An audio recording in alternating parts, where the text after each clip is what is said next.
Chapter 1067. Chu Tianyu's essence was also damaged, but his condition was different from Tianqing Laozu's. Chu Tianyu's essence had only been shattered during the battle with the Asuras, but not lost. Although this left a trace of possibility for Chu Tianyu to recover his cultivation and even not affect his future improvement, if he couldn't be cured, the result would be even worse than that of a great ancestor in Tianqing, whose cultivation had been cut off. Lu Ping's examination of Chu Tianyu ended very quickly, but Chu Haitian had been waiting anxiously at the side. Seeing that Lu Ping had stopped, he was about to step forward to ask, but he was glared at by Laozu Chu Fuyu, and Lu Ping himself was lost in thought. After a while, Lu Ping suddenly came to his senses and realized that there were 4 Dharma adepts waiting for his results. 2 of them were even at the level of a grand cultivator. "Seniors, I'm really sorry, I was too engrossed in my thoughts just now." Chu Haitian dared not speak after being glared at by Chu Fuyu, but Chu Tianyu smiled and said, "It's okay, the more Lu Xiaoyu is like this, the more the old man will think highly of you." The alchemists before gave their results after a simple examination, and even the alchemy grandmaster who accompanied us to guard Qingling Island this time has already concluded that the best result for the old man is to maintain his mid-dharma cultivation. But after thinking for so long, do you have any different opinions? Chu Haiyu immediately jumped up upon hearing this and said, "Brother Lu, do you really have any way to restore father's cultivation? Even if it can't be restored, it's fine if it can keep his injuries from worsening. As long as we can wait until Mara's army retreats, we can personally ask Grandmaster Yen to come and treat father. Grandmaster Yen has a high status in the Fire Phoenix clan, and as long as Grandmaster Yen is willing, even Yen Jiuxiao would not dare to restrict him." Lu Ping hesitated for a moment and said, "If it's just to ease the deterioration of Senior Tianyu's internal injuries, this isn't too difficult for this junior." Chu Tianyu and Chu Fuyu exchanged glances. Chu Haijin clapped her hands and said with a smile, "That's great, we don't have to see the ugly face of the flame coffin anymore. Brother Lu, please save my father." Lu Ping nodded. At this moment, Chu Haitian, who was behind Lu Ping, could no longer hold it in and said, "Brother Lu, are you confident in healing Uncle Tianyu's injuries?" Chu Tianyu and Chu Fuyu did not speak. In fact, the 2 of them had already heard the meaning behind Lu Ping's previous words. Although they did not believe that Lu Ping could heal Chu Tianyu's injuries, Lu Ping's identity as an alchemy grandmaster was unmistakable. Listening to the results would at least help them in making decisions in the future. However, the 2 of them had a lot of scruples because of their identities, so they allowed Chu Haitian to ask directly. Lu Ping hesitated for a moment before saying, "There is indeed a kind of pill that can help Tianyu Laozu's injuries. However, this pill is extremely difficult to refine, and the chances of a complete recovery are extremely small." "Complete recovery?" An unfamiliar voice suddenly came from outside the room. A stocky late-stage core forging realm cultivator walked in. He glanced at Lu Ping, then bowed to Chu Fuyu and Chu Tianyu. He sneered and said, "Even if I am not skilled, I know that even Grandmaster Yen Wujiu would not dare to say that there is a glimmer of hope in curing Uncle Tianyu's injuries. Even the Jadeite life-extending pill can only delay Brother Tianyu's injuries. How dare you surpass Grandmaster Yen Wujiu?" Lu Ping did not know who this person was. Chu Haitian, who was next to him, quickly introduced him, "This is my clan's alchemy grandmaster, Taoist Master Chu Yu."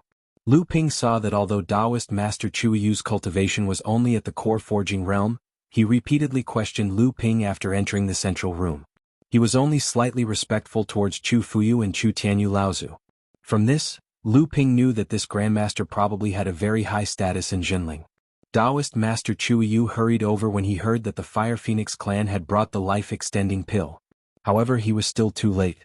The flame spirit coffin had already left, but he happened to run into Lu Ping, who had just finished examining Chu Tianyu Laozu's injuries. Lu Ping smiled slightly and said, "The Jadeite life-extending pill is indeed a rare healing medicine in the cultivation world. However, although the life-extending pill has a significant effect on various injuries, its true value lies in its wide range of application. The quality of the effect is secondary. In other words, almost all injuries can be included in the healing range of the life-extending pill. However, for some special injuries, some treatment methods for the symptoms may be even more effective than the life-extending pill that is originally not very effective." Taoist Master Chu Yu was stunned.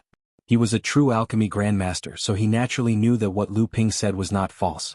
However, he did not believe that Lu Ping really had a treatment method for the symptoms, so he said, "Although what you said is not false, the old man does not believe that you really have such a method."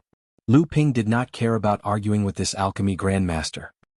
He pondered for a moment and asked, "Have you heard of the spiritual water spirit attraction pill?" Spiritual water spirit attraction pill? What is that? Taoist Master Chu Yu asked. He was stunned for a moment and asked hesitantly, "Are you talking about a pill refined by the spiritual water alchemy technique?" Lu Ping saw that although the other party's attitude was bad before, he was also a person with real talent, so he did not mock him. Instead, he nodded and said, "Yes, it is the spiritual water alchemy technique." Chu Yu asked in surprise, "I heard that there was a cultivator who mastered the ancient flowing water alchemy technique in the North Sea cultivation world."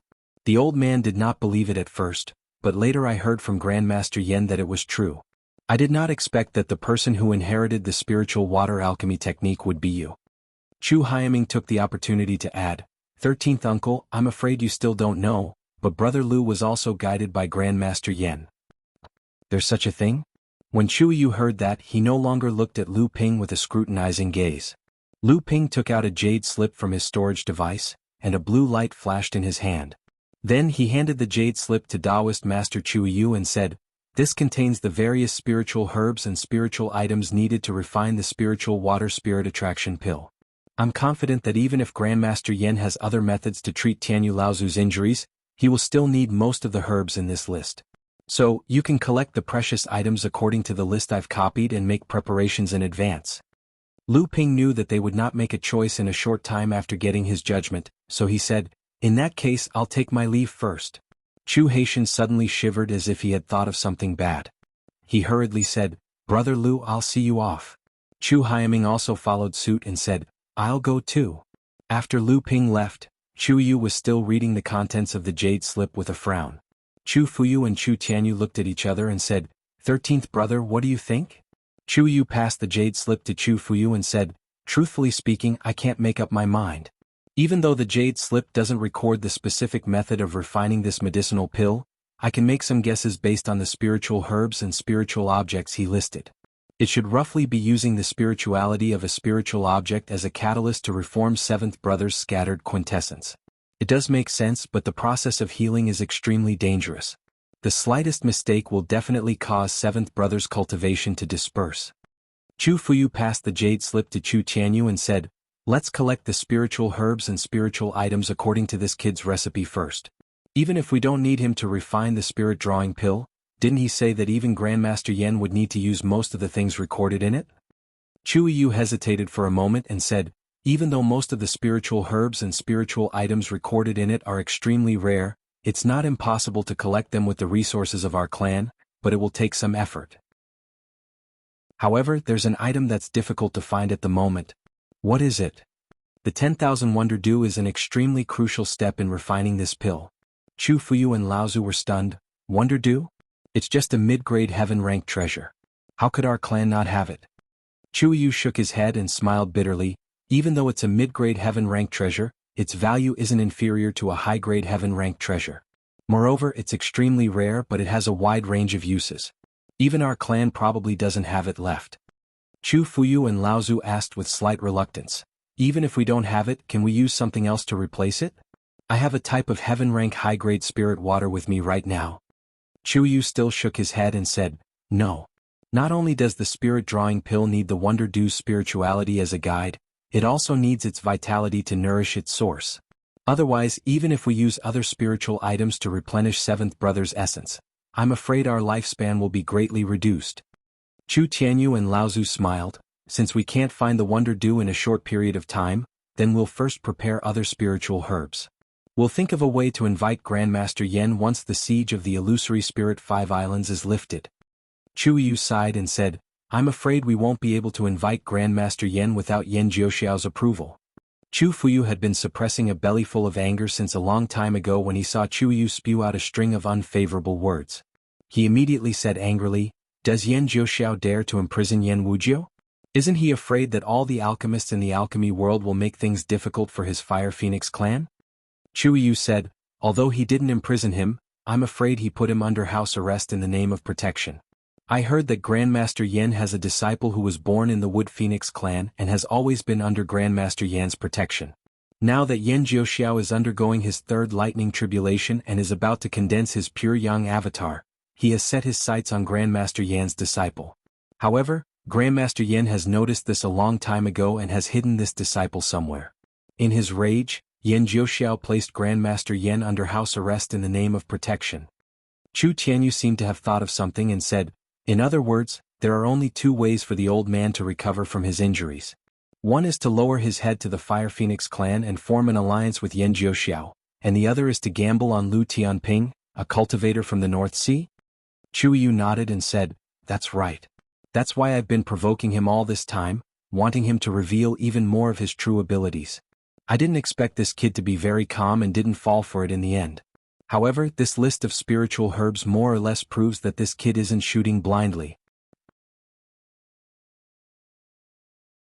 Chapter 1068. On a reef outside Soul Gathering Island, Junling and a few other cultivators were fighting with a group of Mara.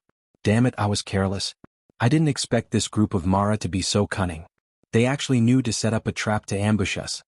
Sage Shen Yong pushed the magic treasure in his hand, and a series of explosions sounded dozens of feet in front of him. Countless flames rose and burned several Mara until they wailed like ghosts and howled like wolves. "It's all because of you. You advance rashly every time because of greed. Isn't it just a list? Is it worth it for you to work so hard?" The voiceless flying sword in Sage Shenling's hand easily dissolved the soul-devouring magic of a demonic cultivator amidst a soft bell sound, and then the demonic cultivator's heart was pierced by the voiceless flying sword. Sage Shenheng slapped away a demonic cultivator that had pounced on him and said with a smile, "Junior sister Shenling, don't you know? A few days ago, junior brother Shenyong had his eyes on a jasper hairpin. That jasper hairpin is worth 5 Big Mara's original essence. But I don't know who junior brother Shenyong is going to give that jasper hairpin to." Having said that, Sage Shenheng laughed strangely again. Sage Shenyong's face was already abnormally red because he had cultivated fire attribute skills, and now it looked like blood was seeping out of his face. He hit a great demonic cultivator in the air until his body was ablaze, but he even forgot to collect the original essence. He roared, "Senior brother Shenheng, you're very talkative. Looks like we'll have to fight after we return to the island." Sage Shenheng's laughter stopped abruptly, but Du Feng suddenly said coldly, "Blood Shura is here." The three of them were startled. When they turned to look, they really saw a blood-red light cutting through the sky and coming toward the island where they were. Sage Shenyong laughed and said, "It's been a long time since I fought with Blood Shura. We've all improved a lot during this time. Why don't we join forces and fight?" Immortal Shenling gnashed her teeth in hatred and scolded, "Fight? What fight? Can't you see that there are 7 or 8 Big Mara around? Will they let us join forces to attack Blood Shura?" Shen Yong was scolded into submission by perfected Shenling. Perfected Shenheng said helplessly, "We're surrounded now and can't escape. Let's ask for help." Shen Feng raised his hand and a white light exploded into the sky. It could be seen from 100 miles away. However, this signal for help did not receive any reinforcements. Instead, a beam of light cut through the sky again from afar. It was another Blood Shura rushing over. Shen Yong pushed Shenling away and fought against the Blood Shura that came first. Before a mouthful of blood fell on the sea, it ignited a wall of fire in midair. The 4 of them took the opportunity to escape, but before they could go 5 miles, another Blood Azura rushed out from the side and blocked their way. "It's over. I've failed miserably in such an easy task. I've come out to hunt and yet I've been ambushed by the Blood Azura." As soon as he finished speaking, the void in front of the 4 of them suddenly shook. A pair of flying swords jumped out of the void and took down 2 Blood Shuras. The thin water sword slashed the Blood Shura that was chasing them from behind out of the beam of light, while the long stream sword circled around and trapped the Blood Shura that dared to intercept them in a sword-light vortex. Seeing this, the 4 of them did not waste any more time. They swept past Blood Azura, who was swept up in the whirlpool, and returned to the Spirit Gathering Island. Behind them, a small team of Devil Azura led by 5 or 6 Grand Devil Azuras followed. Not long after the 4 of them left, the 2 Blood Shuras also broke free from the entanglement of the 2 flying swords. The 2 flying swords hovered in midair and then paused in midair, as if to confirm what the 2 Blood Shuras would do next. When they saw that the 2 Shuras did not move, the 2 flying swords drew a semicircle in midair, forming a perfect circle. Then the void in the circle was suddenly broken, revealing a dark hole. The 2 flying swords drilled into the hole and disappeared, and the broken void gradually returned to its original state. After seeing the two flying swords disappear, the two blood Shuras finally did not have the courage to chase after them. After hesitating for a while, they flew away from the place. Although Shen Yong and the other three had escaped from the ambush of Mara, the four of them did not look too good and were silent along the way. Seeing that they were about to reach the soul-gathering island and the light of the island's protective array was already visible in the distance, Shen Yong could not help but curse silently, his face showing anger. Although Jinren Shenheng was the weakest among the four of them, he was the most experienced. Seeing the depressing atmosphere, he smiled and said, all right. No matter what, it can be considered as a narrow escape from death. Jinren Shenyong immediately said loudly, we can't ask for help every time we are in danger. At the end of the day we are still not strong enough. Let's not talk about the 6 major sections. Nowadays, which major sect doesn't have a Dharma adept as the leader of their third-generation disciples? Jinren Shenyong paused, as if feeling that the anger in his heart had not been vented. He continued, our Junling is about to have the qualifications to be a major sect, but us third-generation disciples are completely different from the direct descendants of those major sects. Jinren Shenheng's expression did not look good either, but he still comforted him. Isn't there still junior brother Lu? He is a genuine third-generation elite cultivator. Which sect in the cultivation world does not recognize him? Him? It would have been better if he had not mentioned Lu Ping, but the mention of Lu Ping made Shen Yong even angrier. He is an anomaly. How much help do you think he has received from the sect along the way? It can't be said that there is none, but it is very little. What about us? Everyone was silent again. At this time, Jinren Shenheng spoke again. Yes, just now that sword teleportation he blocked 2 blood Shuras in one go. Junior brother Lu's strength is becoming more and more unfathomable. As soon as Jinren Shenheng finished speaking, he wanted to slap himself. Obviously he had said the wrong thing again. Sure enough, Jinren Shenyong, who had been glared at by Jinren Shenling, spoke again. The gap is getting bigger and bigger. Among us third-generation disciples, apart from the monster junior brother Lu, only senior brother Shen Tian is qualified to break through to the Dharma manifestation stage. But now he is only preparing to condense his third heaven and earth spirit item. I don't know what grade of golden core he has achieved. How can we, the third generation, compare to the third-generation cultivators of those major sects? Do we have to rely on junior brother Lu for everything? Jinren Shenling could not help but sigh. Our sect may be progressing a little too fast, but our foundation is still not as good as those major sects that have thousands of years of accumulation. Jinren Shenheng retorted, that's not right. I heard that Xian Chu is also condensing his third heaven and earth spirit item. Shen Xian seems to have reached the 9th stage of the core forging stage. There are also senior brothers Shen Hui, Shen Ru, Shen Kai, Shen Yuan, Shen Bei, and a few other senior brothers and sisters who are almost at the 8th or 9th stage of the core forging stage. Jinren Shenyong said, but we are still too slow. Haven't you noticed that in the current cultivation world, the older generation cultivators are giving up their positions? The first generation cultivators retire, the second generation cultivators take over, but it is the third generation cultivators who are truly outstanding in the cultivation world. More specifically, it is the third generation cultivators who have advanced to the Dharma manifestation stage. But now, our sect only has junior brother Lu to support it and we are weak. Jinren Shenling saw that Jinren Shenyong's words were beginning to affect her sect's morale, so she interrupted, all right. Our sect still has junior brother Lu. Among the other sects in the North Sea, which third-generation cultivators have a Dharma manifestation cultivator? Jinren Shenyong rarely rebuked Jinren Shenling. He said, you can't say that. Since our sect wants to become a large sect, we naturally cannot limit our sights to these ordinary medium-sized sections. Even if it is a medium-sized sect, whether it is the South Sea's Jade Forest sect or the East Sea's Hidden Fog sect, which one of them doesn't have a third-generation Dharma manifestation cultivator? Jinren Shenling was left speechless by his words, but her heart was filled with anger. She secretly decided that once she returned to Spirit Gathering Island, she would definitely teach Jinren Shen a lesson. At this time Du Feng, who had been silent all this time, suddenly said, the 4th generation. Jinren Shenyong was startled. He didn't understand. He asked, what? Jinren Shenheng's eyes brightened. He said, that's right. Our sect's 4th generation cultivators do not lose to the other sections. Right now, our sect's 4th generation cultivators have already reached the middle core forging realm. This speed of progress is not inferior to those orthodox large sects. After a long time, Jinren Shenyong finally said, "After we return to Spirit Gathering Island, I will go into seclusion." In the overseas human cultivation world, there were 25 medium-sized sects stationed on Spirit Gathering Island and Spirit Origin Island.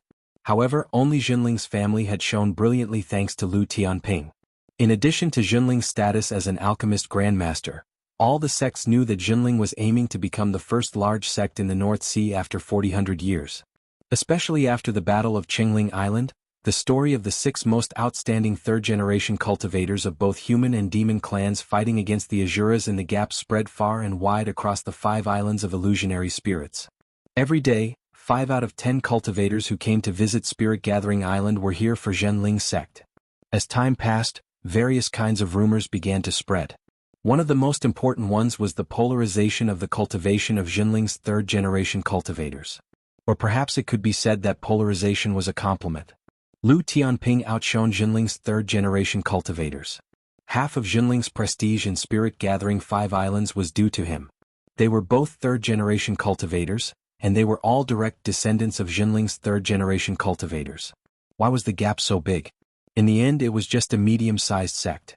Did they think that just because they had a genius, they could stand shoulder to shoulder with those large sects? They only valued Lu Tianping, not Jinling. These days, Master Shenyong and the others had had enough of the cynicism and ridicule directed at Jinling. Fortunately, Jinling's unity had always been good.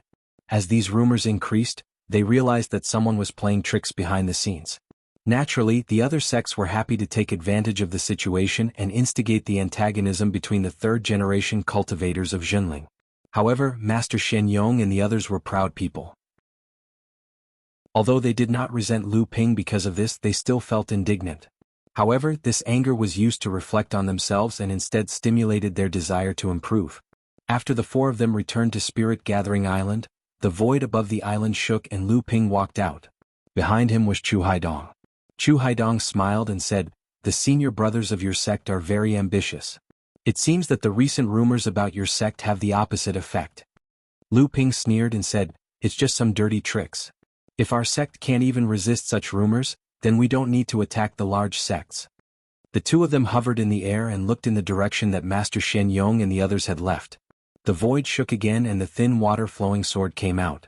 It circled around Lu Ping and then disappeared into Lu Ping's body. Chu Haidong saw this and said, "Brother Lu's flying sword is probably at the last step, right? Recently, the 5 islands of phantom spirits have attracted several spiritual treasure lightning tribulations. Brother Lu, do you want to give it a try?" Lu Ping smiled and said, "There's no rush. It's better for this pair of flying swords to settle for a while." Chu Haidong smiled and said, "That's true. I don't know how many spiritual treasure lightning tribulations have been completed, but I heard that 2 of them have been destroyed. Transforming a spiritual treasure into a spiritual treasure is both easy and difficult. However, this also shows that the pressure on spiritual treasures is too great. It seems that during the recent war between the human and demon clans in Mara, many spiritual treasures have been destroyed, right?" Chu Haidong sighed and said, "That's right. My father's second tribulation spiritual treasure was almost destroyed.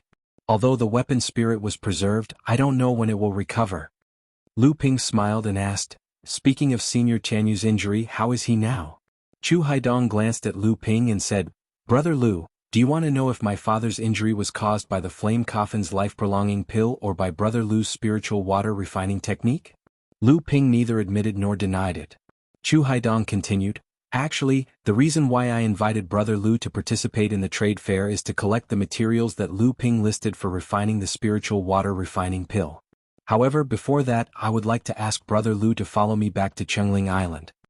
"Why?" Chu Haidong smiled bitterly. "This is actually Brother Hai Zhao's idea. He was grounded by 6th Grandpa because of his relationship with Sister Hailan. Brother Lu's invitation to participate in the trade fair just happened to give him a chance to escape. Now that you have a lot of face, even 6th Grandpa can't refuse. When the time comes, Father can just say a few words and Brother Hai Zhao's punishment will only exist in name." Lu Ping smiled and said, "So your clan intends to use my method?" "You can say that." Chu Haidong said, "Yes, 6th Grandpa still seems to be a little distrustful of you. I heard from Brother Hai Zhao that the 2 of you originally had a deal to make with Sister Halen's introduction. However, you were unwilling to reveal your request. Brother Haishao said that you probably have a big plan, which is why he tried his best to help us again and again. It's so that we can't refuse your request in the future.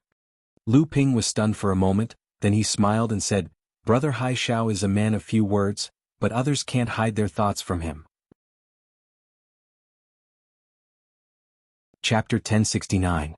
The rumors had dealt quite a heavy blow to many of the third-generation cultivators in Jinling.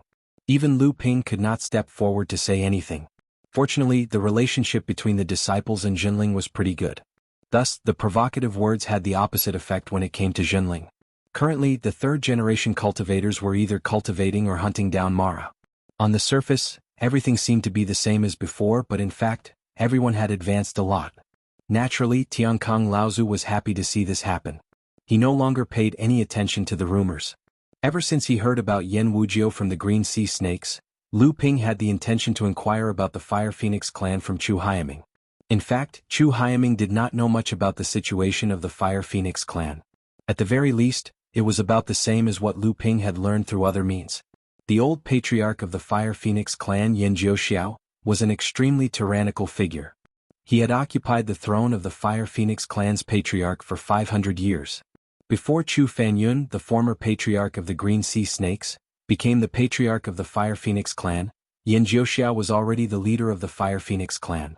However, after Chu Fanyun stepped down and Chu Feiyu took over as the patriarch, Yen Jiuxiao continued to occupy the position of patriarch.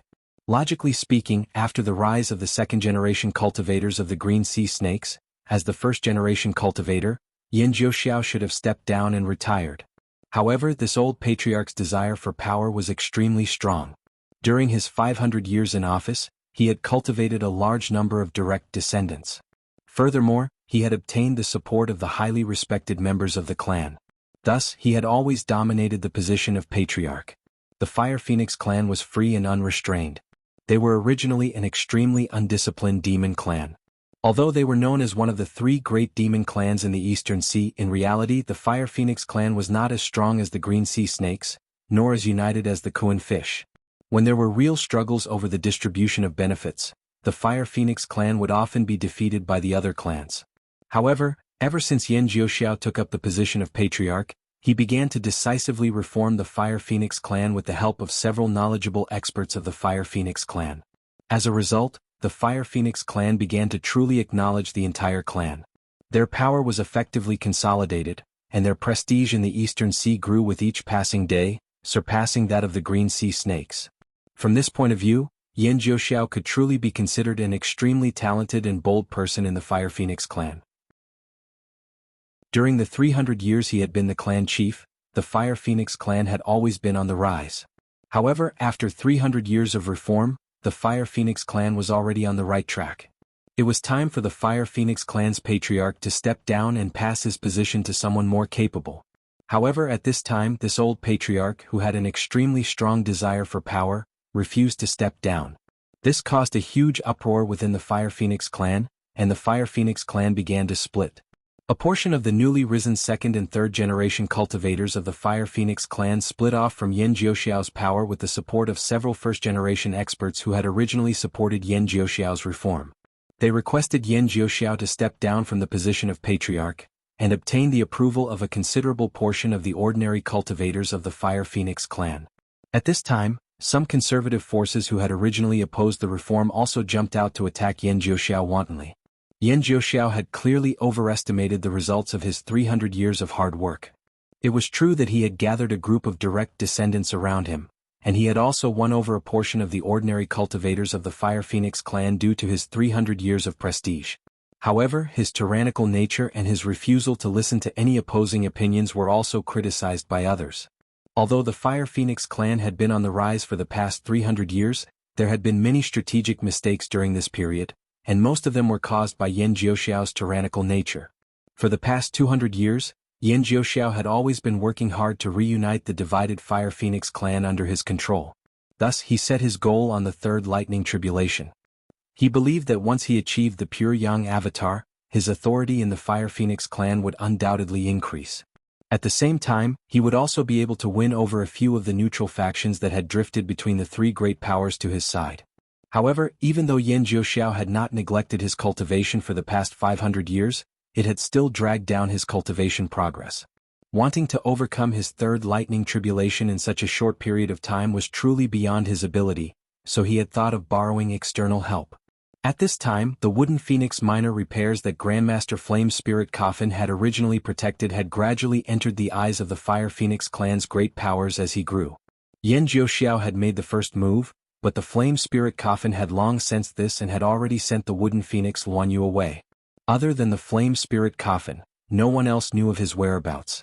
The Flame Spirit Coffin was known as the #1 alchemist grandmaster overseas and had a great reputation among the Fire Phoenix clan. Many people in the Fire Phoenix clan, from the Dharma laws to the low-level cultivators, had received favors from him. Even Yan Jiuxiao had begged the Flame Spirit Coffin several times. Thus, although Yan Jiuxiao hated the Flame Spirit Coffin to the core, he did not dare to do anything to the Flame Spirit Coffin.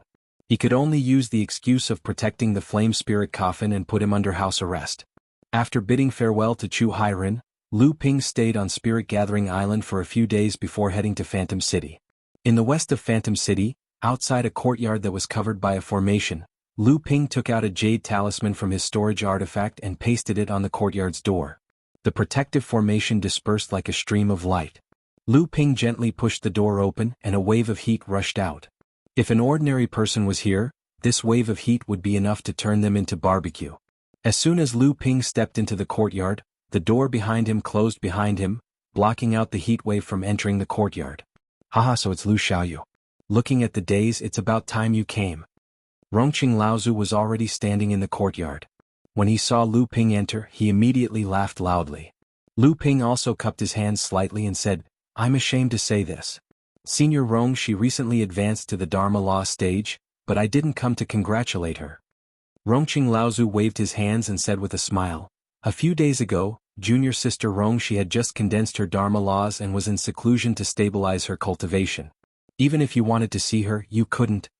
As they spoke, the two of them walked into the central hall. An ordinary-looking middle-aged female cultivator was sitting cross-legged in the middle of the central hall. A flame was constantly circling around the middle-aged female cultivator and the surging heat waves were coming from the flame. "Junior sister, this is fellow Taoist Lu Tianping of Jinling." The middle-aged female cultivator opened her eyes, and the flame disappeared into her mouth. She stood up and bowed slightly to Lu Ping. "Thank you for your help, fellow Taoist Tianping. Otherwise, I'm afraid I would have died." Lu Ping hurriedly returned the bow and said, "You're too polite." After the three of them exchanged greetings, the middle-aged female cultivator Rongshi Laozu smiled and said, "Fellow Taoist, you're here for the Nether Water Sword, right?" Lu Ping nodded and said with a smile, "I shouldn't have been so hasty. It's just that when I thought that this might be the first spiritual treasure that was born under my hands, I couldn't help but feel a little anxious. I've made Senior laugh at me." Rongshi Laozu smiled and said, "That's human nature." After saying that, she waved her hand, and suddenly there was a clanging sound behind the central room. Lu Ping's eyes began to wander until he saw Rongshi Laozu's outstretched hand. A light blue flying sword suddenly appeared in Rongshi Laozu's hand.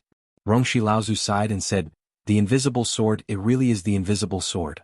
This sword has not gone through the thunder tribulation, nor has it been refined by anyone. It's just an instinctive invisibility. The old man's divine sense almost lost it just now." Rongshi Laozu pushed the flying sword in her hand, and the nether water sword once again lost track of it. However, it never escaped Lu Ping's divine sense. Lu Ping just stretched out his hand and the flying sword reappeared in Lu Ping's hand. After fusing with the invisible companion spiritual treasure, the quality of the nether water sword had improved qualitatively. Although Lu Ping was not good at refining, he still had a good eye for the quality of magic treasures. At this time, the quality of the nether water sword had far surpassed that of the thin water sword. The spirituality contained in the flying sword seemed to have reached the critical point of transformation. All it lacked was an opportunity, and this opportunity was undoubtedly the thunder tribulation that the owner of the magic treasure had summoned for it. The blue inner yuan on the nether water sword shone brightly. Under the shocked gazes of the two Dharma adepts, the nether water sword was refined by Lu Ping and kept in his heart space in just a moment. They were once again amazed by Lu Ping's strong inner yuan. After saying goodbye to the two Dharma adepts of the Huai sect, Lu Ping once again made a trip to Chengling Island. In the name of inviting Chu Haitian to participate in a private trade meeting between the third generation of adepts in Phantom City, he freed Chu Haitian from his punishment of being grounded. At the same time, he also brought along Chu Haiying, his follower.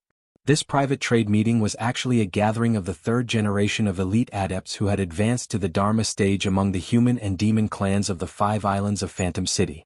The initiators were the famous adepts of the major forces, led by Qin Shijun. Brother Chu, according to Brother Haiying, it seems that your clan is already collecting the materials needed to refine the spiritual water spirit drawing elixir?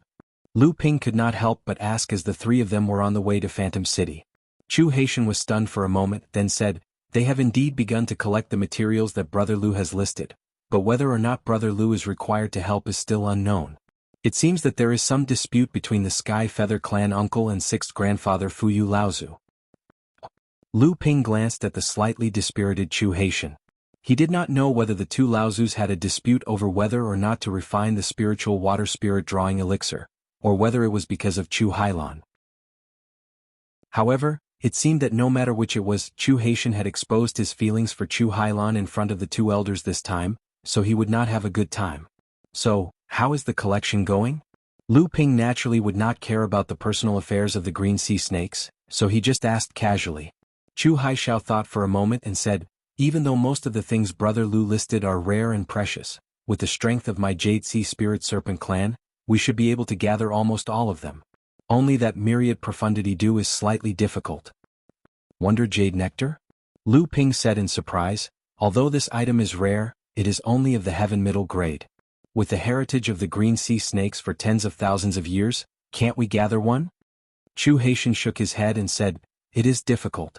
This time, the reason why 6th grandfather let me participate in this trade fair, although it is said that Brother Lu is giving face, in fact, it is also to see whether or not I can obtain information about the Wonder Jade Nectar." Lu Ping's mind was already full of thoughts. Wonder Jade Nectar? Now the thing that I lack the least is the Wonder Jade Nectar. Chapter 1070. During the battle on Qingling Island, 6 blood poison Shuras and 3 jade poison Shuras from the poison Shura tribe had died at the hands of Lu Ping and the other 5. However, the essence of the poison Shura itself was highly toxic, and no one else was willing to collect this essence. Even Chu Hairen, who was born as a green sea snake, did not have the time to collect the essence of the poison Shura after they had died. Therefore these things ended up benefiting Lu Ping. The liquid in the green stone pool, which was unclear whether it was the 1000 poison serum or the 1000 poison source liquid, was like an insatiable tautai at that time. After Lu Ping secretly opened the space door, it continuously absorbed the essence of the poison Shura after they had died into the green stone pool. These days, Lu Ping had been busy with all sorts of things and had not thought about this matter. Previously, it was only because Chu Hairen had mentioned that the Green Sea Snakes were already collecting many precious materials to refine the spiritual water spirit drawing elixir that he thought of the 1000 Wonder Dew. However, when Lu Ping used his divine consciousness to check, he suddenly realized that the mass of 1000 Wonder Dew in the green stone pool was even larger than when Lu Ping had first discovered it. Lu Ping roughly estimated that it was at least 4 to 5 portions of 1000 Wonder Dew.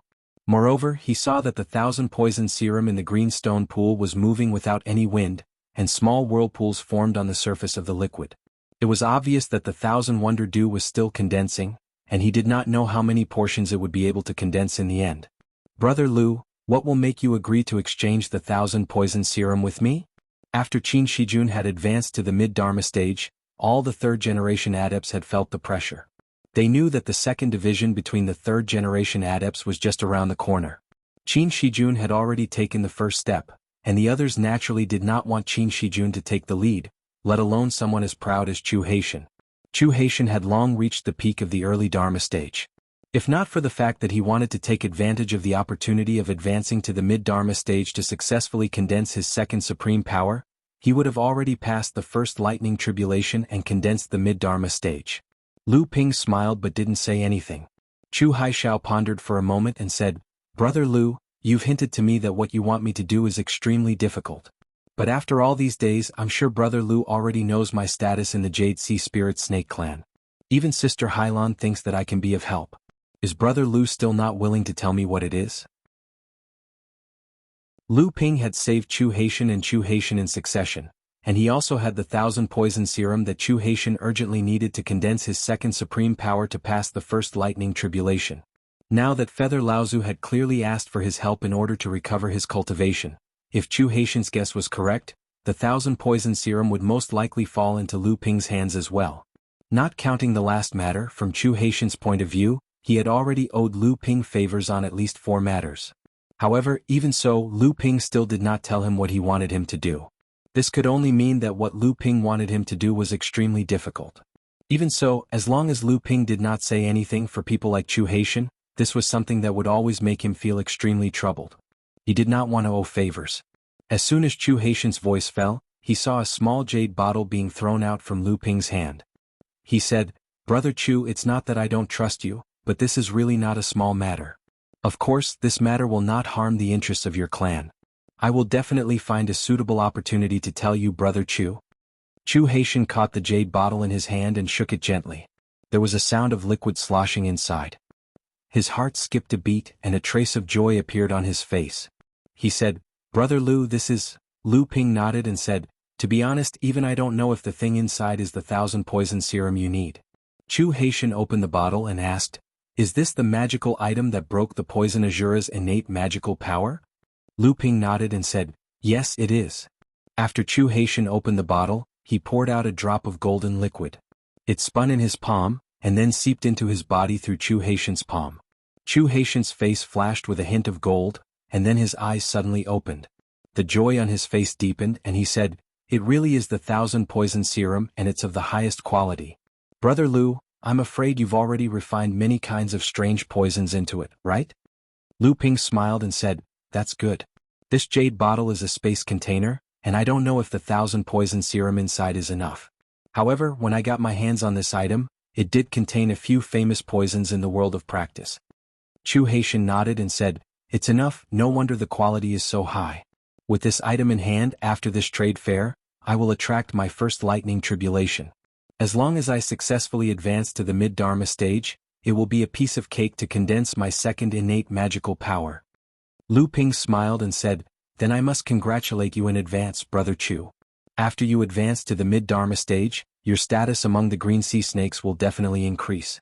When that time comes, it will be even easier for me to ask for anything." This trade fair was a gathering organized by Qin Shijun and the others for the third-generation Dharma adepts. Although it was mainly for the exchange of information between the various sects, it was also for the exchange of information between the third-generation Dharma adepts of the human and demon races. At the same time, it also represented the sects and tribes that they belonged to. In the eyes of those who were interested, this gathering might be a preview for the future of the various sects and tribes of the East Sea. The location of the gathering was in the center of Phantom City, in an inn not far from the Phantom Palace. The inn was 3 stories high and was surrounded by a very good array. Today the inn had been fully booked, and the trade fair was held on the 3rd floor. The human race had 1 holy land, 9 major sects, 25 medium-sized sects, and in addition to the large and small forces that had fallen in the secret territory, casual practitioners and travelers, there were only 19 early Dharma adepts present. Among them, there were 12 third-generation Dharma adepts from the Crystal Palace and the 9 major sections. There were only 3 from the medium-sized sects, including Lu Ping. The remaining 4, other than Yuan Feixiang, were casual practitioners whose identities were unknown. The 3 major demon tribes and 12 tribes had nearly 17 third-generation elite adepts on the 5 islands of Phantom City. Among them there were 8 from the 3 major tribes alone. The arrival of Lu Ping, Chu Haitian, and Chu Hiren immediately attracted the attention of most of the adepts. Qin Shijun personally welcomed them. Before he reached them, he laughed and said, "Brother Lu, Brother Chu, you 2 are late. You will be punished as usual." Of course, Yuan Feixiang seemed to have been talking to Qin Shijun earlier. The 2 of them had come out together. Hearing Qin Shijun's words, she smiled and said, "Brother Chu, you don't have to say much. You may not know this, but Brother Lu has always been known as the treasure boy in the North Sea. He is also a great alchemy master. If the 3 of you can't bring out a decent treasure today, we will not let it go." With the flattery of these 2, although many of the adepts present did not think much of Lu Ping, they did not want to disrespect Qin Shijun and Yuan Feixiang. With all kinds of thoughts, they all chimed in. In the Battle of Qingling Island, Lu Ping had shone brilliantly. At the gap in the matrix, he had joined forces with Qin Shijun and the other 5 to fight against the Asuras.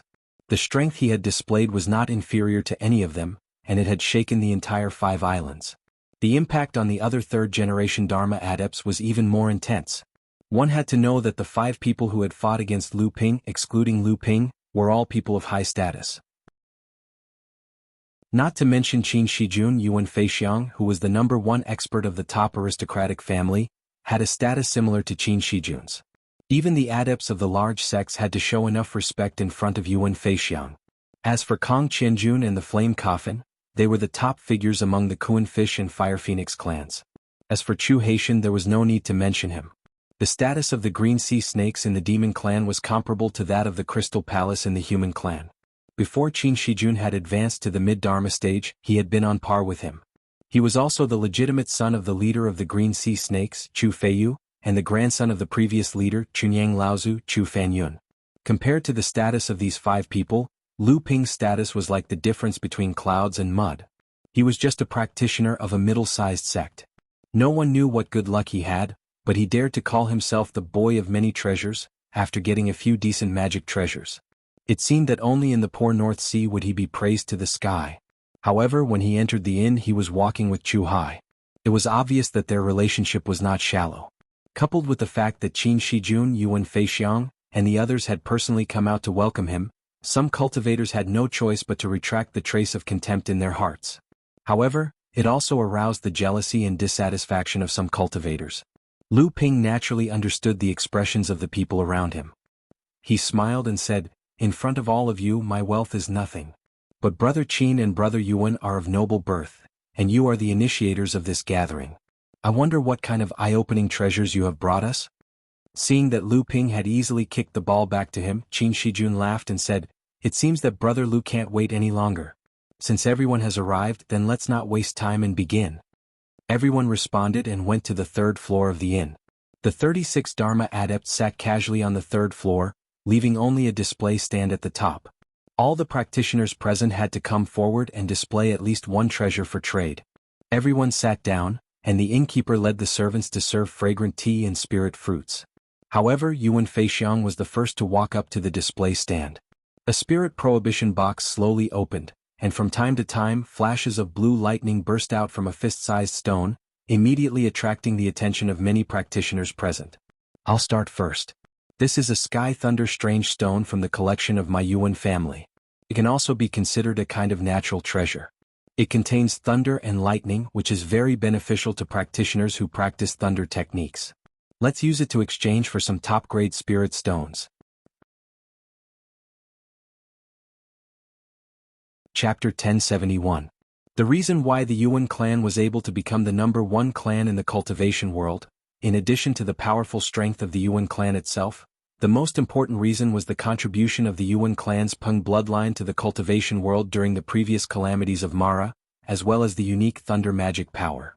The thunder magic power was the most destructive magic power to Mara among all the magic powers in the cultivation world, and the Yuan clan was the vanguard of the resistance against Mara during the previous calamities of Mara.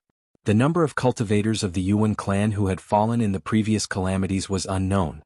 It was precisely because during the previous calamities of Mara, the cultivators of the Yuan clan were all over the cultivation world to assist the human and demon races in resisting the invasion of Mara. Therefore, there was even a proverb in the cultivation world: "When Yuan comes, Mara comes." It sounded as if the calamities of Mara came with the footsteps of the Yuan clan. Even so, the Yuan clan had always been prosperous in the cultivation world by virtue of their Peng bloodline and their unique thunder magic power. Moreover, because of their contribution to the cultivation world during the previous calamities of Mara, they had won the common respect of both the human and demon races. Therefore, since the 7th patriarch opened the sky, the Yuan clan had firmly occupied the position of the #1 clan in the cultivation world. Whether it was in terms of strength or contribution to the cultivation world, they were worthy of this title. As the #1 person in the 7th patriarch, Peng Daoren was naturally an omnipotent existence. However, his most powerful magic power was undoubtedly the thunder magic power. Not to mention the famous #1 divine weapon when opening the sky, the 7 thunder treasures calabash, The reason why Ping Daoren was able to suppress Jiao Daoren and become the #1 person in the 7th Patriarch was because of the thunder magic power displayed by the 7 Thunder Treasures calabash. Although in the cultivation world, except for the Yuan clan, which was known as the descendant of Ping Daoren, the other races could not practice the supreme thunder magic power, but the cultivators of the two races could still practice the great thunder magic power. It was just that the great thunder magic power often could not form a system of its own.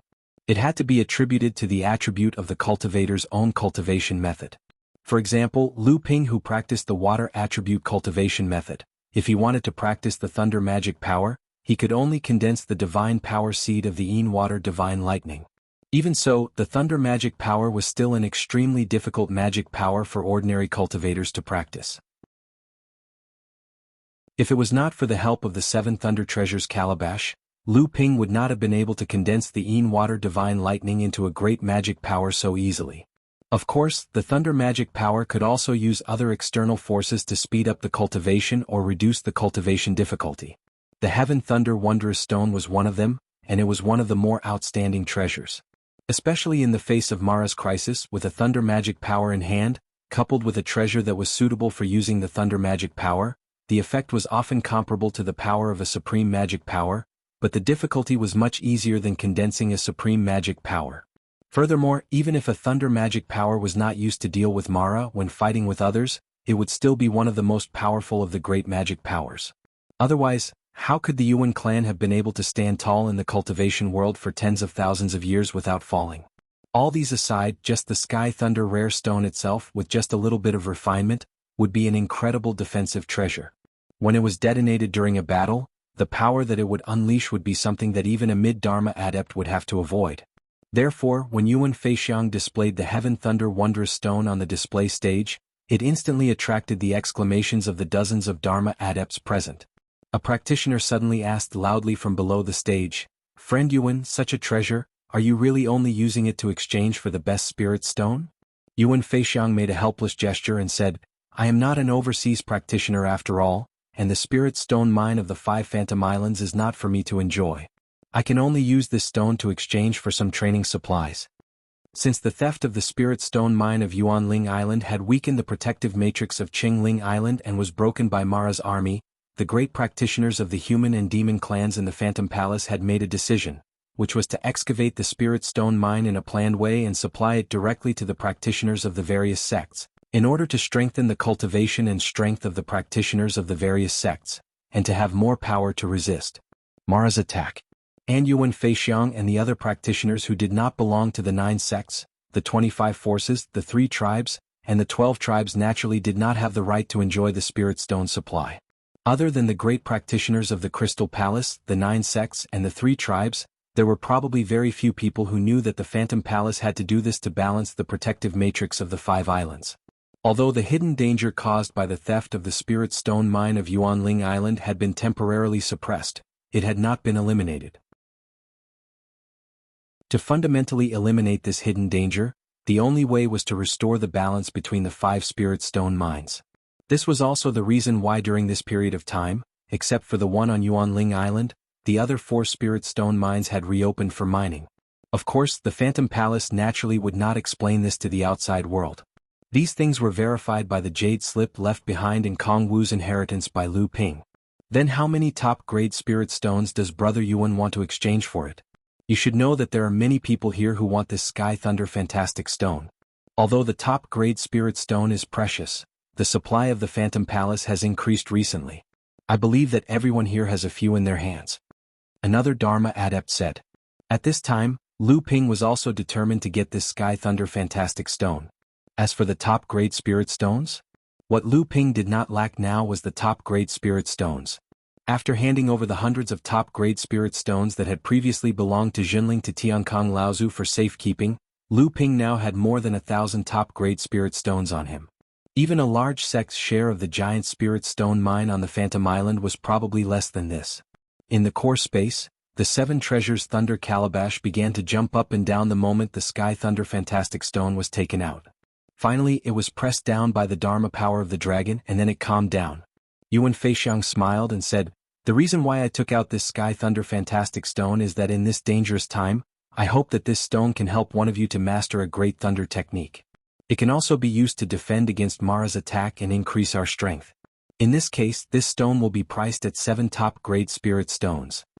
As soon as Yuan Feixiang called out the price, many of the adepts present shook their heads and gave up. Most of these adepts were individual cultivators or people from the 25 medium-sized sects or the 12 demon tribes. They might be able to take out 7 top-grade spirit stones, but after that they would not have much left.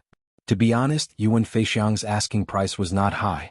After all, 7 top-grade spirit stones were only the price of a high-grade earth-level spirit item. To exchange it for a great power was not a high price. Alright, based on Brother Yuan's generosity, I will take this Sky Thunder Fantastic Stone for 8 top-grade spirit stones. The one who spoke was a Dharma Power Adept from the Guangfa sect, a large sect in the South Sea. Brother Yu, don't you think it's too easy to exchange for this strange stone with only 8 spirit stones? It just so happens that I'm also quite interested in this strange stone. I'll take all 9. The one who spoke was a 3rd-generation disciple from the Talisman sect, another large sect in the South Sea. The Guangfa sect and the Talisman sect had always been at odds. The direct descendants of these two sects would undermine each other. Many of the adepts present, even those who did not know the inside story, understood after a while. Haha, the two of you, this treasure is not for sale to the two of you. This lowly one is also very interested in this item. This lowly one offers 10 pieces. A practitioner in green said loudly. This practitioner was surrounded by demonic chi. Obviously he was someone from the 12 tribes. As soon as this demonic clan practitioner's voice fell, many adepts began to clamor. In the eyes of the current adepts, the thunder magical power was undoubtedly a delicious piece of cake. In just a moment, the price of this strange stone had been raised to 13 top-grade spirit stones. Some adepts even asked Yuan Feixiang if he was willing to exchange it for other treasures, or to exchange other treasures for top-grade spirit stones. Unfortunately, Yuan Feixiang smiled and refused all of them. Only then did the bidding slightly calm down. 15 top-grade spirit stones. A bid made the adepts in the pavilion quiet down a little. When everyone looked over, it was the North Sea adept Lu Tianping who had recently risen to fame. Yuan Feixiang smiled and said, Brother Lu is also interested in this thing. As far as I know, Brother Lu has already mastered a great thunder magical power. During the battle on Chengling Island, Brother Lu displayed the divine Yin water thunder to perfection. I'm very impressed. A great thunder magical power that could be praised by the direct descendants of the Yuan clan was naturally not simple. It was at least the power of a natal great magical power. Among the natal great magical power, thunder magical power was generally difficult to condense. This also made the rumor that Lu Tianping had displayed his natal great magical power during the battle with Poison Azura much more believable. Many adepts inevitably looked down on Lu Tianping a little less. Although they looked down on him less, their jealousy did not necessarily lessen. In fact, it might even become more intense. Since Brother Lu has already condensed a thunder magical power, why are you still fighting with us for this sky thunder magical power? Lu Ping looked over and saw that it was a Dharma adept from the Honghai Pavilion of the South Sea. As soon as he said this, many adepts immediately chimed in. Lu Ping smiled slightly and did not say anything to explain. Everyone's clamor was just hoping that Lu Ping would give up bidding. Seeing that Lu Ping was ignoring them, they also felt bored. Only the Honghai Pavilion adept looked coldly at Lu Ping, but did not say anything else. In the end, the Sky Thunder magical power was bought by Lu Ping at the price of 15 top-grade spirit stones. If converted to ordinary spirit stones, it was equivalent to a huge amount of 15 million spirit stones. With the treasures that Yuan Feixiang had displayed at the beginning, it was destined that the treasures that the adepts brought out at this trade fair would not be inferior. Sure enough, the adepts who came up to the stage to trade next all displayed extremely precious treasures. Even someone as experienced as Lu Ping felt that it was an eye-opener. In particular, the adepts from the East Sea Demon clan displayed even more precious treasures. Many of them were even more precious than Lu Ping had ever heard of. Chapter 1072. Because Yuan Fei had used the Heavenly Thunder Wondrous Stone as a stepping stone, the quality of this trade fair was greatly improved. The following cultivators went on stage one after another, and although the treasures they displayed were not as good as the Heavenly Thunder Wondrous Stone, they were not too far off. As for the methods of exchange, there were even more diverse.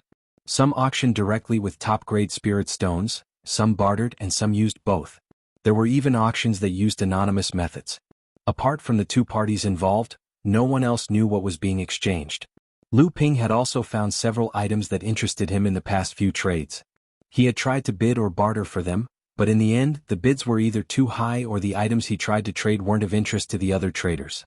Fortunately, although these treasures were tempting, they were not what Lu Ping urgently needed. Although it was a pity that he could not bid for them, it was just a pity. A piece of strange coral gold or weighing 23 kilograms, pure in quality, can be exchanged for 5 portions of Blood Demon Luo level spiritual essence. Of course, if fellow Taoists like this item, you can also increase the price and naturally the highest bidder will obtain it.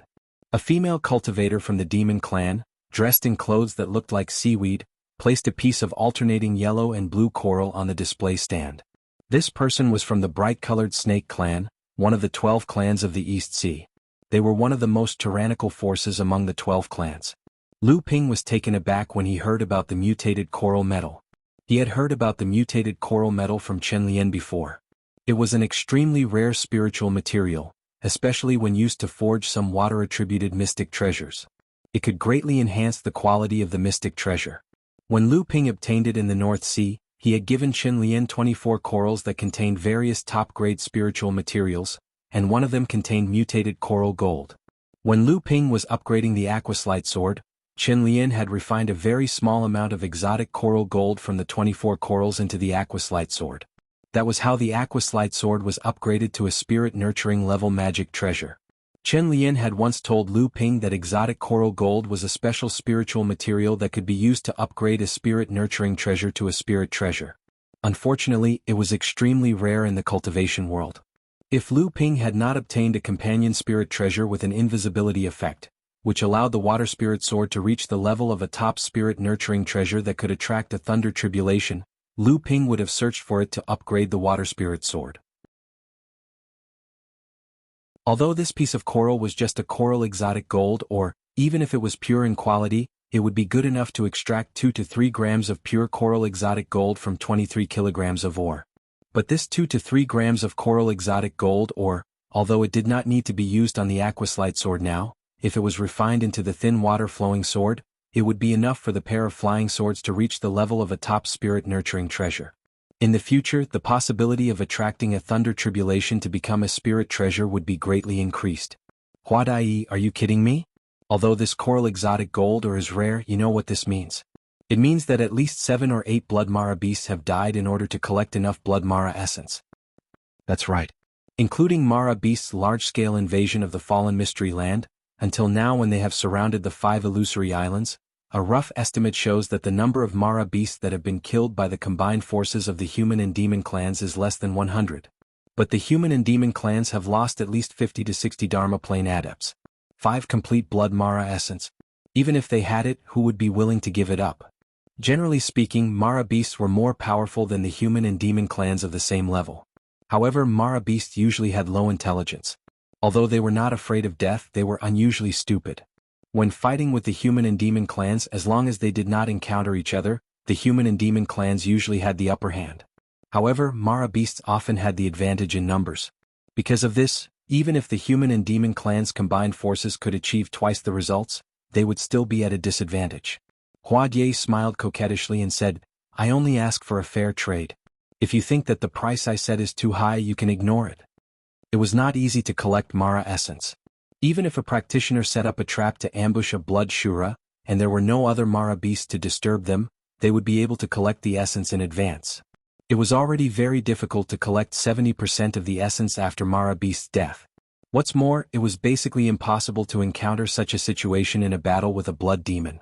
Usually, it was rare to be able to collect 40 to 50% of the original essence of a blood demon. If he encountered a sneak attack like the one on Qingling Island, he could not even care about his life, let alone collect the original essence. Only people like Lu Ping, who carried a spirit treasure like Ling Long, had a special ability to collect the essence of a blood Shura. After the death of a blood Shura, if the timing was right, he could often collect 80 to 90% of the blood Shura's essence, far surpassing the methods of the other sections. However, Lu Ping had also heard that a few large sects and the 3 major tribes had a method to further purify the essence of Big Mara and replace the essence of blood Mara beasts. Lu Ping had confirmed this from Chu Haitian. However, these methods were naturally top secret. Although Chu Haitian admitted that such methods existed, he could not pass them on to Lu Ping. In this way it could greatly make up for the shortage of the essence of blood Mara. However, when Hua Dai asked for 5 portions of the essence of blood Mara beast's level, many practitioners who were interested in the coral gold mine looked pained. Among them were practitioners from the 9 sects and the 3 major tribes. It could be seen that even if this kind of purification method existed, it must have many limitations, which made the essence of origin very scarce after purification. When Lu Ping was about to bid, Qin Shijun said with a smile, "The coral gold mine can only be found by luck. Although 5 portions of the essence of blood Mara beast level are valuable, I still have to fight for it." After saying this, he placed 5 spirit restraining bottles in front of him, which contained 5 portions of the essence of blood Mara beast's level. The Crystal Palace was rich and powerful. With Qin Shijun's status, it was not difficult for him to take out 5 portions of the essence of origin. As soon as Qin Shijun's voice faded, Kong Qianjun followed up with a loud voice, "I also have 5 portions of original essence Qi. Since Brother Qin has already spoken, I will add 2 pieces of top-grade spirit stones. What do you think?" The coral gold mine was a rare spiritual material that could be used to improve the quality of spiritual treasures. Naturally, these 2 people were not the only ones who wanted it. Chu Haitian also said, 6 portions of the essence of origin. Qin Shijun smiled and said, "It doesn't seem like the 2 of you also want it. In that case, I will also offer 6 portions of the essence of origin and 3 top-quality spirit stones. How about that?" Kong Qianjun touched his head. When he saw Hua Die looking at him, he smiled honestly and said, "I will think about it first." Hua Die looked at Chu Haitian again. A young cultivator beside Chu Haitian suddenly said, "May I ask what fellow Hua is going to do with the essence of origin? If it is to make the essence refining pill or the essence condensing pill, would it be possible for me to bid with these 2 pills?" Hua Die's eyes brightened and she smiled. "I forgot that fellow Lu Tianping is an expert in alchemy. Just as Lu Daoyu thought, I want the essence of origin to be used for alchemy. If Lu Daoyu bids with the pills, I will be more than happy to do so." Lu Tianping thought for a while and said, "Normally, 1 portion of the blood Azura's essence of origin can be used to make 2 cauldrons of essence refining pills for cultivation and 5 cauldrons of essence condensing pills to quickly recover one's vital energy. According to the 50% success rate, 1 portion of the blood Azura's essence of origin can be used to make 10 essence refining pills or 25 essence condensing pills. What do you think, fellow Hua?" The smile on Hua Die's face grew wider and she said, "Not bad, not bad. Lu Daoyu is indeed an alchemy grandmaster. I admire you. If Lu Daoyu offers a higher price than fellow Qin, I will make the decision to trade this coral rare gold with Brother Lu." Her tone was slightly impatient, causing the other cultivators in the pavilion to look at her and criticize her secretly. Some of the Dharma adepts even had ugly expressions on their faces. Seeing this, Chu Haitian, who was at the side, hurriedly advised in a low voice, "Brother Lu, your estimate is too high. Normally, 1 portion of origin of essence is exchanged from an alchemy grandmaster with a 40% success rate. If you offer a 50% success rate, not only will your sect suffer a great loss, you might even become the enemy of the many alchemy grandmasters on the 5 islands of illusionary spirits." Lu Ping was slightly stunned. Only then did he realize that those cultivators with ugly expressions were alchemy grandmasters from his sect who had come to the 5 islands of illusionary spirits. Thus he said, "Fellow Hua, you must be joking. My estimate of 50% success rate is already higher than the publicly accepted estimate of the alchemy grandmasters on the 5 islands of illusionary spirits. How can I offer a price higher than fellow Qin? How about this? If fellow Qin offers 6 portions of origin of essence and 3 pieces of top-grade spirit stones, I will offer 6 bottles of essence refining pills and 3 pieces of top-grade spirit stones. How about that?" As soon as Lu Ping said this, it was clear that the 50% success rate was based on his own sect's estimation and had nothing to do with the exchange rate for elixirs on the 5 islands of illusionary spirits. Many of the cultivators in the pavilion immediately relaxed. Seeing that a great bargain had slipped out of her hands, Hua Die could not help but glare at Chu Haitian, who had reminded Lu Ping. Then she smiled at Qin Shijun and said, "Fellow Qin, do you still want to bid?" Qin Shijun smiled bitterly and said, "If fellow Hua uses spirit stones as the price, then I have the confidence to compete with Brother Lu. But if you use elixirs as the price, then forget it." This was not to say that Qin Shijun's wealth was not as good as Lu Ping's. He was the first direct disciple of the Crystal Palace, a mid-Dharma adept. If he said that his wealth was not enough to compete with Lu Ping, even Lu Ping himself would not believe it. It was just that if he used Lu Ping's method of calculation, Qin Shijun would be at too much of a disadvantage and could only give up 6 bottles of elixirs and 3 top-grade spirit stones. This piece of rare coral gold was finally in Lu Ping's hands. Lu Ping secretly estimated that if he used the spirit fire smelting purification technique to purify this he might even be able to extract 2 or 3 taels of rare coral gold from it. This way it would be completely enough to improve the quality of the thin water-flowing sword. After the trade fair he might have to trouble Rongxi Laozu of the Huayi sect. As long as the quality of the thin water-flowing sword was improved, the possibility of it surviving the thunder calamity and becoming a spirit treasure would increase greatly.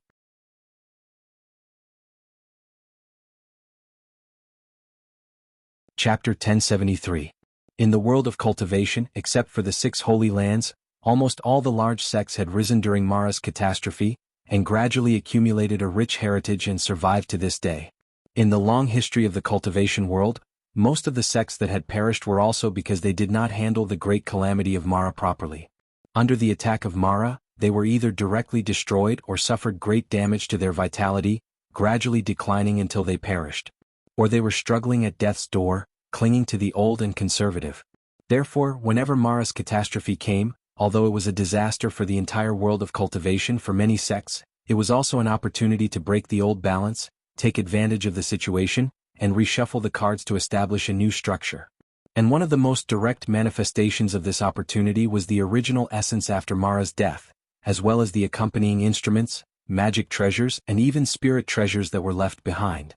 The original essence could replace spirit herbs, and in the hands of alchemists, it could be refined into elixirs that could enhance cultivation. Moreover, the effect was excellent, and the supply was far more abundant than spirit herbs. As long as one had the courage to risk life and death to kill Mara.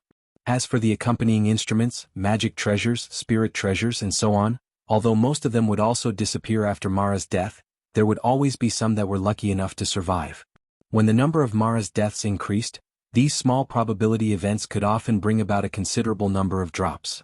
Therefore, when Mara's catastrophe came, it was often an excellent opportunity for the various sects to have sufficient resources for cultivation. Their cultivation would advance by leaps and bounds, and the number of magic treasures and spirit treasures would increase explosively. During this time, Lu Ping had collected a lot of original essence through the Linglong wine cauldron, and in the process of refining elixirs for others, he had also accumulated a lot. However, after deducting the supply for his own cultivation and the supply for the sect's disciples, there was not much left after the 6 bottles of Dharma-grade essence refining elixirs were sold. However, because of Lu Ping's bid for the rare coral gold this time, it reminded many cultivators. Therefore, in the next few transactions, the Dharma-grade essence refining elixirs refined with the original essence of Mara's blood became the equivalent of the top-grade spirit stone. The trade fair continued. Many of the cultivators on the platform displayed more than just one item. Additionally, the cultivators who had already gone on the platform could also go on stage to display their items again. Thus, although there were only around 30 cultivators from the human and Yao clans present, the trading process was extremely long. However, after Lu Ping won the bid for the rare coral gold, he rarely made any subsequent transactions. Most of the time he just watched the various cultivators display their treasures below the stage. His mind was already immersed in the core space. At the beginning of the trade fair, after obtaining the Sky Thunder rare stone from Yuan Feixiang, Lu Ping inadvertently threw the stone into the core space. The moment the Sky Thunder rare stone entered the core space, the 7 treasures thunder calabash was like a big cat that had smelled fish. In an instant, it jumped out from the claws of the dragon Dharma power. The mouth of the calabash opened and a lightning bolt shot out like a long snake, swallowing the Sky Thunder rare stone. An electric spark also exploded from the Sky Thunder rare stone and connected with the lightning bolt. The entire stone was instantly submerged in lightning. From afar, it looked as if it had been swallowed by the lightning bolt. The lightning bolt retracted, and the Sky Thunder rare stone also entered the 7 treasures thunder calabash. The entire thunder calabash trembled in the core space as if it was convulsing. Countless lightning bolts seeped out from the surface of the thunder calabash and continued to expand in the core space. The netherwater sword and the thin water sword both hid far away. The golden rock, the spirit of the hanging cloud sail, circled over to investigate, but it was suddenly struck by a lightning bolt. After a mournful cry, the golden rock fled in panic, leaving behind a few feathers. Seeing this, Ling Long hurriedly retracted into the wine cauldron and hid in the Dharma Power auspicious cloud. The praying mantis cut the few lightning bolts in half and muttered to itself, "Strange, strange." Then it jumped behind the Dharma Power, not wanting to provoke the seven treasures thunder calabash at this time. Lu Ping's divine will descended, and the dragon Dharma Power stretched out from the Dharma Power auspicious cloud. With a light touch, a Dharma Power auspicious cloud flew out and condensed in the air, finally turning into a golden lotus, which corresponded with the 9th grade white jade lotus that the dragon Dharma Power sat on. The golden lotus flew to the bottom of the seven treasures thunder calabash, and then the lotus gradually closed, forming a huge flower bud, wrapping the entire seven treasures thunder calabash in it. Colorful lightning still swam on the golden lotus, but it was unable to wreak havoc in the core space. Lu Ping secretly breathed a sigh of relief and turned his attention back to the trade fair. At this time he saw a cultivator on the stage display a scarlet flame, which immediately caused a commotion among the cultivators present. Who else could it be but the flame spirit coffin? I believe that everyone has recognized it as well. It's a heaven-level mid-grade scarlet vulture flame. Needless to say, its firepower is powerful. Although it's not suitable for alchemy or weapon forging, it's suitable for smelting spiritual objects. It's also the flame of choice for cultivating several excellent magical powers after attaining the Dharma Power. I believe that everyone understands its value. However, this time I will be bidding in a blind auction. They can bid however they want, but the final decision is in my hands. Although the flame spirit coffin didn't state the starting bid, if many of the cultivators present were interested in this flame, they wouldn't really want to offend the Fire Phoenix clan with a low price. As soon as the flame spirit coffin finished speaking, more than 10 cultivators in the pavilion were visibly tempted. This flame was no longer of any use to most of the Dharma adepts present. Only some cultivators who practiced fire-based techniques might use it when they were practicing their natural mystiques. However, this didn't mean that the core forging adepts of their respective sects wouldn't be able to use it. A heaven-level mid-grade spiritual object was something that could only be encountered by chance. Once it appeared, they would try their best to fight for it. Lu Ping was a little tempted as well, but he didn't know what item he would use to bid for it. This kind of blind bidding method was the most troublesome. The key to winning this flame depended entirely on the flame spirit coffin's will. However, the flame spirit coffin didn't say what he wanted, and everything depended on the guesses of the bidders. Lu Ping saw that Chu Haitian, who was beside him, seemed to be preparing something as well. His heart skipped a beat as he recalled the day when he went to the Green Sea Snakes' encampment on Chengling Island. He had heard about the leader of the Fire Phoenix clan, the flame spirit coffin's grandfather, Yan Jiuxiao Laozu, attempting to overcome his third lightning tribulation and achieve the pure Yang Dharma power. Lu Ping thought to himself, could it be that the treasures that can help in overcoming the lightning tribulation are one of his goals? However, Lu Ping thought about it again. The treasures that could help in overcoming the lightning tribulation with this flame would probably only be those that didn't have significant effects. Although a heaven-level spiritual flame was precious, compared to the importance of a lightning tribulation to a Dharma power adept, it was undoubtedly inferior. Regardless of whether it was true or not, Yan Jiuxiao's third lightning tribulation should be a breakthrough.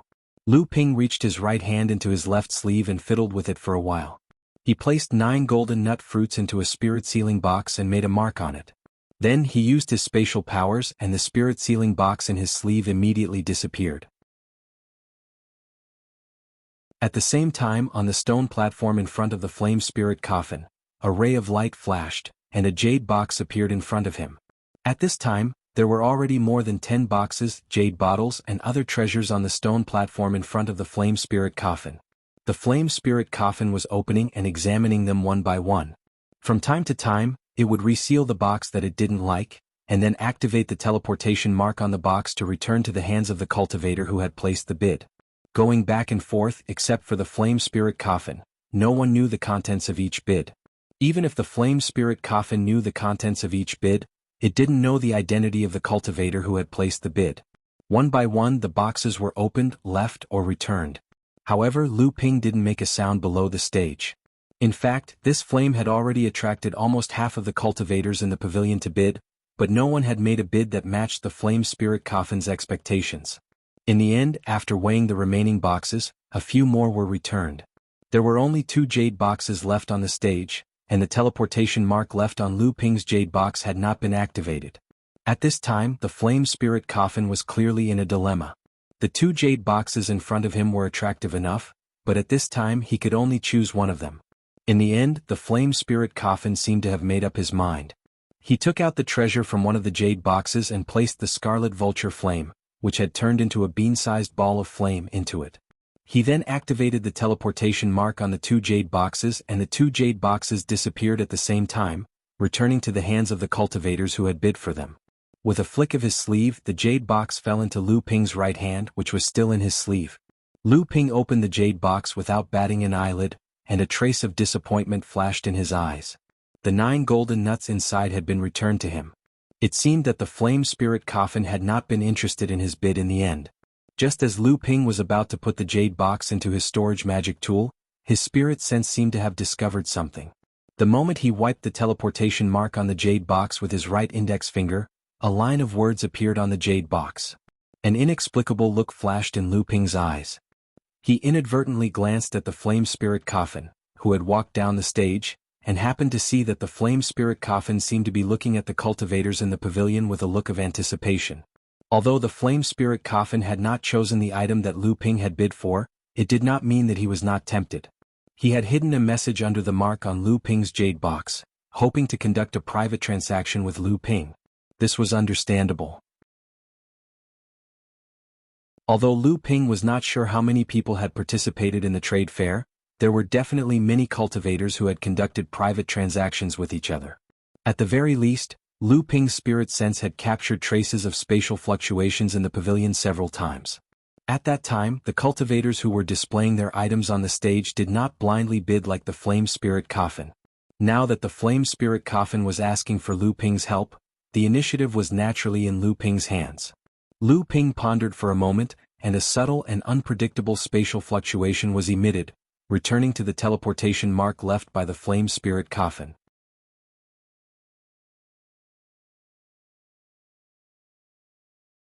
Chapter 1074. Although the golden nut was considered a low-grade elixir that could strengthen a practitioner's physical body, the golden nut had an unparalleled advantage over other elixirs that were refined from similar elixirs. The golden energy pill refined from the golden nut could be repeatedly consumed and refined by the practitioner to strengthen the physical body.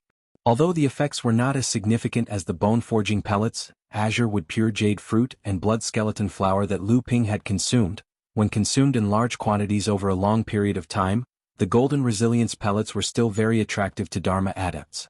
Furthermore, no matter what kind of spirit pellets that could strengthen one's physical body, they were all items that could only be found by chance in the cultivation world. Lu Ping's golden nut tree had been in his possession for more than 100 years. With sufficient growth conditions and secret techniques, it had ripened twice and produced a total of 72 golden nuts. With Lu Ping's current physical body, although the golden energy pill was still of some use, it was negligible. Therefore, over the years, Lu Ping had accumulated dozens of golden nuts. The message that Lu Ping sent was directed to the flame coffin through a predetermined space mark. This prevented the flame coffin from confirming Lu Ping's identity through the fluctuations in space. The message that the flame coffin left behind was very simple. It hoped that it could use a mid-grade heaven-level fire seed to exchange for the 9 golden energy pills that Lu Ping had. Of course, Lu Ping's reply would not be easily agreed. He wanted the flame coffin to add a set of great techniques that were passed down from the Fire Phoenix clan. Lu Qin'er had already advanced to the 9th stage of the forging core and was about to condense her 3rd type of spiritual item and achieve a high-grade golden core. Although the mid-grade heaven-level spirit fire was useless to Lu Qin'er, the Fire Phoenix clan's great techniques would be of great help to her when she advanced to the Dharma stage in the future. Moreover, the Fire Phoenix clan's great techniques could also be given to the Jinling practitioners with the Fire Element Phoenix bloodline to practice. It was also a very good foundation. After Lu Ping sent this reply, he did not receive another message from the flame coffin for a long time. Just when Lu Ping thought that the price was too high and the flame coffin had already rejected him, the teleportation mark on his sleeve lit up again. The flame coffin had actually agreed, but he wanted 15 golden nuts. Naturally, Lu Ping did not agree. Instead, he asked to see the flame coffin's great techniques that were provided by the flame coffin. The two sides continued to bargain. After 3 people had completed their transactions, the 2 finally reached an agreement. Lu Ping used 12 golden energy pills to exchange for the Flame Coffin's mid-grade heaven-level spirit fire, the Red Lava Flame, as well as a Fire Phoenix clan's secret technique, the Burning Sky technique.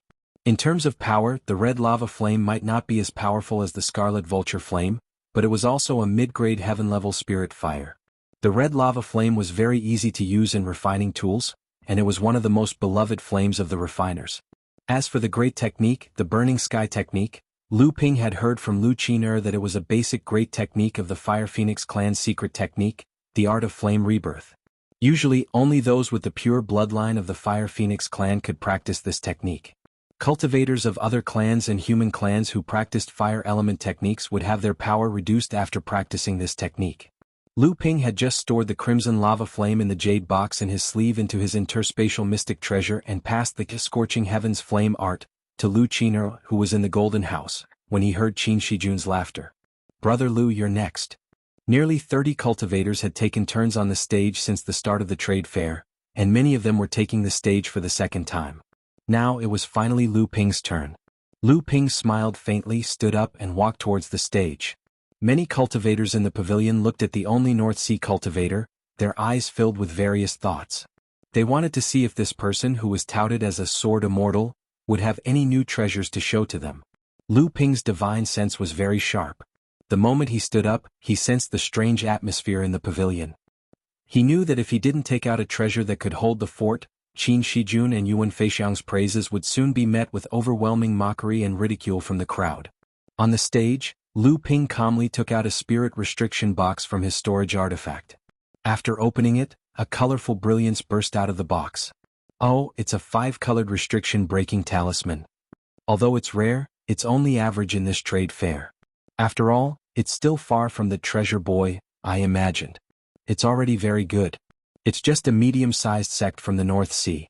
To be able to take out 3 5-colored restriction-breaking talismans, at least their foundation is not bad.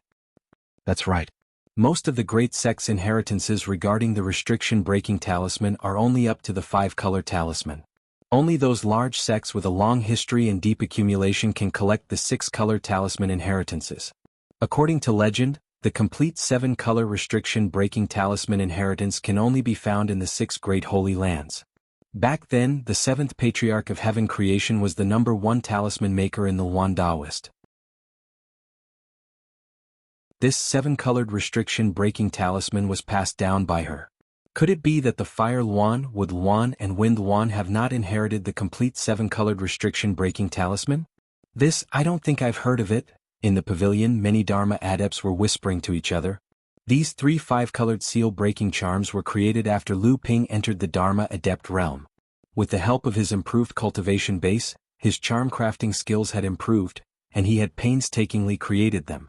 Every talisman paper that could bear the weight of the 5-colored restriction-breaking talisman was a special item. Just like forging weapons, the creation of talisman paper was not easy. Although it was not as difficult as forging weapons, the process of creating talismans could consume a large amount of talisman paper. Lu Ping's talent in making talismans could only be considered above average, and he did not have the time to waste on creating talisman paper. The talisman paper that Lu Ping needed to create the 5-colored restriction-breaking talisman had all been obtained from the talisman pavilion. Therefore, 2 of the 3 5-colored restriction-breaking talismans that Lu Ping had created were considered items that belonged to the sect. Just based on the value of these 3 talismans, they were already above average among the treasures that had been displayed today. Although they were not considered outstanding, they were enough to prevent the cultivators who wanted to see Lu Ping make a fool of himself from being able to mock him. However, occasionally, a few disdainful looks would pass by Lu Ping's face, pretending that they did not care. There are 3 5-colored restriction-breaking talismans. I don't need to say much about their effects. The items that you need to exchange for them are also very simple. Heaven and Earth spirit items that are above mid-grade Earth level, or supreme-grade spirit stones. Everyone is free to bid, but the final decision of the transaction lies in my hands. This was different from the blind bidding of the Flame Coffin. The Flame Coffin was unwilling to state what it needed, but Lu Ping limited the items that it needed to exchange to supreme-grade spirit stones and Heaven and Earth spirit items that were above mid-grade Earth level. Although the cultivators below the stage would not reveal their prices, they did not need to use their spatial powers to secretly trade with Lu Ping. Although Lu Ping did not lack supreme-grade spirit stones, Lu Ping did. Now, with the rapid expansion of the sect, Junling was even more lacking in heaven and earth spirit items. After some selection, Lu Ping finally reached an agreement with the Dharma adept from the South Sea Talisman sect. This cultivator, who had previously fought with the Guangfa sect's Yu cultivator, used a portion of supreme-grade spirit stones and several mid-grade earth-level spirit items to exchange for 3 5-colored restriction-breaking talismans from Lu Ping. Although the talisman sect was not like the East Sea's Purple Talisman Pavilion, which was purely based on the art of talismans, the art of talismans was also one of the foundations of the sect. Logically speaking, as a large sect, they should not be so interested in talismans like the 5-colored restriction-breaking talismans. Could it be that this sect did not even have the inheritance of the 5-colored restriction-breaking talismans? Just as this thought flashed through Lu Ping's mind, he heard a sarcastic sneer. The Guangfa sect's Yu cultivator had indeed revealed the talisman sect's secret. Brother Xie, the dignified talisman sect has been a large sect for 3,000 years and is considered to be famous in the world of cultivation. How could you not even have the inheritance of the 5-colored restriction-breaking talismans? You really do not deserve the name, talisman sect. The talisman sect's Xie cultivator's face flushed red, but in the end he snorted coldly and did not refute. Seeing this, the Yu cultivator immediately sneered again. After the transaction of the 5-colored restriction-breaking talisman was completed, the crowd then realized that Lu Ping was still standing on the stage and had not come down. It was obvious that there was still a second treasure to be traded. A trace of curiosity arose in their hearts. Could it be that this treasure boy still had another treasure to show to the crowd? Lu Ping took out a jade bottle from his storage instrument. Seeing the curious gazes of the crowd below the stage, Lu Ping did not open it immediately. Instead, he stretched out his right hand and drew lines of inner yuan in the air with his 5 fingers. These lines condensed into a bluish-purple talisman inscription in the air. Drawing talismans in the air. The 2 Dharma adepts from the Purple Talisman Pavilion and the Talisman sect were slightly taken aback. To be able to master such a secret talisman drawing technique, one must have reached a certain level of proficiency in talisman making. Furthermore, one must also have an extremely fine control over one's inner yuan and divine will to be able to do so. The 2 of them thought that they had already mastered the art of drawing talismans in the air long before they had advanced to the Dharma stage, so it was not that surprising. However, for Lu Ping to be able to draw such a detailed talisman in the air and take such a long time to condense it, even if the 2 of them had already condensed their Dharma powers, they could barely do it. It was a far cry from Lu Ping's casual demeanor. It was not that the 2 of them were inferior to Lu Ping in talisman making. It was just that the density of their inner yuan and the level of their divine will were too low. The 2 of them could immediately tell that the talisman Lu Ping had drawn in the air was a forbidden talisman. It could temporarily open up a space in the air and was usually used to display treasures that were not easily exposed to the outside world. A round, purple-gold elixir rolled out of the jade bottle and into the space opened up by the forbidden talisman. Qin Shijun suddenly stood up from his seat and stared at the elixir that was trapped in the forbidden talisman. He cried out involuntarily, "A purple-gold longevity elixir that can extend one's life by 30 years.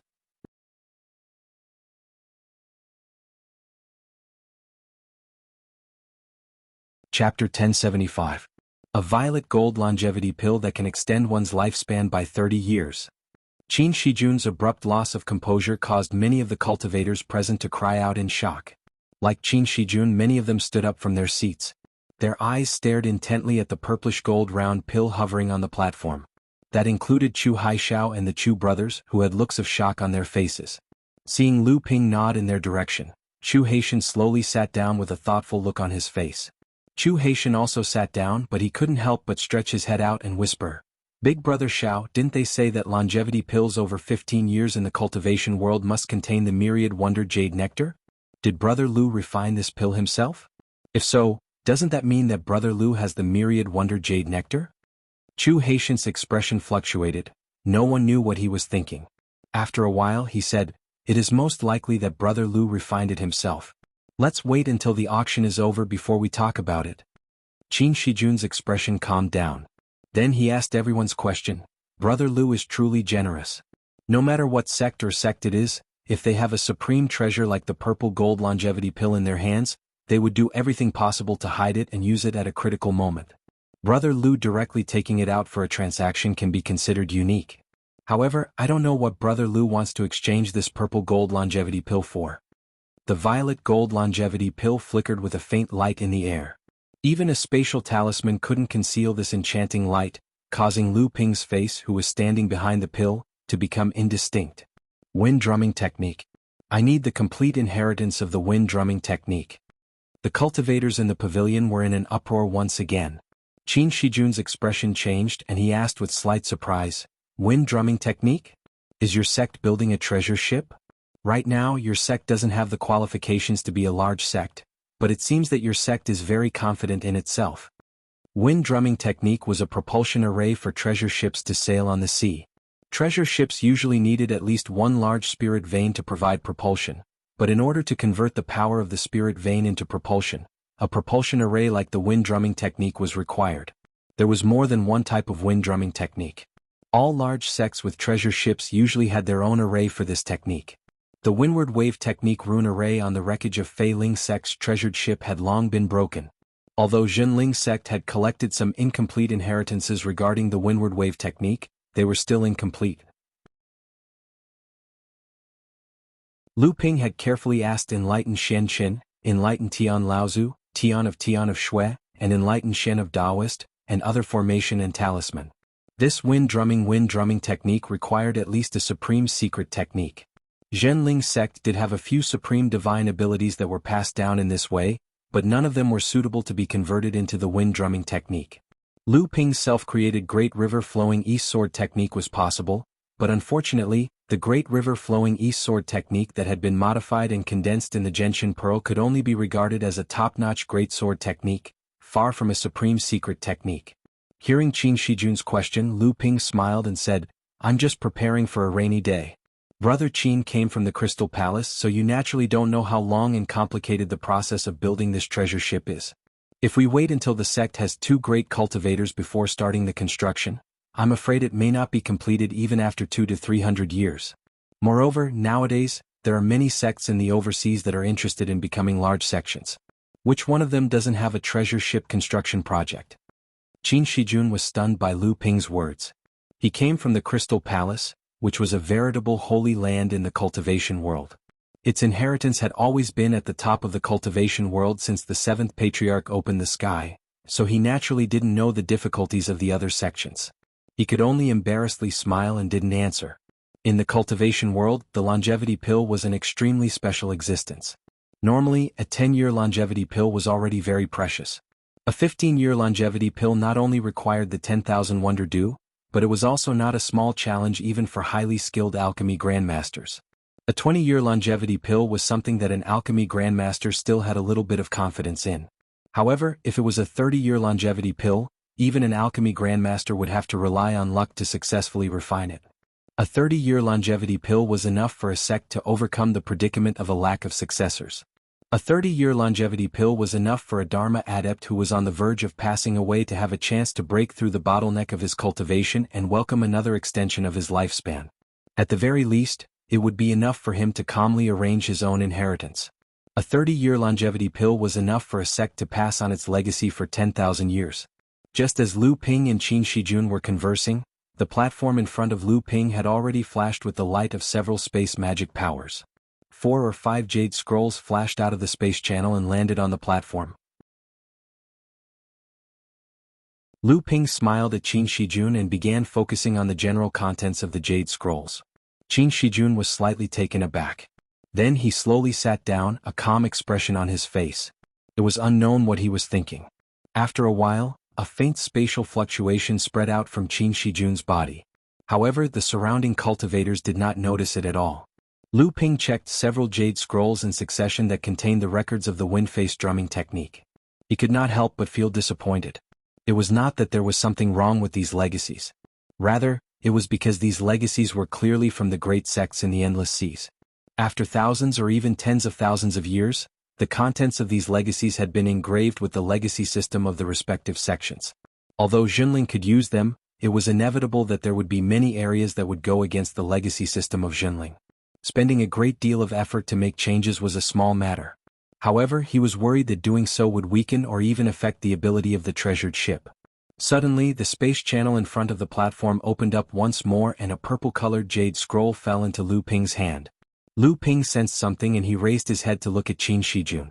He happened to see Qin Shijun giving a slight nod to Lu Ping. Lu Ping's heart gave a thump and his divine sense invaded the jade scroll to check its contents.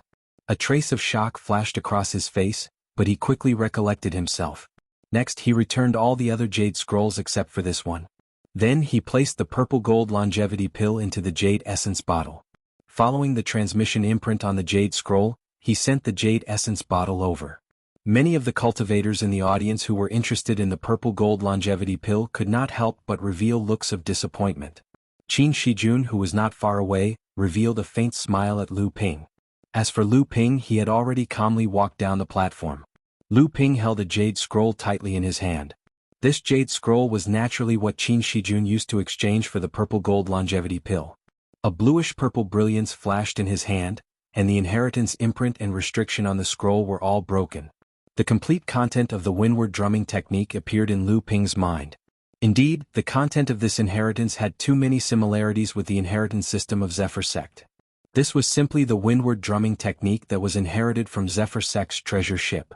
The destruction of Zephyr Sect was indeed inextricably linked to the Crystal Palace. When Zephyr Sect was destroyed, its inheritance was scattered and obtained by many sects in the North Sea. After more than 4,000 years of running in, almost all the sects in the North Sea were more or less stained with the inheritance of Zephyr Sect. If there was a sect whose inheritance had the least pain when it merged with Jinling's inheritance system, then it was undoubtedly Zephyr Sect. Moreover, the wreckage of the treasure ship that Jinling obtained was simply something that belonged to Zephyr Sect in the past. As soon as Lu Ping returned to his seat, Chu Haitian, who was at the side, smiled bitterly and said, "Brother Lu, you really hid it from me for a long time." Lu Ping naturally knew what he was referring to, so he smiled and said, "If I had brought up the Wonder Dew at that time, it would have inevitably given the impression that the nobles had ulterior motives." Chu Haitian laughed and said, "Then why are you so frank now, Brother Lu?" Lu Ping said directly, "I still have a portion of Wonder Dew here. You don't have to worry about the spirit-attracting pill's medicinal catalyst." Chu Haitian's expression only relaxed for a moment, but he immediately put on another thought. Very soon, it was Chu Haitian and Chu Haitian's turn. The two of them had originally prepared a lot of treasures just for the Wonder Dew. Now that the Wonder Dew had been obtained, the two of them went up to the stage one after another and exchanged a series of treasures for a variety of spiritual herbs that were more than 3,000 years old, spiritual objects, and other things needed to refine the spirit-attracting pill. In order to confuse the public, they naturally mixed in a large number of other treasures. Although the two of them exchanged for a lot of items, the quality was undoubtedly inferior to the items displayed by the other cultivators in this trade fair. However, the two of them were born in the Green Sea Snakes, so no one dared to question them. Even Qin Shijun was silent at the side at this time. Anyone with a discerning eye could tell that the two of them exchanged for a large number of rare spiritual herbs must have something to do with Chu Tianyu Laozu, who was seriously injured and whose cultivation was on the verge of collapse. However, with so many spiritual herbs, no one could guess what method the Green Sea Snakes were going to use. Only the Flame Spirit Coffin's expression was a little ugly at this time, and it frequently looked suspiciously at Lu Ping. The trade fair was still going on, and there was no lack of high-quality treasures on display. There were even many treasures that tempted Lu Ping. Unfortunately, Lu Ping tried to bid several times, but he was unable to obtain them. At the end of the trade fair, Qin Shijun set off the climax of the trade fair with a companion spiritual treasure. Unfortunately, this companion spiritual treasure was not suitable for Lu Ping. Lu Ping also tried to bid for it, but in the end he still missed it. After the trade fair ended, the cultivators of the various sects left one after another. However, everything that happened at the trade fair quickly spread throughout the 5 Phantom Islands. Among them, the appearance of the purple gold longevity pill was undoubtedly the highlight of the entire trade fair. The name of alchemy grandmaster Lu Tianping once again resounded throughout the entire 5 Phantom Islands. 3 days later, the sky above Spirit Gathering Island was covered with dark clouds and thunder rumbled. Under the witness of many Jinling disciples, a series of pale blue lightning bolts descended from the sky through the island's protective array, striking the void in front of Lu Ping, almost shattering the nearby space.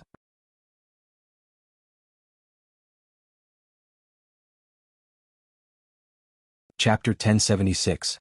After Lu Ping had summoned the lightning for the water spirit sword, the sword itself had become invisible. However, Lu Ping's divine will was still able to clearly capture the position of the water spirit sword. The water spirit sword was different from the other spirit treasures that had been modified to undergo lightning strikes. The water spirit sword itself was an extremely high-quality spirit-nurturing treasure. After fusing with a spirit treasure that had an invisibility effect, the quality of the water spirit sword had been greatly improved. After passing through the lightning strikes, it would not be like the other modified spirit treasures that had a weak weapon spirit and would not be able to improve further in the future. An invisible flying sword would not be able to escape the tracking of the lightning strikes, nor would it be able to evade them. This was due to the quality of the water spirit sword itself and its spiritual nature being fully activated. 6 bolts of lightning struck consecutively, but they were not able to break the water spirit sword from its invisible state. Instead, the space around the water spirit sword was split into pieces, as if it was about to be sucked into the broken space. A few hundred feet away from Lu Ping Jinling's remaining 30 or so core forging adepts were watching this rare spirit treasure lightning strike from afar. Over this period of time, the 5 islands of the Jinling sect had experienced spirit treasure lightning strikes several times.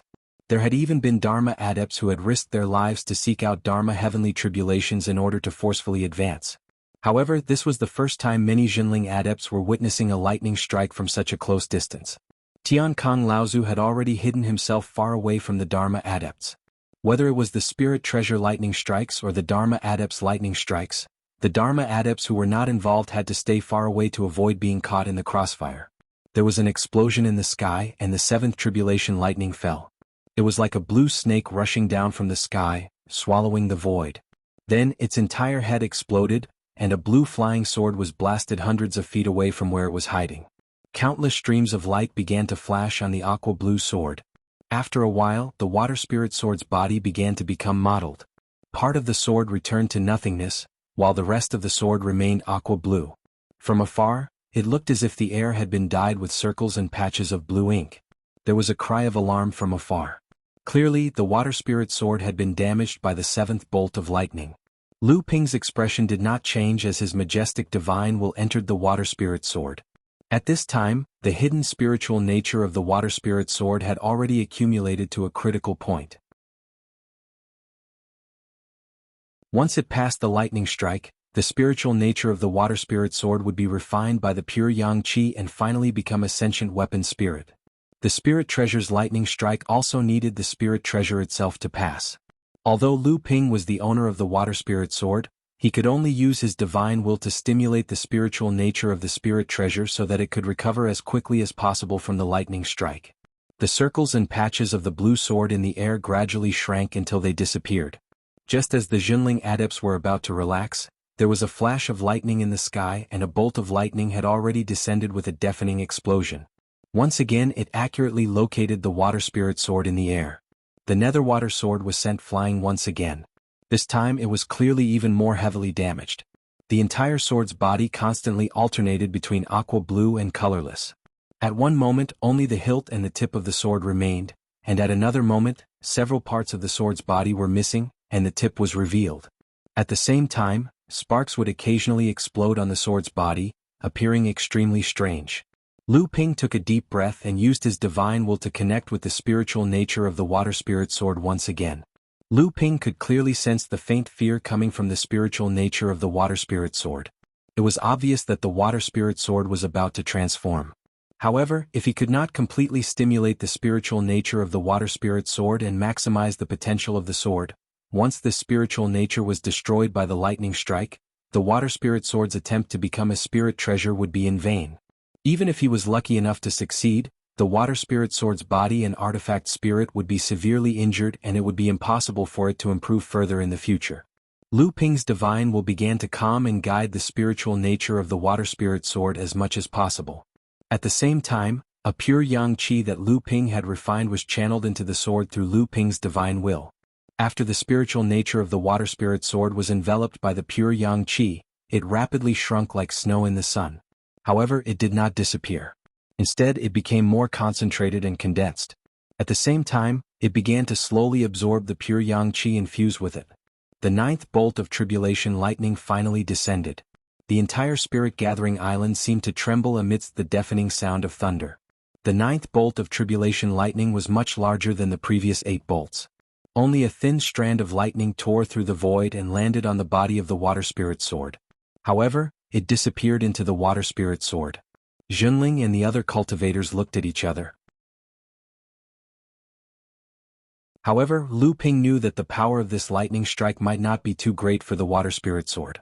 However, it was the most critical moment for the spiritual nature of the magic treasure, which was at the critical moment of its transformation into an artifact spirit. After this fine lightning entered the sword, it directly disintegrated the condensed spirituality. Rich pure yang qi exploded from the tribulation lightning, annihilating the spirituality of the magic treasure that had already dissipated in the sword. However, at this critical moment, the scattered spiritual nature was actually able to resist the invasion of the first yang qi. Instead, it gradually began to condense again. Seeing this, Lu Ping finally breathed a sigh of relief. The most dangerous stage had been passed. It was only a matter of time before the water spirit sword became a spirit treasure. Once the artifact spirit was formed, Lu Ping would be able to use the invisible sword technique to control this flying sword. It would be equivalent to Lu Ping grasping his 3rd supreme destiny power.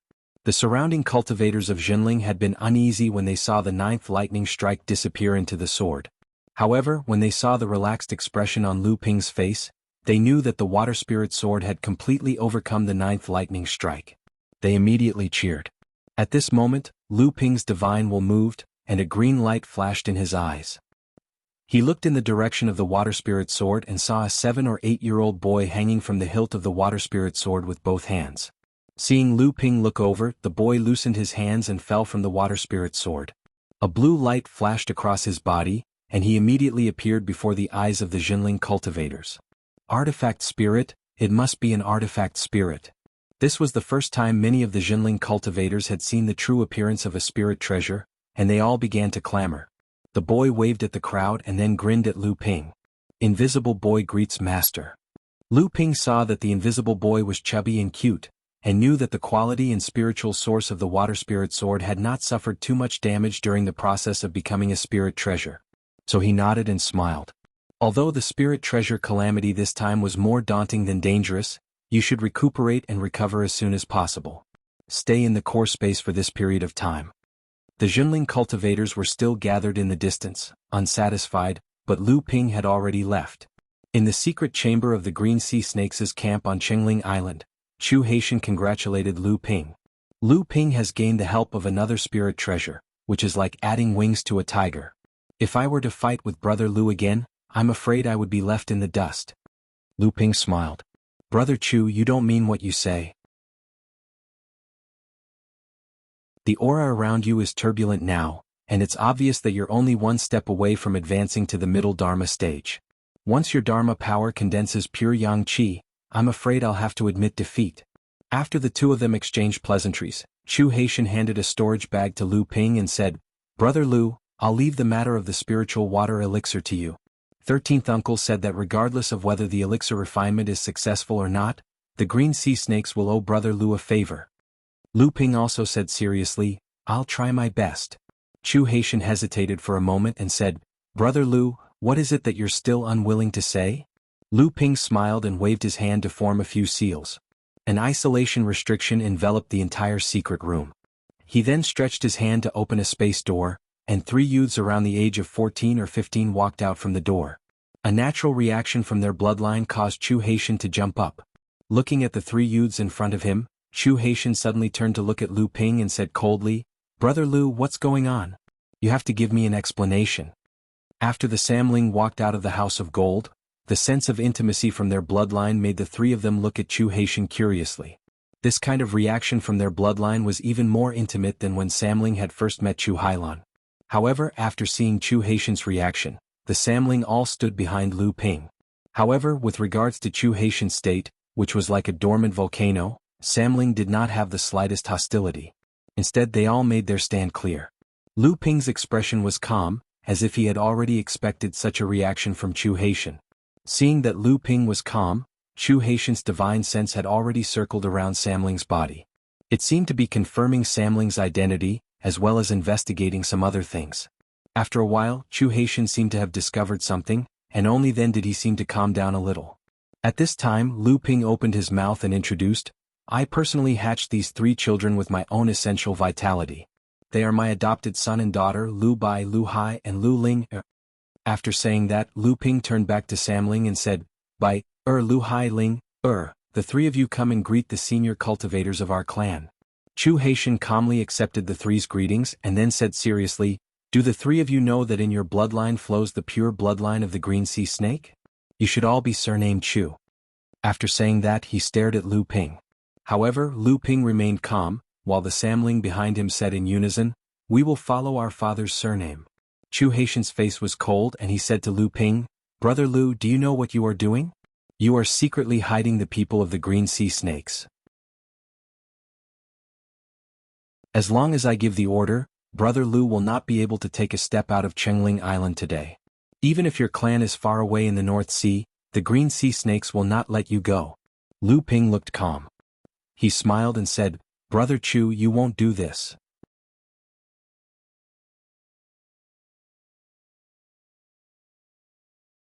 Chapter 1077.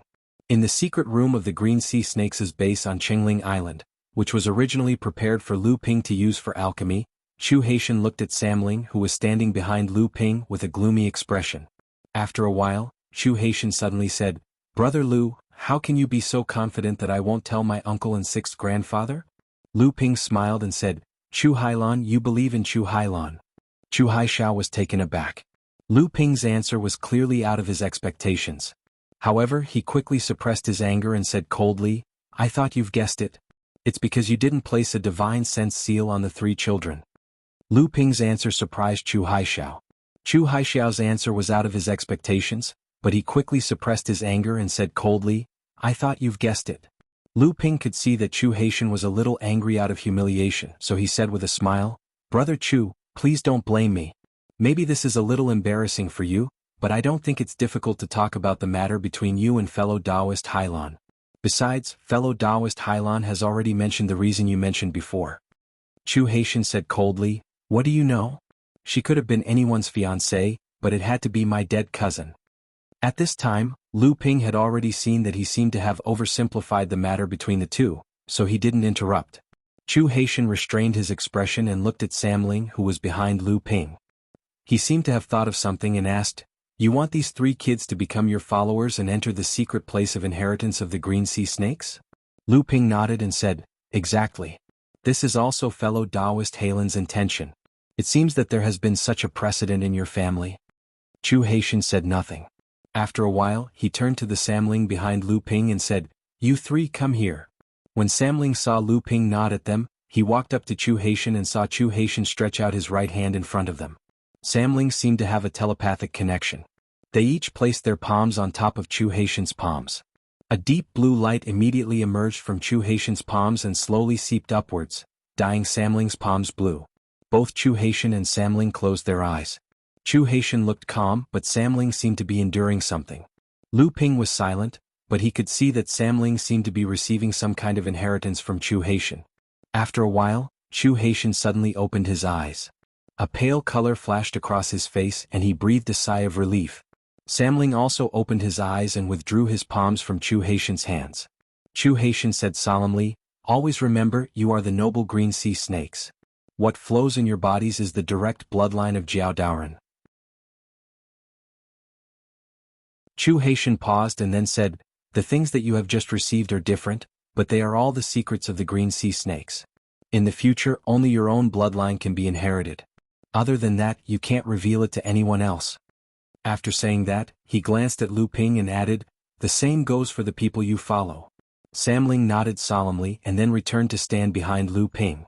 Lu Ping was a little surprised. "Brother Chu, is this?" Chu Haitian shook his head and said, "This is just a greeting gift from the elders to the juniors. The secrets of the green sea snakes are as vast as the sea. How can it be so easy for them to get it? However, the things that I just gave them are enough for them to condense their gold elixir and achieve the Dharma power. As for the things after achieving the Dharma power, Brother Lu, it's up to you."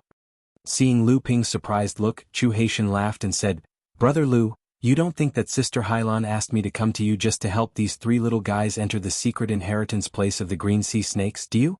Although Lu Ping didn't answer, his expression clearly indicated that he was certain of his answer. It's not that easy. Chu Haitian continued. In fact, Sister Helen's real purpose is probably the things that I can pass on to the three little guys so that she can buy you more time. Time? Yes, it's time. So that Brother Lu, you have time to accumulate your own foundation so that you can pass the test of the green sea snakes in the future. Test? Chu Haitian laughed and said, Brother Lu, you can't be thinking that as long as our tribe recognizes the Samling's follower, you can take away the Samling who has entered the secret inheritance place. Naturally, Lu Ping would not have such a thought. Chu Haitian naturally knew that as well, so he continued to explain, Brother Lu, you already know that there have been great sorcerers in history who have been followed by cultivators from the green sea snakes, but do you know who these so-called great sorcerers are? Without waiting for Lu Ping to answer, Chu Haitian continued, there are actually only 6 so-called great sorcerers. 2 of them have a deep relationship with our tribe, but they are also great sorcerers in the late Dharma stage. The other 4 were recognized by the green sea snakes at the pure Yang Laozu stage, and 2 of them even became real souls in the future. Lu Ping pondered for a moment, then asked curiously, Brother Chu, you should be from the water snake tribe, right? Just now, you were able to give Samling different inheritances. It seems that my understanding of what Brother Hailan said might not be wrong. It is indeed possible that you have found a complete inheritance for Samling. Chu Haitian looked at Lu Ping and said, it is not an exaggeration to say that. The green sea snakes can be roughly divided into 6 branches. The water snake, the ice snake, and the wind snake are the strongest among the 6 branches. The secret place of inheritance of the green sea snakes should be guarded by the pure Yang Laozu of these 3 branches. And my grandfather, the former chief of the green sea snakes, Chu Fanyun, is one of the pure Yang Laozu who guards the secret place of inheritance. And my father, Chu Feiyu, is the current chief of the green sea snakes. Chu Haitian got up and walked out of the secret chamber. At the same time he said, Brother Lu, this is all I can help you with. According to what you said earlier, Samling's background may be related to the disaster caused by the flame coffin more than 100 years ago. But as for who their parents are, there are too many disciples of our tribe who have died at that time. There is no way to find out. I hope that Brother Lu can successfully refine the panacea. Uncle Tianyu and my father are the closest friends. In the future, if Brother Lu really has the strength to accept the test of our tribe, perhaps Uncle Tianyu will be able to repay the favor he owed today. Chu Haitian opened the door of the secret chamber, but his body suddenly paused. He looked back and said, I forgot to tell you that Uncle Tianyu's mother, Xian Yun Laozu, is one of the only 2 pure Yang Laozu in our water snake tribe.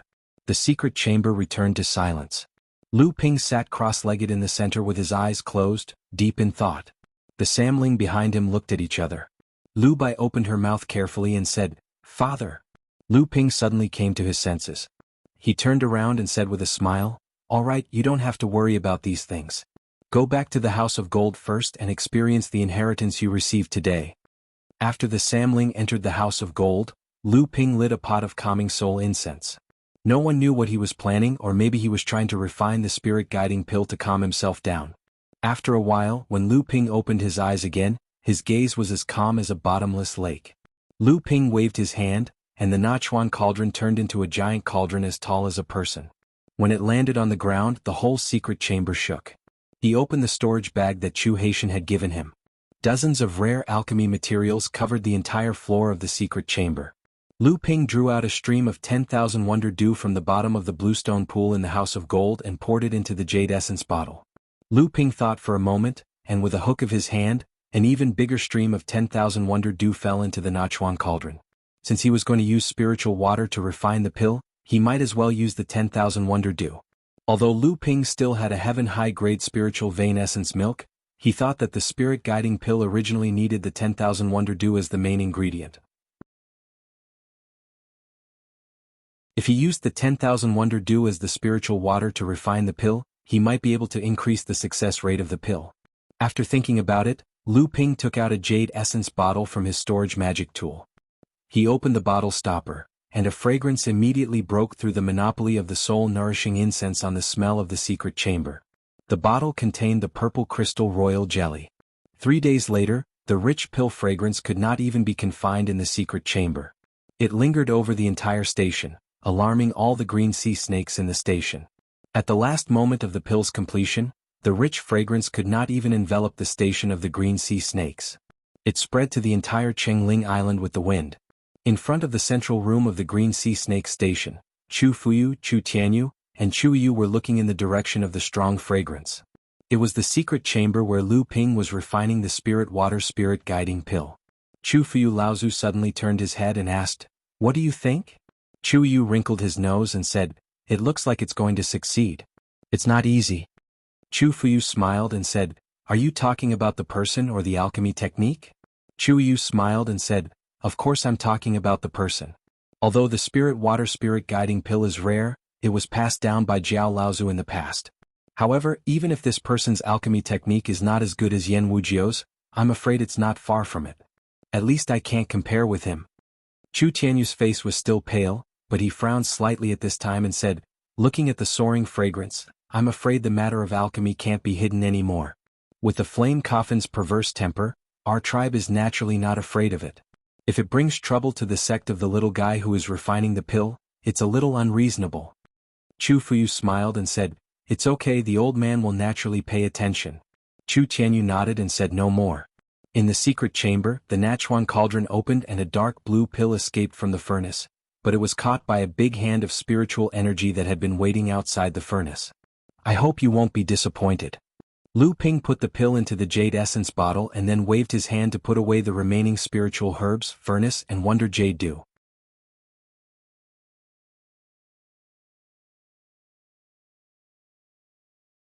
Chapter 1078. During this period of time, the most shocking news in the 5 illusory islands was that Lu Tianping of the Zhenling sect had used the spirit water alchemy technique, which was almost unheard of in the cultivation world, to produce a spirit water spirit gathering elixir, which saved the great cultivator Chu Tianyu's cultivation from the brink of collapse, and successfully stabilized his cultivation at the late Dharma stage. Lu Tianping, it was Lu Tianping again. Ever since the 5 Phantom Islands had been besieged, Lu Tianping's name had become a hot topic of conversation several times in the past 6 months. The tug-of-war in Phantom City was still ongoing, with both humans and demons taking turns to fight. Zhenling had already rotated 5 times. Although Lu Ping and Tiankong Laozu had good results every time, it was not always smooth sailing. Tiankong Laozu had been injured twice to protect Lu Ping, and there was another time when the two of them had joined forces to kill a Jade Shura, but they had been surrounded by 4 Jade Shuras. In the end, they had fought with all their might, and both of them had sustained serious injuries. In the past 6 months, after several fierce battles, Tiankong Laozu had aged. Originally, Lu Ping had estimated that Tiankong Laozu should have had 40 to 50 years of life left, but the continuous battles and the injuries he had sustained had depleted his originally limited lifespan. Now, it would be good if he could only last 30 years. Lu Ping actually had a purple gold longevity pill, but Tiankong Laozu had refused to take it. According to Tiankong Laozu's reason, he had already taken enough longevity pills when he had advanced to the mid-Dharma stage. Even something as precious as the purple gold longevity pill had been used on him to increase his lifespan by 10 years. The purple gold longevity pill was very precious, and it was the treasure that could extend one's lifespan for a long time in the world of practitioners. If it was used on Tiankong Laozu, it might not even have 1/3 of the effect, let alone other longevity pills. Fortunately, Tiankong Laozu had once joined forces with Lu Ping to kill a blood Shura, and had obtained a companion spiritual treasure that he had always resented. But this companion spiritual treasure was different from Lu Ping's water spirit sword. To transform it into a treasure and survive the thunder calamity was not something that could be done in a short period of time.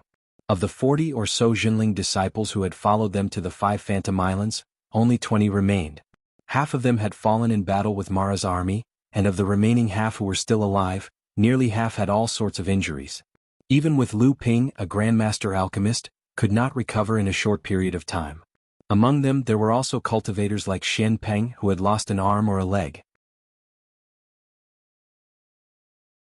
Zhenling's core forging stage cultivators were only left with a dozen or so people who could still fight. Even so, Zhenling sect's losses were considered light compared to the other sections. At the very least, Zhenling sect's 2 Dharma adepts were unharmed. Moreover, the remaining 10 or so core forging adepts who could still fight had improved greatly in terms of their cultivation and abilities after going through more than half a year of life and death training. In addition, they had collected essence from killing Mo Luo and used it to create elixirs, which greatly alleviated the shortage of cultivation resources for these practitioners. In just half a year's time, 7 people from Jinling had achieved breakthroughs in their cultivation. Many of them had advanced to the 4th or 7th stage of the core forging stage. Among them, Yao Yong had successfully advanced to the 9th stage of the core forging stage. Although Xian Peng, who had lost an arm, had lost a lot of his strength, he had stubbornly pushed his cultivation to the late stage of the core forging stage. Of course, these rapid improvements in cultivation were not limited to Jinling alone. The cultivators of the entire 5 Phantom Islands had also experienced a great increase in their cultivation. In the encampment of Jinling, Laozu asked with a serious expression, "Is the information you received reliable?" Lu Ping thought about it and nodded. Chu Haitian would not lie about this matter. Previously, I had received hints from Chu Fuyu, the Flame Coffin, and the others that their 2 clans have always had a channel to communicate with the outside world. Tian Kong Laozu guessed with some uncertainty. To be able to maintain contact with the outside world under the siege of Mara's army, I'm afraid even a great practitioner would not be able to do this. Could it be the pure Yang Laozu? Have you asked Chu Haitian and the others personally? Lu Ping nodded and said, "After that I asked them directly." Chu Haitian did not give me a direct answer, but he revealed 2 pieces of information to me. The first is that the overseas sects are already planning to counterattack the Fallen Secret Land. The second is that a group of Mara has already gathered outside the Fallen Secret Land and is besieging the encampment of the Northern Alliance, Chenyuan City. Tian Kong Laozu nodded thoughtfully and said, "It seems that whether it is the East Sea, the North Sea, or the South Sea, the disaster of Mara must have been alleviated to a certain extent. Otherwise, the overseas sects would not have been able to mobilize forces to support the Fallen Secret Land. However, the siege of Chenyuan City is a little strange. After all, the Northern Alliance is a large sect in the East Sea, second only to the Crystal Palace. How could they be so easily besieged by Mara?" Lu Ping reminded him, "Elder, before this, Mara's army gathered to invade the Fallen Secret Land. 1/3 of the Northern Alliance's territory was swept away, and several Dharma adepts perished. In this battle of Phantom City, Laozu was assassinated. The remaining Northern Alliance adepts originally had 1 mid-Dharma adept, 2 early Dharma adepts and 3 Dharma adepts. But now, I heard that there is only 1 mid-Dharma adept who is severely injured. The other 2 early Dharma adepts died in battle while defending against Mara's attack. One of them was even a 3rd-generation elite adept of the Northern Alliance." Tian Kong Laozu was stunned and said, "Are you saying that the Northern Alliance will be abandoned by the Crystal Palace and the other major sects? This is somewhat impossible. You must know that the Northern Alliance has at least 2 great Dharma adepts. With thousands of years of history, it will not be so easy to destroy them." Lu Ping seemed to be troubled by this problem as well. After a while, Lu Ping suddenly said, "Perhaps this disaster of Mara is an opportunity for the various sections. It could even be a conspiracy that they have set up." At the same time, in a secret place in Phantom City, Yuan Feixiang was sitting quietly in a secret room. Suddenly, Yuan Feixiang slowly opened her eyes and said to a place of nothingness, "Mr. has returned." The seal in the secret room flickered with runes. Gradually, some of the runes faded away, while others shone brighter and formed a temporary teleportation circle. If Lu Ping was here, he would certainly be shocked because the formation of this teleportation circle was almost the same as the one left by Kangwu Laozu in the Spirit Stone Mine on Yuanling Island. The teleportation circle flickered with white light, and Mr. Wen's figure appeared from the white light. He looked at Yuan Feixiang and said, "Greetings, young master. How is it? The seal has been blocked. The people of the Crystal Palace and Green Sea Snake shouldn't be able to find us. But it's hard to say who is inside the heavenly wall of myriad poisons." Yuan Feixiang heaved a sigh of relief and said, "It doesn't matter. That person won't take action as long as we don't go too far inside the heavenly wall of myriad poisons. Moreover, he has never left the heavenly wall of myriad poisons. So there shouldn't be any hidden dangers."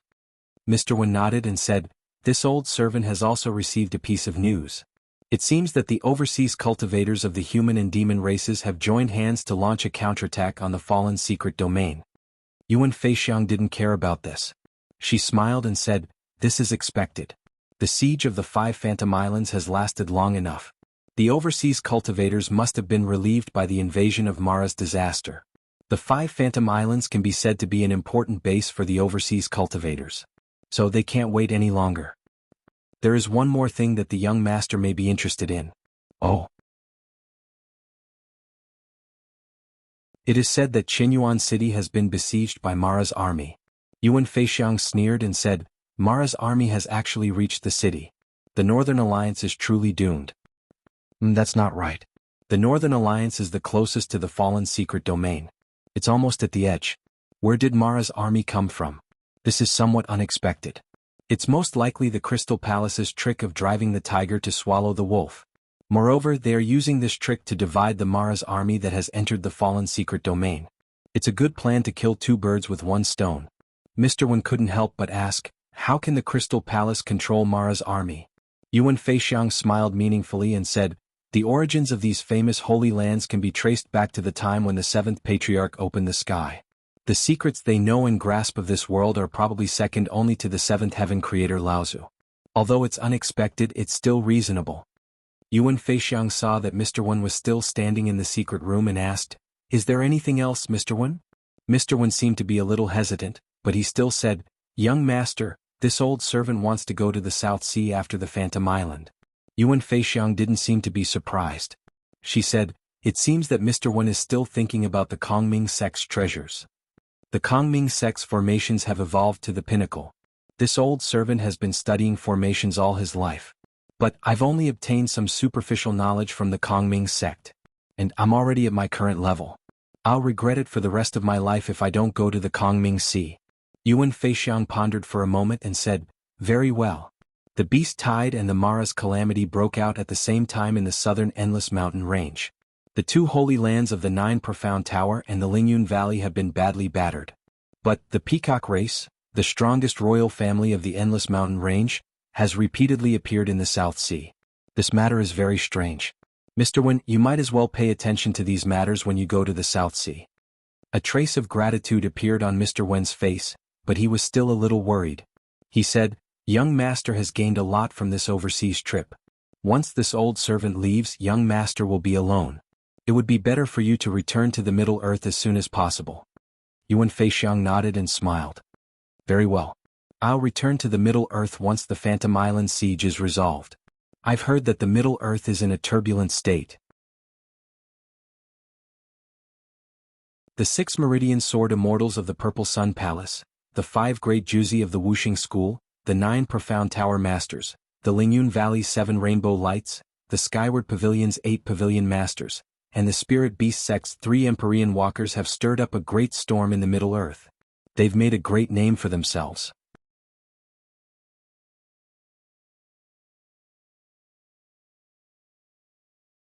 Chapter 1079. In the Phantom City, Lu Ping once again came to the courtyard where Rongshi Laozu lived. Taoism friend Tianping, are you here for the thin water flowing sword? Rongshi Laozu seemed to have expected that Lu Ping would come today. She was busy in the past, but today she was sitting quietly in the room. Lu Ping bowed slightly and said, Junior came in a hurry and disturbed Senior. No problem. Rongshi Laozu stretched out her hand and a pair of flying swords flew out from the back of the house. Before they reached Rongshi Laozu, the pair of flying swords suddenly turned and flew towards Lu Ping. They hovered around Lu Ping's body and made a cheerful sound. The moment the thin water-flowing sword flew past, Lu Ping could feel that the thin water-flowing sword was different from before. This feeling was the same as when the nether water sword had fused with the life-bound spiritual treasure. But this feeling was even stronger. It was like a river that had been blocked and was just waiting for the moment to break through its shackles. Lu Ping put away the thin water-flowing sword and thanked sincerely, Junior is really sorry to trouble Senior twice. Rongshi Laozu said with a smile, although this pair of flying swords is not as novel as the previous invisible sword, the foundation of this pair of flying swords is far better than the previous invisible sword. After smelting the coral exotic gold, its quality has been greatly improved. In the future, even if you summon the second spiritual treasure Thunder Tribulation, you don't need to collect rare treasures to improve its quality. You only need to focus on nourishing it with your Jinqi and purifying it with divine thoughts, and you have some confidence to survive the Thunder Tribulation. Lu Ping nodded, but he heard Rongshi Laozu say again, don't rush to summon the Thunder Tribulation. Focus on nourishing it with your Jinqi for a period of time. When this pair of flying swords is in harmony with your body and mind, it is not too late to summon the Thunder Tribulation. After bidding farewell to Rongshi Laozu, Lu Ping got up and went to a trading market in the west of Phantom City. Lu Ping slightly concealed his appearance and cultivation base. He was now a celebrity on the Five Islands, so he didn't want to attract the attention of many cultivators in the market. However, a simple concealment technique wouldn't be able to fool cultivators in the same realm, so he wouldn't attract unnecessary attention. The 5 illusory islands had been besieged for close to a year now, and they had lost more than a third of their cultivators. Now, be it the humans or demons, almost all the Dharma adepts could recognize each other. If Lu Ping really concealed his own cultivation level and appearance to the point that even adepts of the same level would not be able to recognize him, he would instead attract even more attention because he looked unfamiliar. Now that the 5 illusory islands were besieged by Mara's army, even with the replenishment of Mara's essence, the price of all kinds of cultivation resources kept rising, and the cheapest became a variety of legacies, secret techniques, martial arts, and so on. Lu Ping now liked to wander around these markets, but he didn't collect spirit herbs like he used to. Nowadays, in the Phantom City, who would be stupid enough to take out spirit herbs to trade? Even if they did, the price would be set ridiculously high. What Lu Ping was interested in were the strange things that the cultivators in the market collected on a daily basis. Now, these things could be bought at a very low price, be it spirit stones, cultivation elixirs, or even a few rare spirit herbs that were more than 1,000 years old. Spirit stones and elixirs were not things that Lu Ping lacked, but for others they were urgently needed. Therefore, now was the best time to trade for all kinds of treasures in the market. In fact, when Lu Ping had been to this market several times before, he had traded for a few very good elixir recipes. Among them, there was even a Dharma-level elixir recipe inheritance that Lu Ping had never seen before. According to Lu Ping's calculations, its effect should be considered the best of the Dharma-level elixirs, and the price was only 1 top-grade spirit stone. Lu Ping walked casually in the market, and at the same time he glanced at the items placed on both sides for trading. He often glanced at them and he rarely stopped to take a closer look. However, the arrival of Lu Ping still attracted the attention of many cultivators in the market. Before, Lu Ping seemed to be very ostentatious in the market several times, but each time the items that caught his eye were quite valuable. Obviously, as long as they could catch his eye, Lu Ping would not be too calculative with these core-forging cultivators. When many cultivators saw Lu Ping walking over, they took out a few of their treasures from their own storage instruments, hoping that they could catch Lu Ping's attention and be exchanged for a good price. However, it was extremely difficult to catch Lu Ping's eye. At this moment, Lu Ping saw a middle-aged cultivator sitting on a stone platform not far away. There were dozens of items placed in front of him. Although each item was not considered precious, it was still useful. A trace of surprise flashed across Lu Ping's face. Items that could be considered useful in Lu Ping's eyes were naturally not bad in the eyes of the core-forging cultivators in the market. In fact, at this moment, there were many core-forging cultivators gathered in front of the middle-aged cultivator's stone platform to pick out their items. At the same time, they tried to bargain with the cultivator, but the cultivator ignored them. Although these items were good, they could not catch Lu Ping's eye. Lu Ping only glanced at the items before walking past the middle-aged cultivator's stone platform. Just as Lu Ping walked a short distance away, the silent middle-aged cultivator suddenly opened his eyes. He looked at Lu Ping's figure in the distance and then put away the dozens of items in front of him. There were a few core-forging cultivators who had already set their eyes on the items. However, they had been trying to bargain in order to lower the price. When they saw the middle-aged cultivator take back the items without a word, they grew anxious. They began to talk dirty and tried to stop the middle-aged cultivator from leaving. Unexpectedly, the middle-aged cultivator abruptly stood up and retracted his aura. His Dharma manifestation stage cultivation caused the cultivators present to retreat in horror. They watched in fear as the person in front of them left, and no longer dared to say anything. Lu Ping continued to walk around the market. Unfortunately, it seemed that his luck was not too good today. He still hadn't encountered anything that caught his eye. A few hundred feet behind Lu Ping, the middle-aged cultivator followed him from afar. He didn't deliberately hide his tracks. Lu Ping walked further and further into the market. When he passed by a small tea house, Lu Ping walked in and threw a few mid-grade spirit stones to the shopkeeper. He casually gave a few instructions and was personally led by the shopkeeper to an elegant room. After a while, the middle-aged cultivator also walked into the tea house. The waiter's eyes lit up and he quickly came forward and asked, "May I ask if you are Senior Lin? Senior Lu has been waiting for you in the elegant room for a long time." The middle-aged cultivator was stunned for a moment, then he smiled and nodded. He threw a spirit stone to the waiter and was led into the elegant room by the waiter. The waiter opened the door to the elegant room. A clear fragrance of tea shook the waiter's spirit. He was secretly surprised that his tea house had such high-quality spirit tea. When he looked up, he saw that the tea set on the tea table had been changed. The previous Senior Lu was looking behind him with a smile. The waiter's heart trembled and he quickly said, "Senior Lu, Senior Lin is here." After saying that, he bowed to let the middle-aged cultivator pass. At the same time he left the elegant room and closed the door. At the same time he took 2 deep breaths of the tea. The waiter even felt that the spiritual power in his body was circulating a bit faster than usual. Seeing the waiter leave the tea room, Lu Ping quickly invited the middle-aged cultivator to take a seat and offered a cup of spirit tea. He smiled slightly and said, "Senior Lin has been following behind Junior this whole time. Is there something you want to say?" The middle-aged man took a sip of spirit tea and said, "Good tea." Slowly putting down the teacup, the middle-aged cultivator's face flashed with worry. He immediately said, "I am ashamed to say it, but I have something to ask of Lu Daoyu." Lu Ping's expression didn't change. He suddenly said, "Is it because of Senior's injury?" The middle-aged cultivator smiled bitterly and said, "As expected of an alchemy grandmaster, I can't hide it from fellow Taoist." After a humble "I don't dare," Lu Ping didn't say anything else. The middle-aged cultivator hesitated for a moment before saying, "Then I won't beat around the bush. I believe Lu Daoyu has some understanding of my current situation." The Northern Alliance participated in the Battle of Phantom Island. There were 4 Dharma adepts and nearly 100 core forging adepts.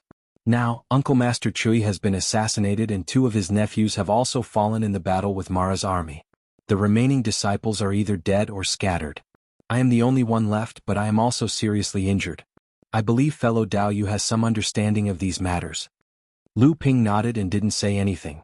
The middle-aged cultivator continued, "Now, the few alchemy grandmasters on Phantom Island are all from the major sections. Now, I am afraid that the major sects have already targeted the Northern Alliance. Naturally, they won't treat my injury. Therefore, I can only ask for fellow Taoists' help. I hope that fellow Taoists can help me. The Northern Alliance will reward me greatly in the future." Lu Ping laughed involuntarily and said, "If I treat Senior's injury, does Senior Lin think that the Northern Alliance will have a chance to thank me in the future?" The middle-aged cultivator was startled. Then he thought of something and said with a deep sadness, "Does Lu Daoyu already know something?" Lu Ping said coldly, "I am afraid that Senior Lin has already guessed it, but he still has a trace of hope in his heart." The middle-aged cultivator didn't say anything, but there was a flash of pain in his eyes, as if he had admitted what Lu Ping said. Lu Ping continued, "It is not too difficult to treat Senior's injury. The difficulty lies in the fact that this kind of injury must be supplemented by the power of pills. It is extremely difficult for a cultivator to rely on their own cultivation to recover. I believe Senior Lin has experienced this deeply, right?" The middle-aged cultivator heard the hidden meaning in Lu Ping's words. Obviously he didn't refuse to treat him. He suddenly raised his head and said, "That is exactly so. If fellow Taoists can help me, I will definitely repay you with a debt of gratitude." Lu Ping shook his head and smiled. Junior is not optimistic about Senior's repayment in the future. The middle-aged cultivator's expression changed and he said in a deep voice, "What do you mean, fellow Taoist?"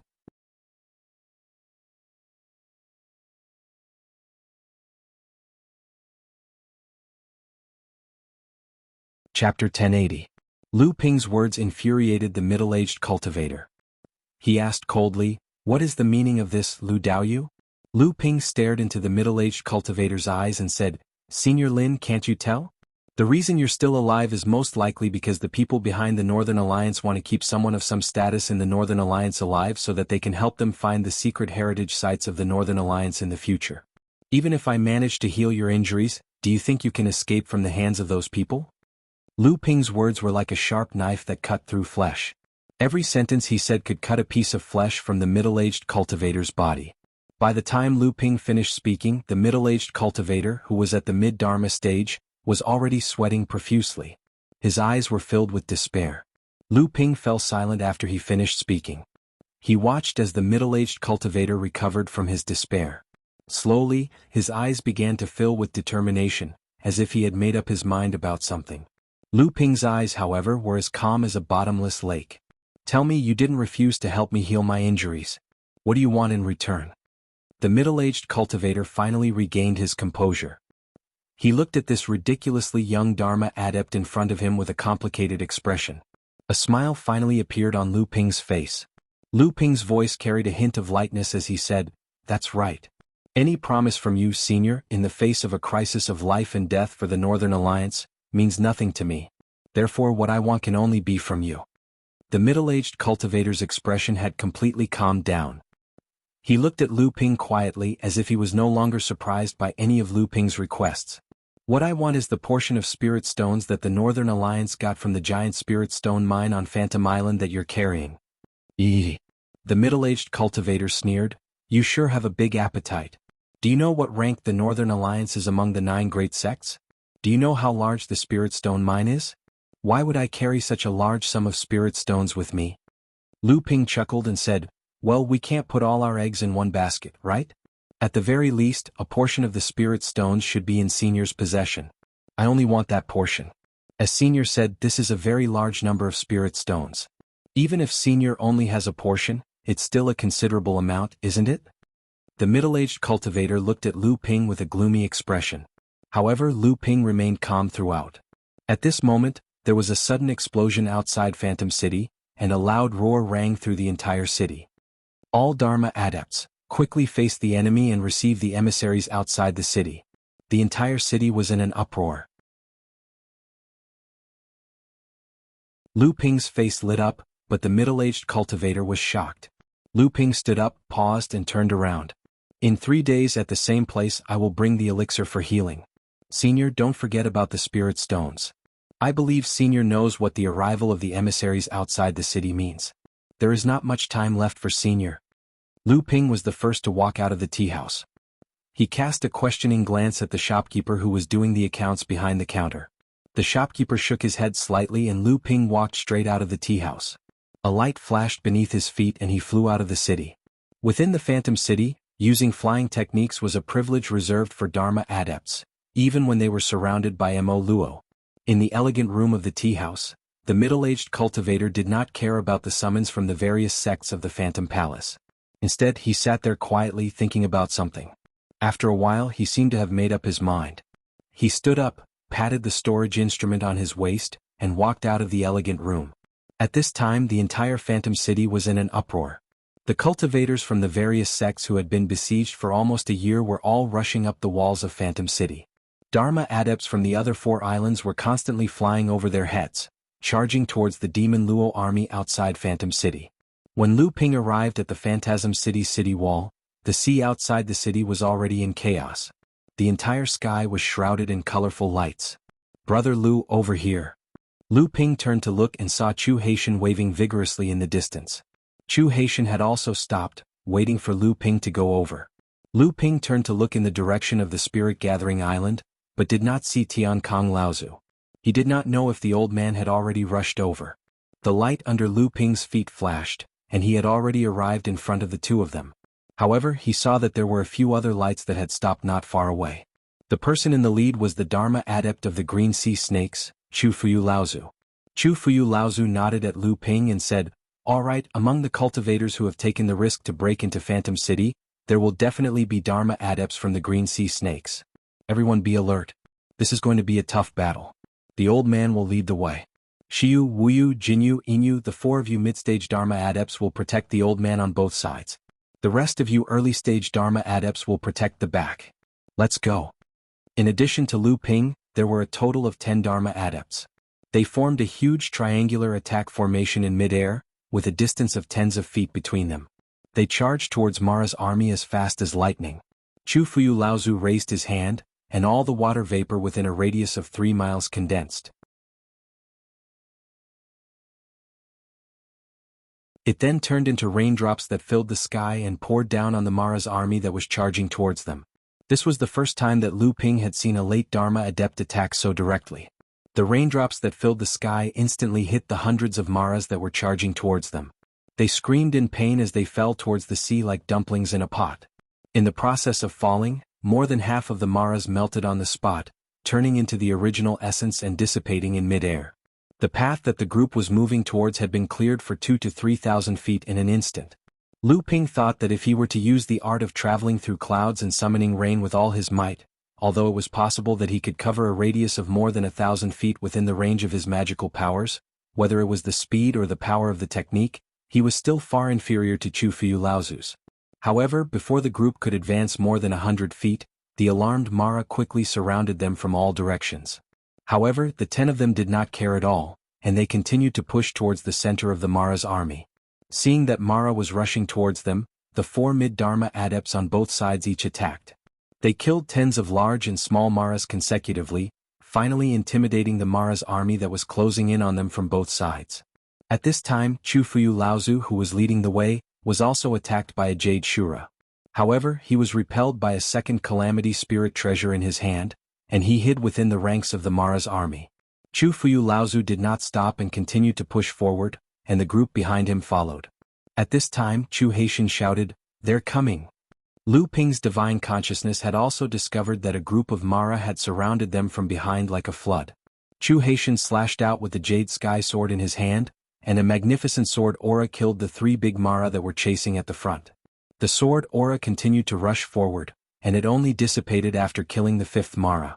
Chu Haitian also attacked at this time. The flying spear in his hand flew out, and after piercing through 3 Maras, there was a crisp sound and the flying spear was blocked. Chu Haijin shouted, "There are blood Shuras hiding inside." He had only just said that when 2 blood Azuras suddenly charged out from the group of demonic Azuras. They charged towards Chu Haidong and another Emerald Sea Spirit Serpent cultivator known as Chu Hailang. The 2 of them quickly engaged the 2 blood Azuras in a fight. The Mara's army took advantage of the situation to approach. Lu Ping raised the thin water sword in his hand and turned it into 2 sword dragons, which roared and rushed into the Mara's army. Seeing that more than 20 of the Mara's army had been bitten by the 2 sword dragons, and that the Mara had finally relied on their numbers to defeat the 2 sword dragons, Lu Ping suddenly loosened his hand and shouted, "Disperse!" The 2 sword dragons immediately dispersed and merged, turning into a torrent that immediately swept more than 10 Maras into the torrent and disappeared. When the many Maras dispersed the torrent again, it turned into a lake rolling up piles of silver waves. Every time a wave rolled over a Mara's body, it was as if Mara's body had been dismembered. Lu Ping's triple kill had injured 40 to 50 Maras that had pounced on him. This not only shocked the other early Dharma adepts of the Green Sea Snakes, but even Chu Haitian was shocked by Lu Ping's methods. At this time, there were not many Maras that had fallen under the Jade Sky Sword, only 20 to 30 of them. Lu Ping's strong methods had obviously angered the high-level Mara hidden in the Mara's army. A roar came from the Mara's army. Lu Ping's expression changed and he said, "Be careful, it's a blood demon." The other early Dharma adept of the Green Sea Snakes was called Chu Haiping. Without waiting for Lu Ping's warning, at the moment the roar sounded, with him as the center, densely packed transparent silk threads shot out in all directions, as if forming a huge net. The blood demon's soul-devouring power hit this net, causing the huge net to undulate like waves, but it was unable to affect Lu Ping and the others behind the huge net. Chu Haiping smiled proudly after receiving this attack from the blood demon. Seeing that the Mara's army was about to rush up again, he hurriedly retracted the transparent silk net. However, he heard Lu Ping shout, "Be careful." When Chu Haiping looked up, he saw that a blood demon had appeared above the Mara's army. It was holding a smooth, jade-like object in its hand, and it suddenly knocked it in Chu Haiping's direction. A sound like a chime suddenly sounded in his head, and Chu Haiping's whole body suddenly froze in mid-air, as if he had been stunned.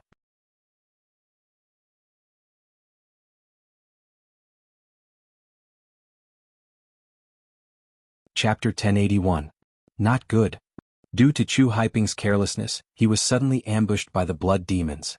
This caused the 5 of them to reveal a flaw in their defense. Several Mara did not fear death and rushed forward. Chu Hailang and Chu Haitian joined hands to help. Chu Haitian flew to Chu Haiping's side and tried to wake him up, but he was powerless. Seeing that Mara's army was about to cut off the connection between the 5 of them and the Laozu, Chu Haitian couldn't help but feel anxious. At this moment he heard Lu Ping shout, "Let me." As soon as he finished speaking, Lu Ping appeared in front of Chu Haiping. He stretched out his finger and pointed at Chu Haiping's head while Chu Haitian cried out in alarm. Generally speaking, a confrontation of spiritual sense could only be resisted by the cultivator themselves. It was very difficult for others to get close. If they didn't handle it well, they would end up harming others. This was also the reason why Chu Haitian cried out in alarm when he saw Lu Ping pointing at Chu Haiping's head without thinking. An invisible flame invaded Chu Haiping's divine sense in an instant. A mass of divine sense that seemed to have been frozen tightly was gently burned by the flame. His entire divine sense seemed to have suddenly been stimulated. It suddenly melted and stretched out, but the invisible flame suddenly disappeared. Lu Ping immediately withdrew his finger. Chu Haiping howled miserably. His hair instantly stood on end. His forehead and back were instantly drenched in cold sweat. He stretched out his hand and was about to hit Lu Ping when he was stopped by Chu Haitian. He shouted, "Brother Ping, wake up." Chu Haiping's dazed gaze finally recovered some spirit. Chu Haitian was overjoyed and said, "Brother Ping, how are you?" Chu Haiping looked to the front and saw Chu Hailang, Chu Haishao, and Lu Ping working together to block Mo Luo's pursuit. He hurriedly endured the searing pain in his head after being burned by the jade phosphor soul fire and said bitterly, "I'm fine." After he finished speaking, he flicked his fingers repeatedly, and several sparkling and translucent silk threads shot out from his fingers, nailing a few Moros who had charged through the blockade of the three of them. He shouted, "Retreat. Don't let the Moros cut off our connection with Sixth Grandfather and the others." Lu Ping and the others saw that Chu Haiping's face was pale, but his strength hadn't been affected much. They immediately began to slowly retreat. The five of them maintained their formation and caught up with Chu Fuyu and the others, who were more than 300 meters away. At this moment, the blood demon hiding among Mara's group appeared again and the chime sounded in his hand. But this time Chu Haiping was already prepared. The silk threads rolled back and wrapped around him, blocking the blood demon's soul-devouring magic power. Seeing this, the blood demon pointed the jade-like companion spiritual treasure in his hand at Chu Haiping, as if he was going to use some more powerful magic power. Chu Haiping was on guard, but he suddenly saw that the blood demon's companion spiritual treasure had just stretched out, but its head suddenly separated from its neck and flew into the sky. Chu Haiping was taken aback. He looked at the back of the group of devil luos, but no reinforcements had arrived. He looked to his left and right and saw that the other four were doing their best to block the pursuing devil luo. Behind him, old ancestor Chu Fuyu and the other four were still doing their best to advance. Who was it that attacked just now? How could it be so strange that it could reap the life of a blood devil? Chu Haiping saw that Chu Haiping was distracted again at the critical moment of the battle. He couldn't help but say, "Brother Ping, don't look. That's Brother Lu's invisible sword." Chu Haiping's attacks intensified and at the same time he said to Lu Ping, "Brother Lu, thank you very much." Lu Ping's dual flying swords were like a giant wave pushing the wave in front. The attack was like a tide and there was no sign of stopping. The Mara's army was blocked dozens of feet away, unable to advance. Hearing Chu Haiping's thanks, Lu Ping just smiled and said, "It's what I should do." The five of them fought and retreated. During this time there were several blood Mara sneak attacks, but they were all repelled by the five of them. Dozens of feet away, Chu Fuyu, Laozu and the others were still advancing, but their speed was much slower. In front of the five of them there were more than 10 blood Mara and a few jade Shuras. 3 jade Shuras had to work together to stop them. In the end, Chu Fuyu, Laozu and the others had to work together to break through. If they hadn't, the 10 of them would have been completely surrounded. Because Chu Fuyu, Laozu and the others were fighting hard at the front, Lu Ping and the others were not facing too many attacks from the blood Mara. As the group was steadily advancing, a sharp whistling sound came from afar. But before the whistling sound could be heard, a long knife that looked like a sickle was already coming for Chu Fuyu, Laozu and the others. "Ajura!" Patriarch Chu Fuyu bellowed, and a blue watery cloud rose up behind him. A one-horned eagle-clawed flood dragon emerged from the cloud, and a 5-feet-long saber fused with the horn of the Dharma idol. The Dharma idol let out a long roar, rushed out of the blue cloud, and collided with the scythe spirit treasure. The entire sky within a radius of several thousand zhang fell silent, and only the loud bangs of the 2 spirit treasures could be heard in the world. Chu Haiping's divine will had just been damaged, and this loud noise shook his divine will even more. He could not help but cry out in pain, but there was no sound at all. Chu Fuyu's Dharma power flew backward, and his body was thrown backward. The 4 mid-Dharma adepts on both sides wanted to go forward to help, but a jade Shura jumped out from each side and attacked them. At this time, Lu Ping and Chu Haitian suddenly attacked from the back of the 5 people. Chu Haiping and the others were still a little confused when they saw a jade Shura and 2 blood Shuras suddenly attack Mara's army. But they suddenly encountered Chu Haitian and Lu Ping in midair, and the two sides were engaged in another chaotic battle. Chu Haitian shouted and said, "Leave the Jade Shura to me. Finish off the other two quickly." The green cloud sword in his hand turned into a light snake that filled the sky, and then formed a huge moon in front of him. It was the bright moon over the sea. Supreme swordsmanship magic passed down from the green sea snakes. Lu Ping's expression was serious. The two flying swords in his hands combined, and with one strike he sent one of the blood Shura flying. Just as Lu Ping was about to use all his strength to finish off the remaining blood Shura, Lu Ping's expression changed slightly, and he suddenly took a step back. At the same time, an auspicious cloud rose from where he had been standing, and then suddenly collapsed. In the midst of Mara's army, the figures of two demonic Shuras flashed by. Lu Ping was shocked. Two blood Shuras. At this moment, the blood Shura that had been sent flying by Lu Ping had once again stood side by side with another blood Shura.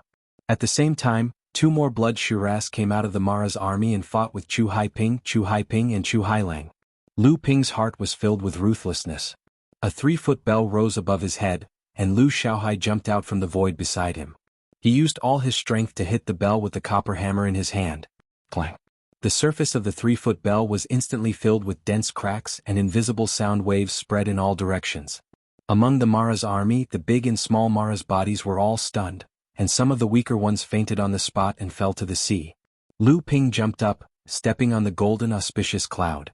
The two flying swords in his hands hovered in midair, and rays of sword light separated from the swords. 2 became 4, 4 became 8, and then turned into 129,600 rays of sword light. They rotated in midair, forming a huge whirlpool of swordsmanship. Taking advantage of the moment when the imitation of the vast sea bell was shocked, it crashed into the Mara's army in one fell swoop. The two blood demons hidden among the Mara's army tried to dispel the shock of the small sea bell. Unexpectedly, the whirlpool of sword light took the opportunity to suck one of the blood demons into it. Before it could resist, the whirlpool of sword light had crushed it along with its accompanying spiritual treasure.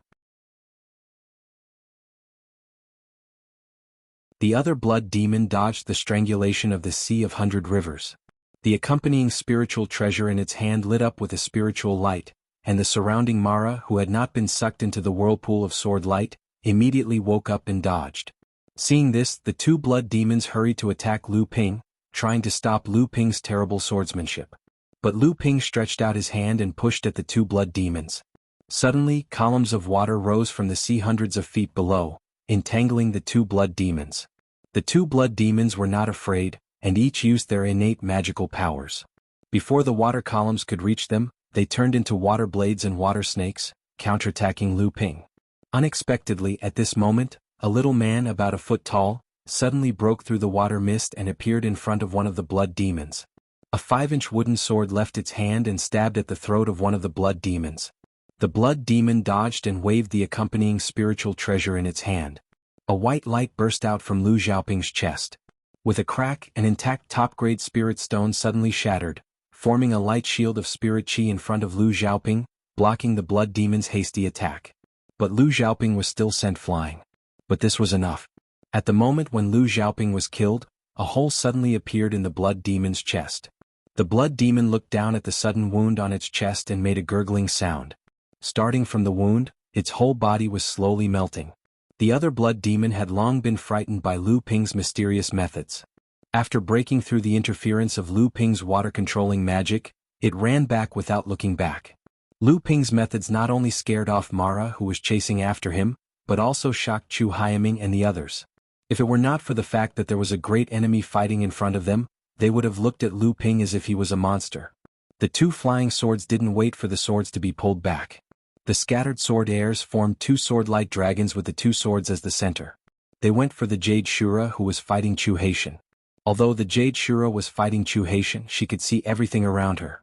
Seeing that the human was about to attack Chu Haitian from the front and back, she used her spirit treasure to attack Chu Haitian. It forced Chu Haitian to be on the defensive, and the Jade Shura took the chance to escape from Chu Haitian. She cast a space god power, and when she reappeared she was hundreds of meters away. But when the Jade Shura was about to cast a space god power again, she suddenly made a strange noise. She ignored the hole in her thigh and went into the space door, disappearing from everyone's mind. This time, Chu Haiping and the others saw clearly that a blue flying sword appeared where the Jade Shura had been wounded. It flashed, and Lu Ping reached out his hand to take it.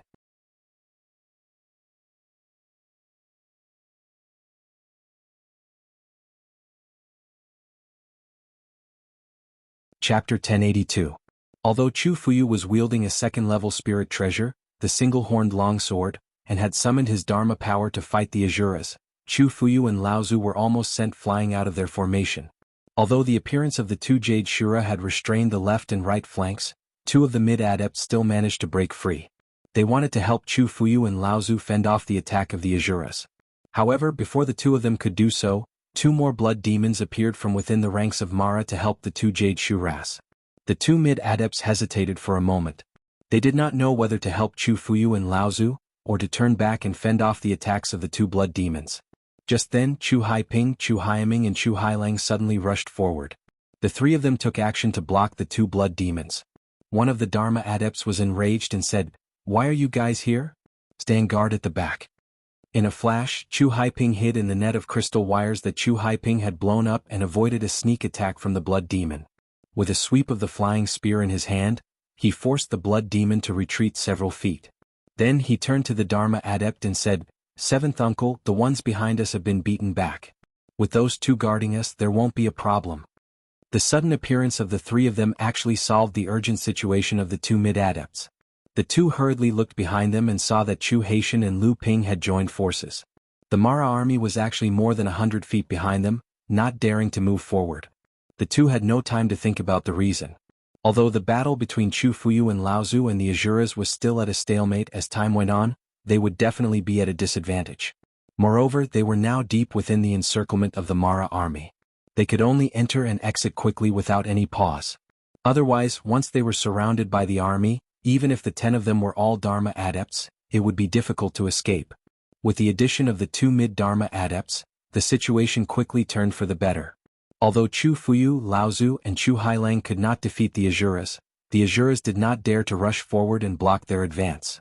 At this moment, the Mara army a few miles ahead was suddenly in chaos.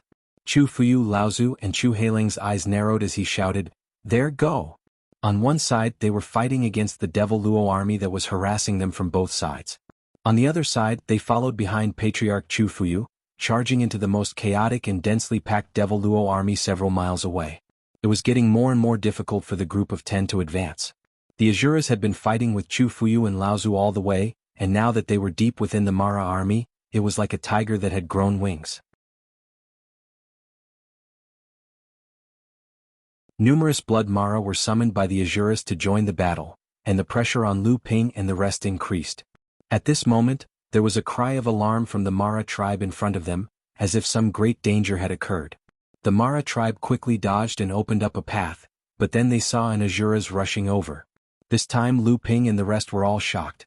Chu Fuyu and Laozu hurriedly called for the rest to shrink their formation and prepare to retreat, but then they saw two beams of flowing light, one strong and one weak, following closely behind the Asuras, taking advantage of the path that Mara had avoided to fly over. "Sixth brother, save me." One of the two flowing lights was in front, and the other was behind. The cultivator at the back was obviously not in a good state. He was overjoyed to see Chu Fuyu and the rest and shouted loudly. Seeing this, Chu Fuyu and Laozu were also overjoyed and said, "Shrink, get ready to retreat." After saying this, Chu Fuyu and the flowing light in front of him attacked almost at the same time. The two of them worked together to temporarily repel the Asuras that were trying to cut off the connection between them. The two flowing lights landed in the crowd and met up with Chu Fuyu and the rest. "Eighth brother, how are you?" Chu Fuyu turned around and asked one of the obviously injured people. This person was obviously from the Green Sea Snakes, and he was also a late Dharma adept. However, at this moment, his breathing was unstable, and it was obvious that his injuries were very serious. The adept, who was called Eighth Brother, panted and said, "It's not life-threatening, but it's good enough to barely have 30% of my strength. If it weren't for Brother Yuanyu's help, I would have most likely died in there." Chu Fuyu and Laozu thanked the Crystal Palace adept, Yuanyu and Laozu, who were fighting side by side with him, and said, "Thank you, my friend, for saving my brother." Yuanyu and Laozu had worked together to block the attack of an Asura. Their faces were somewhat solemn, and it was obvious that this attack had consumed a lot of their strength. Yuanyu said, "I don't deserve it. This time, I was only working together with Brother Qinya to attack the formation.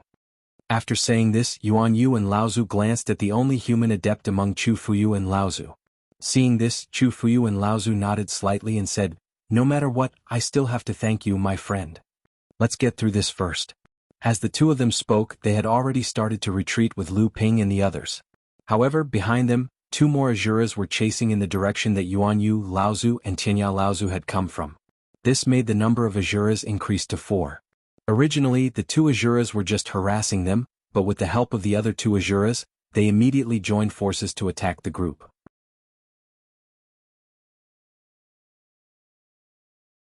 Chu Fuyu and Yuan Yu and Laozu did their best to resist, and the 4 mid-Dharma adepts also did their best to help, but the situation was getting worse. Chu Qinya and Laozu, who were at the side, saw that the situation was not good and wanted to intervene. However, he saw the human early Dharma adept, Minor Repairs, who was not weak and was almost on par with their tribe's most outstanding third-generation adept, Chu Haitian, suddenly throw a jade bottle towards him. "Senior, the elixir inside may be of some use to you." Chu Qinya Laozu could not help but laugh. No one knew better than him what kind of injury he had. However, this human Minor Repairs was able to mix around with their tribe's practitioners, so he obviously had a deep relationship with them. Chu Qinya did not want to reject his good intentions, but he did not take the jade bottle too seriously. 8th Grandfather, Brother Lu is now the most famous alchemy grandmaster on the 5 islands of phantom spirits.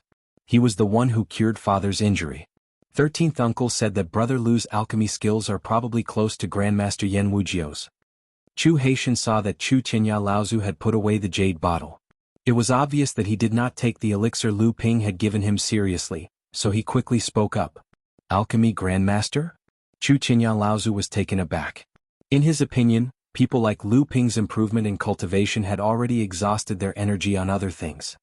He did not expect that this Minor Repairs in front of him had a good cultivation and was actually an alchemy grandmaster. This was quite amazing. However, Chu Qinya Laozu reacted immediately. Only then did he realize that Chu Tianyu, a late-stage great practitioner, was not in the rescue team this time. He casually swallowed an elixir in the jade bottle and asked anxiously, "Your father is injured? How is his injury?" Chu Tianyu was one of the strongest second-generation practitioners of the Green Sea Snakes. It was not impossible for him to achieve the pure Yang Dharma idol in the future. If it were not for his serious injury, Chu Tianyu would never let Chu Fuyu Laozu go out alone to rescue everyone. Without waiting for Chu Haitian to answer, Chu Fuyu shouted loudly, "8th brother, are you okay? Can you come up and help?" Chu Qinya did not dare to be negligent. He rushed towards Chu Fuyu and Yuan Yu Laozu, who were in the lead. However, before Chu Qinya could reach the two of them, his body suddenly shook and he said, "Good boy, this elixir is indeed useful. There is actually the smell of the spirit demon fruit in it. Do you have more? Give me another one." Lu Ping knew that this was a moment of life and death. He did not dare to be negligent. He threw another jade bottle over and said, "Senior, please use it sparingly. If this elixir is used repeatedly in a short period of time, the effect will be reduced." I know. As he spoke, Chu Qinya and Laozu also held a second disaster spiritual treasure in their hands. They attacked an Azura. Their momentum seemed weaker than that of Chu Fuyu and Yuan Yu Laozu, but they were not weaker than the combined forces of 4 mid-Dharma adepts. Although Lu Ping did not hesitate to throw 2 elixirs to Chu Qinya and Laozu, he felt a pain in his heart. This elixir was a kind of elixir that he had modified with reference to the Zhong Ding elixir and the spirit recovery elixir refined from the spirit demon peach. It had the ability to heal injuries and restore essential yuan. He had only refined 6 of them, but now he had given 2 to Chu Qinya. However, Lu Ping naturally knew that this was not the time to be calculative about this. However, he still thought to himself, none of these great adepts are easy to deal with. They only ate one, and yet they could tell that there was a spirit demon fruit in it. This gave Lu Ping a fright. However, it seemed that the spirit demon fruit only surprised this great adept for a moment, and he did not take it too seriously. Everyone retreated as they fought. At this time, not only were the 4 Azuras working together to kill them, but a few Jade Shuras and a Jade Demon were also catching up. The situation was getting more and more dangerous. At this time, several great adepts and mid-stage adepts were using all their strength to resist the 4 Azuras. The Jade Shuras could only rely on Lu Ping and the other 4 early Dharma adepts to resist. Other than Lu Ping and Chu Haitian, the other three had already summoned their respective Dharma powers. They relied on their cooperation to resist the attacks of the Jade Shuras. Fortunately, Lu Ping had the cloud sail in his hand. At the same time, under the control of his majestic divine will, a jade phosphorus soul fire almost turned the cloud sail into a burning cloud, which barely blocked most of the Jade Demon's attacks. At this time, Chu Fuyu and Laozu threw a few things in different directions. These things flew a few miles away and exploded together like huge fireworks in the middle of the Mara group. This was a way to summon reinforcements. At the same time, it was also a signal to receive the foreign adepts who had broken through the siege. Chu Fuyu Laozu asked loudly, "How many people do you have this time?" Chu Qinya Laozu said, 5 people. 2 from the Crystal Palace, 1 from me, 1 from the Fire Phoenix and 1 from the Kuan. We were supposed to attack together, but who would have thought that we would encounter the Sky Demon the moment we arrived? I don't know if the other 3 are dead or alive. Chu Fuyu Laozu said angrily, "Get to the point." Lu Ping's divine will moved. He had already sensed 2 strong auras rushing over from the Mara group. Judging by their speed, they could not be reinforcements. They could only be 2 Azuras. His heart suddenly sank.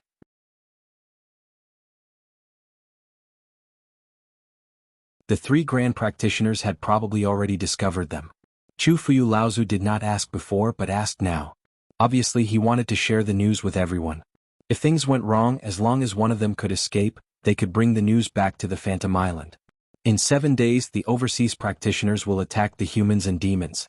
The Crystal Palace and our clan will each have a pure Yang Laozu to hold the line. There will be 15 grand practitioners and nearly 100 Dharma adepts.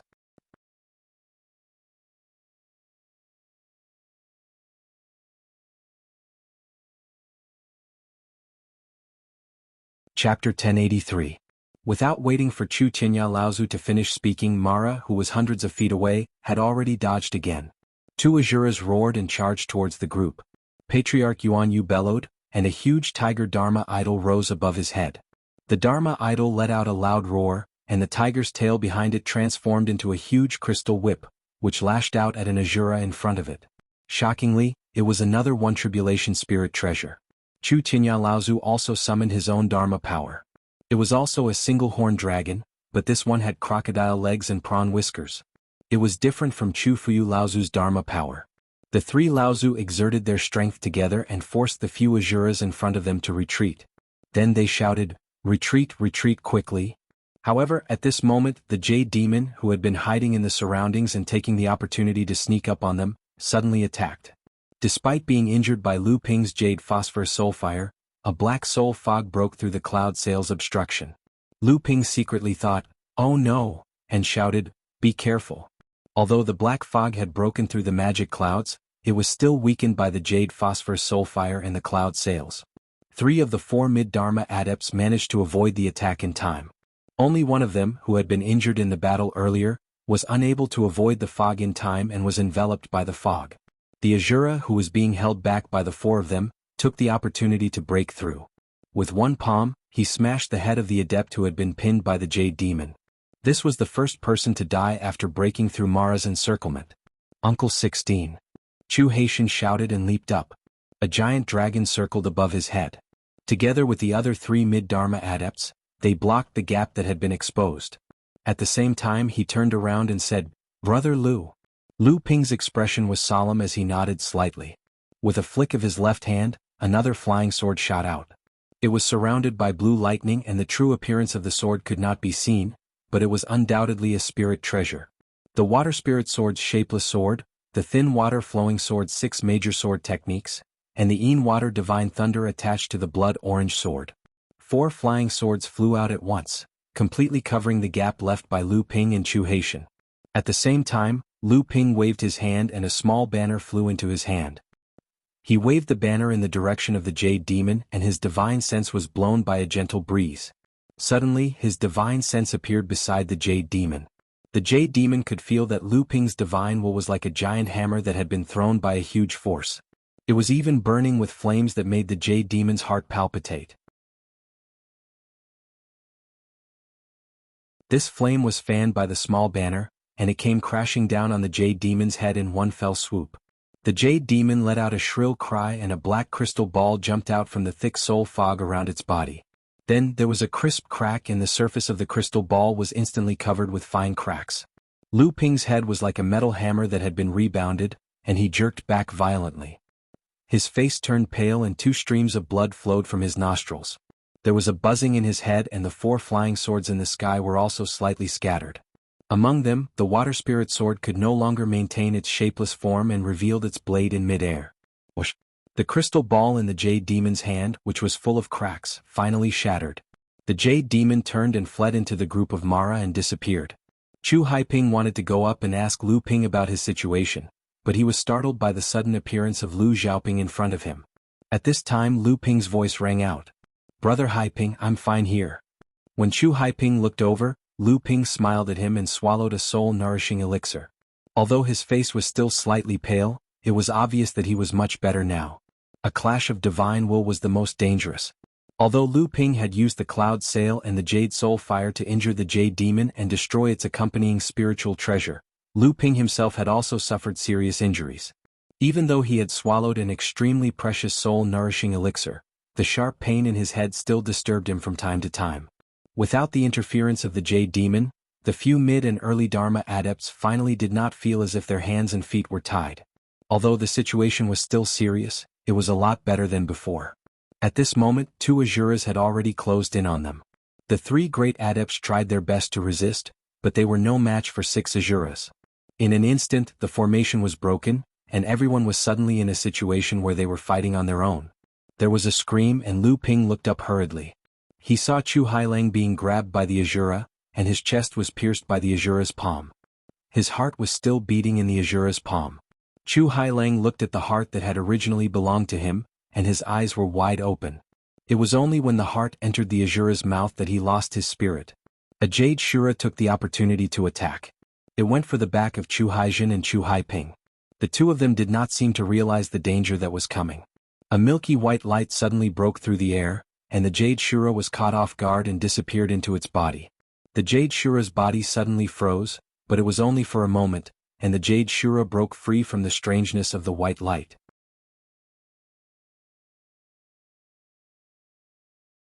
However, this little bit of time was enough for Chu Hailang and Chu Haijin to realize the danger behind them.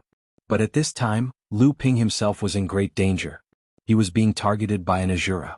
Lu Ping quickly retreated, but the Asura was getting closer and closer to him. Suddenly the Asura's body stopped, and the companion spiritual treasure in its hand casually flicked, and the water spirit sword was knocked out of its original shape, and it was thrown far away. The seeping sword skill's light screen, which was covered by the Een water god Thunder, was easily broken. The blood-orange sword screamed. Even the Sea of 100 Rivers only slowed the Asura down a little before it was broken. Lu Ping covered himself with his sleeves and swung the scissors in his left hand. This time the Asura finally stopped moving. Then the Asura's hands pushed outwards, and the 2 invisible rays of light couldn't cross each other at all. In his sleeves the mantis kept shouting, I'll cut, why can't I cut it?" Lu Ping took the opportunity to pull away from the Asura again. He waved his hand and the 4 flying swords protected his body again. The avatar hiding behind Lu Ping pulled his ear and looked at the Asura in the distance. The Asura's body shook, and the 2 lights that had broken the spirit treasure in half broke. It opened its mouth and an icicle shot out. It sucked up the water vapor in the air, and the icicle grew larger and larger. The temperature around it kept dropping, and it almost froze the space around it. The dragon Dharma form was like an ant on a hot pan in Lu Ping's core space. The 12 gentian pearls surrounded the Dharma form and flickered. At the same time, the white jade lotus under Lu Ping's feet was peeled off layer by layer. Each layer that bloomed was attached with a layer of protective chi. When the white jade lotus had bloomed completely, Lu Ping was already protected by the protective heavenly water curtain. The purple-gold Dharma form auspicious cloud began to rise behind Lu Ping. The icicle broke through the layers of defense set by the 4 flying swords, and pierced through the white jade lotus's blooming water curtain. In the end, it broke through the Dharma form auspicious cloud's giant claw and pressed down on Lu Ping's chest. 12 5-colored rays of light were faintly discernible in the Dharma form auspicious cloud behind Lu Ping. The icicle that was pressed down by the giant claw suddenly exploded. A flush flashed across Lu Ping's face. In the end he couldn't hold back and spat out a mouthful of blood on the white jade lotus in front of him. Countless formation patterns and runes flickered on the lotus petals, imprinting a layer of dense pink, which was obviously more enchanting. The Azura obviously didn't expect Lu Ping to be able to persist in front of it for so long. With a strange roar, it was about to pounce on him again. At this time, Lu Ping couldn't care about his Dharma form anymore. In the auspicious cloud behind him, the 12 five-colored rays of light echoed with the lotus formation pattern under his feet, and it was about to burst out. Right at this time, 2 long howls were heard, and 2 ferocious auras descended, immediately attracting the Azura's attention. A fiery red ray of light crashed in, and in the blink of an eye, the Azura that was chasing Lu Ping was engaged in a battle with the Azura. Among the earth-shaking roars, the surrounding void suddenly turned into a world of ice and fire. Lu Ping let out a long sigh of relief, and he felt as if he had just escaped from death. When he looked over, it turned out that 2 great practitioners had rushed over after seeing Chu Fuyu Laozu's distress signal. One of them was the Fire Phoenix race's great practitioner, Yan Chongtian, who was battling the Azura that was chasing Lu Ping. The other human practitioner held a sharp sword in his hand, and every slash of his sword had the power to tear through the void. It was the great practitioner of Skyrend. Following closely behind these 2 great practitioners, another 7 or 8 Dharma adepts charged in, immediately alleviating the danger that Lu Ping and the others were in. However, without waiting for Lu Ping to catch his breath, a soul-piercing roar once again silenced the entire battlefield. Many Mara dodged, and the sky was filled with black clouds, covering half the sky in the blink of an eye. Lu Ping pulled the cloud sail behind him, and his whole body was wrapped tightly in the auspicious clouds. At this time, the entire battlefield finally recovered from the roar, and Chu Qinya could be heard shouting at the top of his lungs, "Heavenly Demon, the Heavenly Demon is here, retreat!" The black fog rolled, and in an instant, a huge finger condensed in the middle of it, pointing towards the battlefield. Yuanyu Laozu shouted, and a white jade pagoda rose above his head, wanting to block it, but immediately after there was a scream, and the white jade pagoda fell from his head. Yuanyu Laozu, a great late Dharma adept, held his head and rolled down from mid-air, taking a blow from the Azura that had caught up to him. He had lost half his life. "Scoundrel, how dare you!" A loud roar sounded like thunder, and boundless pure yang qi rolled over. The soul-devouring black fog in the sky began to shrink like melting snow, and the entire sky suddenly cleared up. A practitioner who seemed to have gathered all the light in the world came from the horizon, and at this moment, it was as if he was the only person left in this world. Pure Yang Laozu, there was actually a Pure Yang Laozu hidden in Phantom City?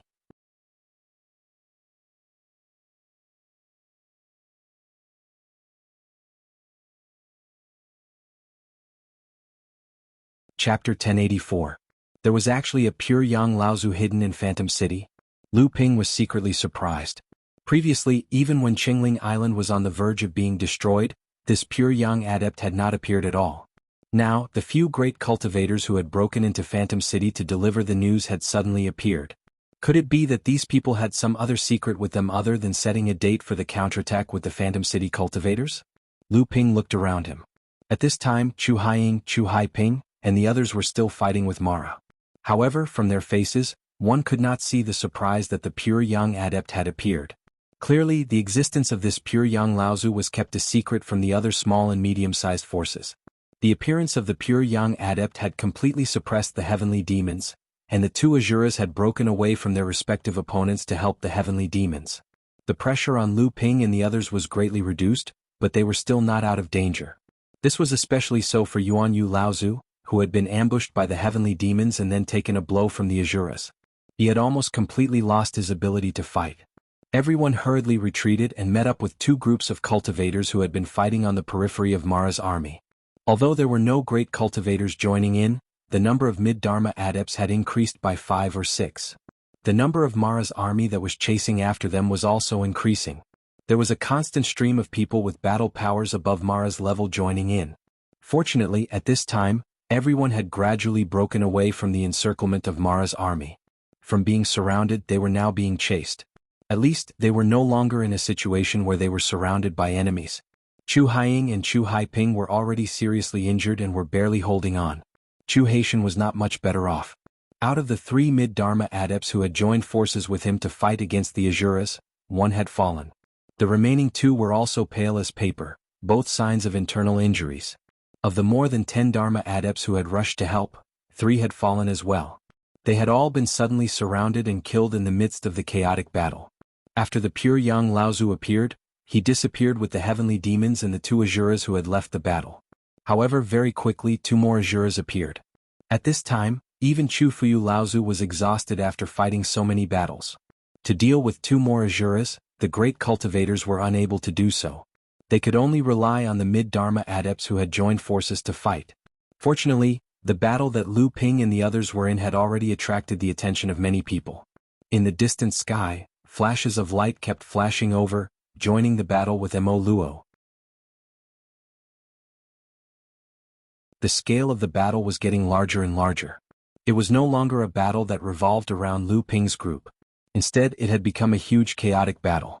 However, the strength of the human and demon clans was, after all, weak compared to the demonic Luo army. At this time they were outside the Phantom City, and the demonic Luo army was constantly rushing over. The human and demon clans would soon fall into a predicament. Therefore, after rescuing a few great cultivators who had broken through the encirclement, the Phantom City cultivators began to slowly retreat towards the Phantom City. Lu Ping apologized to Chu Fuyu Laozu after the outcome of the battle had been decided. Then he wanted to find Tiankong Laozu. For this rescue battle, it could be said that Phantom City had turned out in full force. Almost all the Dharma adepts had participated in the battle. Tiankong Laozu must have also participated. However, until now Lu Ping had not seen Tiankong Laozu. Unexpectedly, without waiting for Chu Fuyu Laozu to agree, Chu Tianya Laozu, who was at the side, had already said, "Kid, let me give you a small gift. Consider it as compensation for eating your elixir just now." Without waiting for Lu Ping to refuse, Tianya Laozu had already thrown a jade scroll over. Lu Ping had no choice but to catch it. After scanning it with his divine will, he saw 4 big words on the jade scroll: Thunderclap Sword Technique.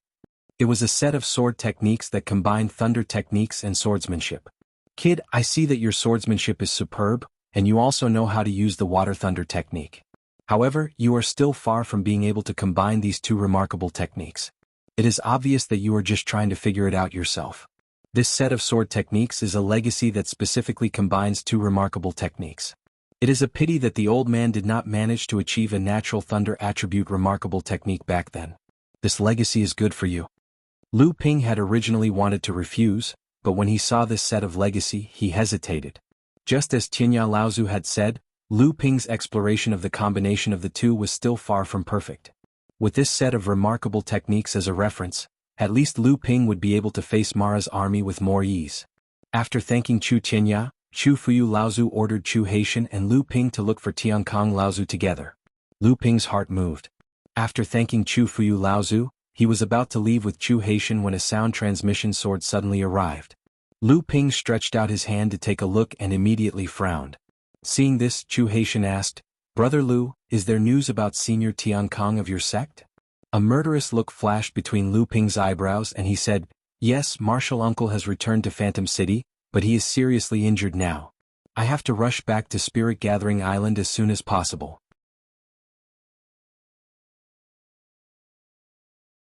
Chu Haitian said, "There is no time to lose, I will accompany you." No one knew what Lu Ping was thinking, but in the end he did not reject Chu Haitian's good intentions. The 2 of them rode on the conveyance light to Spirit Gathering Island. When Lu Ping saw Tiankong Laozu again, his heart sank. His originally gray hair was now completely white, and the wrinkles on his eyebrows were like old tree bark. His whole person looked old and sick. Obviously, the injury this time had greatly damaged Tiankong Laozu's vitality, and he probably did not have much lifespan left. "Martial Uncle Yu." Old Ancestor Heavenly Peace smiled faintly and said, "This time I fell into someone's trap and was chased by 2 Jade Azuras. I almost lost my life." "Who was it?" Lu Ping asked coldly. Old Ancestor Tiankong shook his head and didn't answer Lu Ping's question. Instead he said rather proudly, "Even though the few of them had the intention to lure 2 Jade Shura over, their methods were still too immature. Furthermore, Old Ancestor wasn't someone who was easy to deal with. Instead, he lured a few Blood Demon Shura over and everyone fell into a heavy encirclement, so we just had to perish together." Those few small cultivators were instantly dumbfounded. "In the end, 2 of them died while I relied on the mountain-splitting axe to kill my way out, haha." Tiankong Laozu laughed, but suddenly his face changed. His laughter suddenly turned into a violent cough, and then he coughed up blood. Lu Ping did not say anything and he put a healing pill into his mouth, but Tiankong Laozu stopped him and said, "Don't waste it. I know it was not easy to make this pill, and it is not even as good as Brother Qianlu's Bell Cauldron pill. But this is an old sore relapse and it is something that can kill me. It is not something that can be cured by a healing pill." Lu Ping took out a purple gold longevity pill and said, "Martial uncle, if that is the case, then this longevity pill can be used." Tiankong Laozu still shook his head and he said, "I have already told you, any longevity pill used on the old man is a waste. The old man is very clear about his own injuries.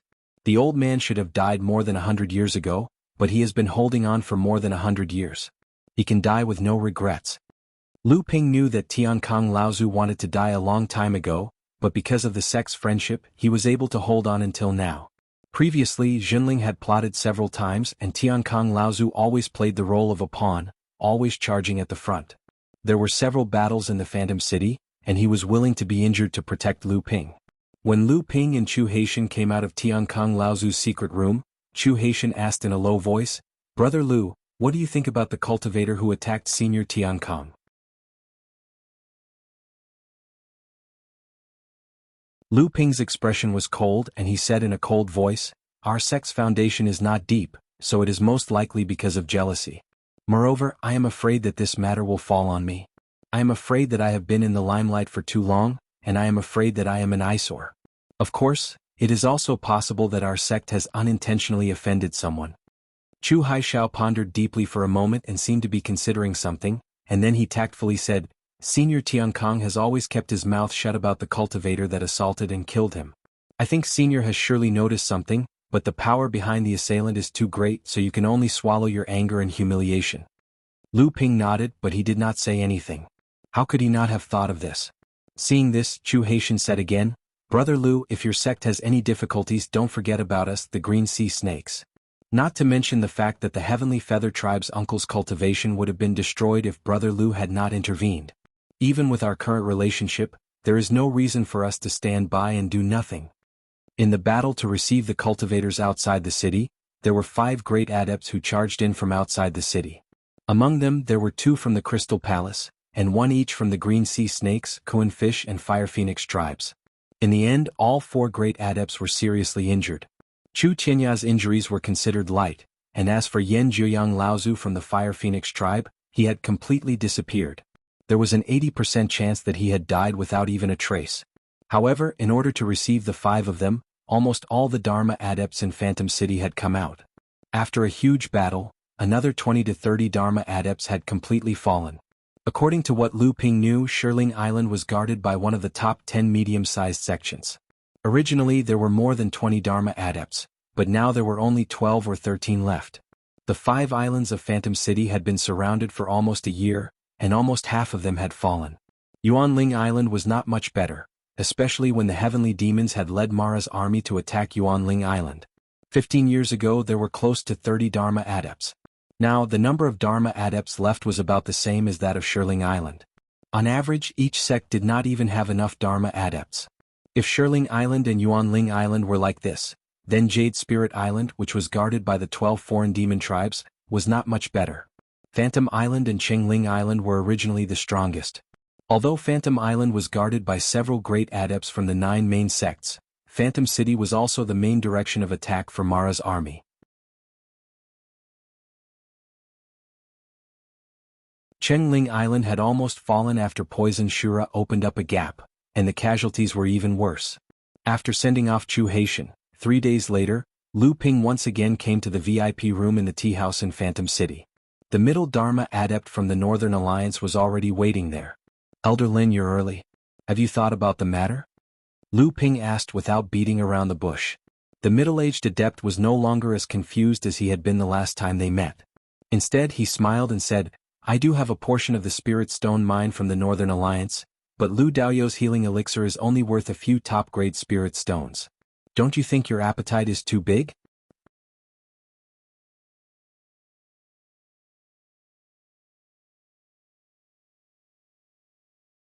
Chapter 1085. Is it big? Lu Ping raised an eyebrow and glanced at Lin Jingtang from the corner of his eyes. "I have never forced you to do anything.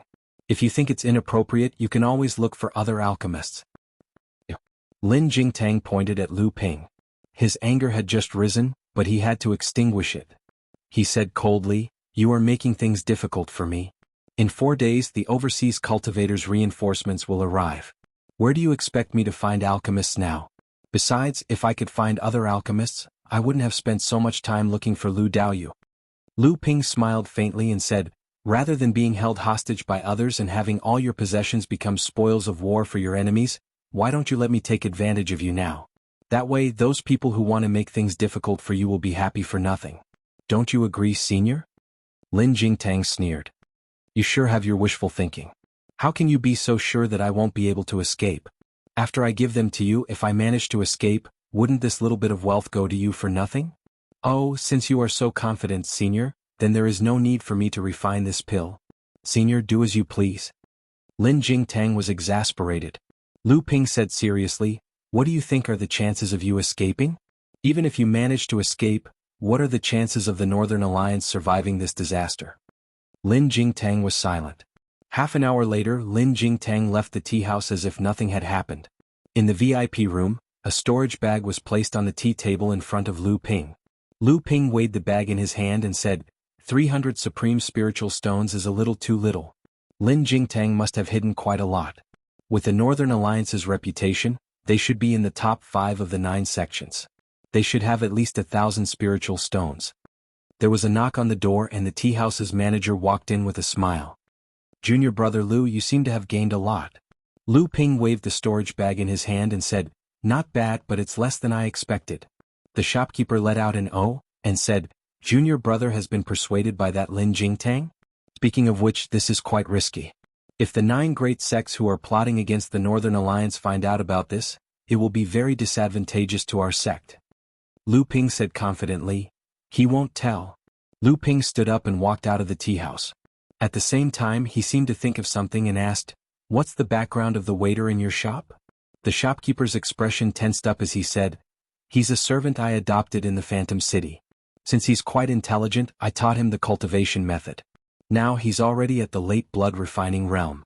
Initially, I planned to take him in as my disciple if I could make some progress in the future."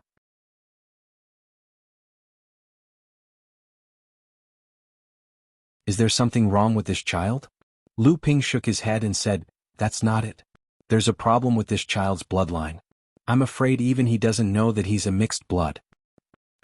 The shopkeeper gasped and said, "How can that be? Then we can't take this child anymore. Junior brother Xianchu is a good example." "Why not?" The shopkeeper was stunned. He saw that Lu Ping's expression was erratic and unpredictable. He said, "Times have changed. Now, everyone in Jinling recognizes junior brother Xianchu as our disciple. If that child can improve, what's wrong with taking him in?" "But the other sects? The other sects?"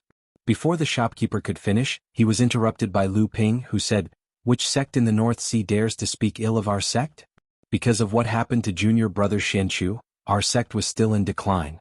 Under the pressure of the various sects in the North Sea, we had no choice but to expel him. It was a great regret. Now, if anyone in the North Sea dares to use this as an excuse, they'll have to ask the sword in my hand if it agrees." Lu Ping released his aura and immediately retracted it. However, the shopkeeper beside him had already broken out in a cold sweat. "The peak of the early Dharma stage, he's actually at the peak of the early Dharma stage. How is this possible? How is this possible?" "Of course." Lu Ping calmed his emotions and said calmly, "Although our sect does not discriminate based on one's background, if this child doesn't improve, then no one can help him. But from what senior brother Zhou said, this child seems to have some ambition?" Shopkeeper Zhou nodded and said, "That's right. But since this child is of mixed human and demon blood, if he continues to work as a waiter in this small shop, he will inevitably be discovered by others. When that time comes, it will be troublesome." Lu Ping waved his hand and said, "It's fine. He should be of mixed human and demon blood. His father or mother should be the first generation of mixed human and demon blood. But the demon blood in this child's body is very special. It's actually the blood of the Wood Phoenix. If I hadn't been fortunate enough to meet the people of the Wood Phoenix clan, I'm afraid I would have also misjudged him." Shopkeeper Zhou was a little confused. "The Wood Phoenix clan?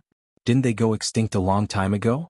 Lu Ping looked at Shopkeeper Zhou and said, "The special talent of the Wood Phoenix clan is the main reason why they are on the verge of extinction, but at the same time, it is also the main reason why they will not go extinct. Shopkeeper Zhou didn't quite understand, but Lu Ping had already continued. For human cultivators with the wood attribute wood phoenix bloodline, at the very least, they will have the talent to become a ling plant farmer and take care of the spiritual herbs and materials in the sex treasures.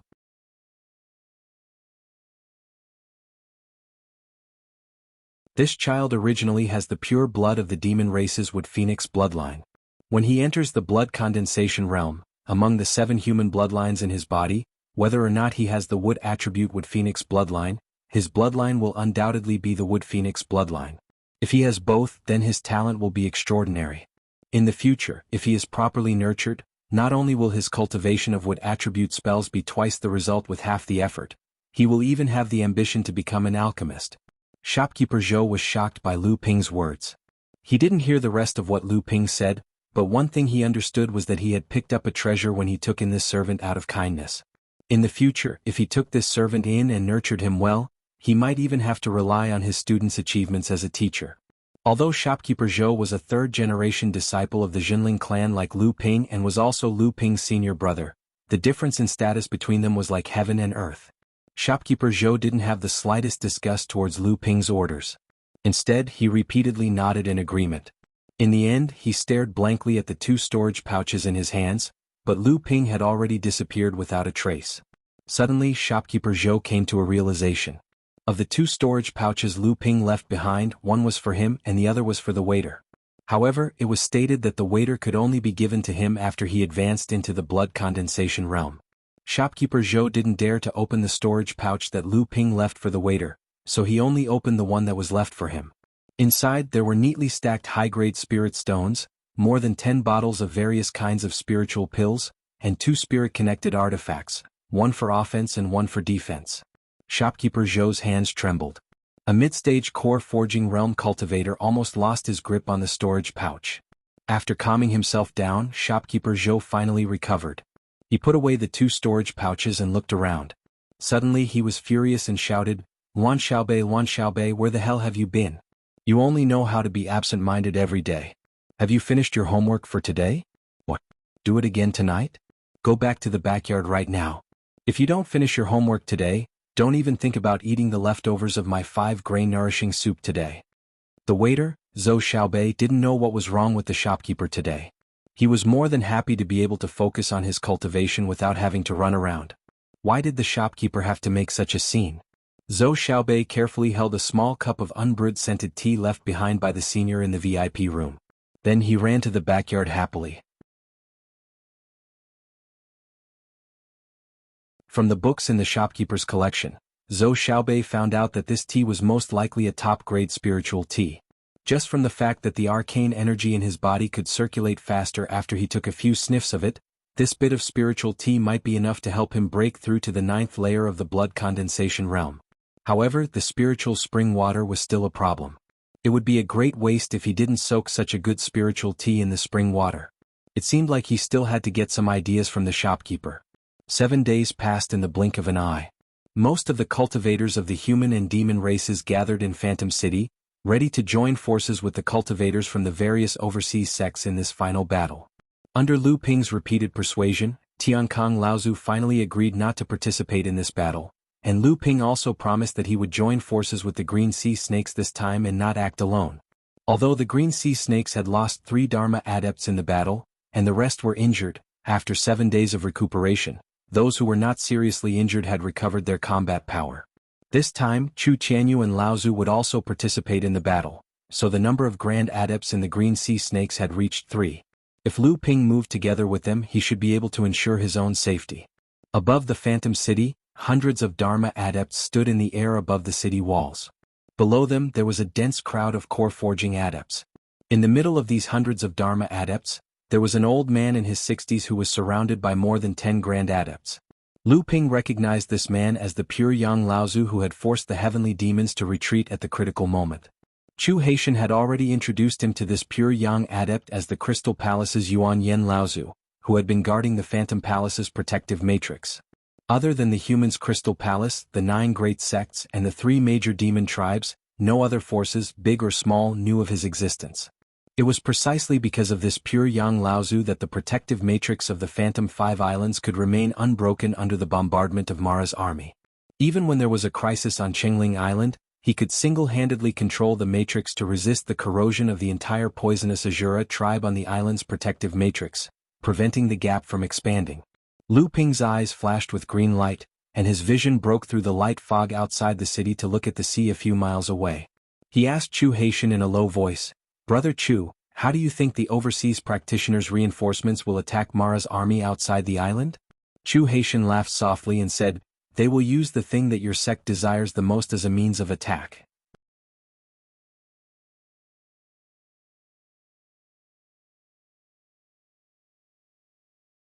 Chapter 1086. Lu Ping was slightly taken aback.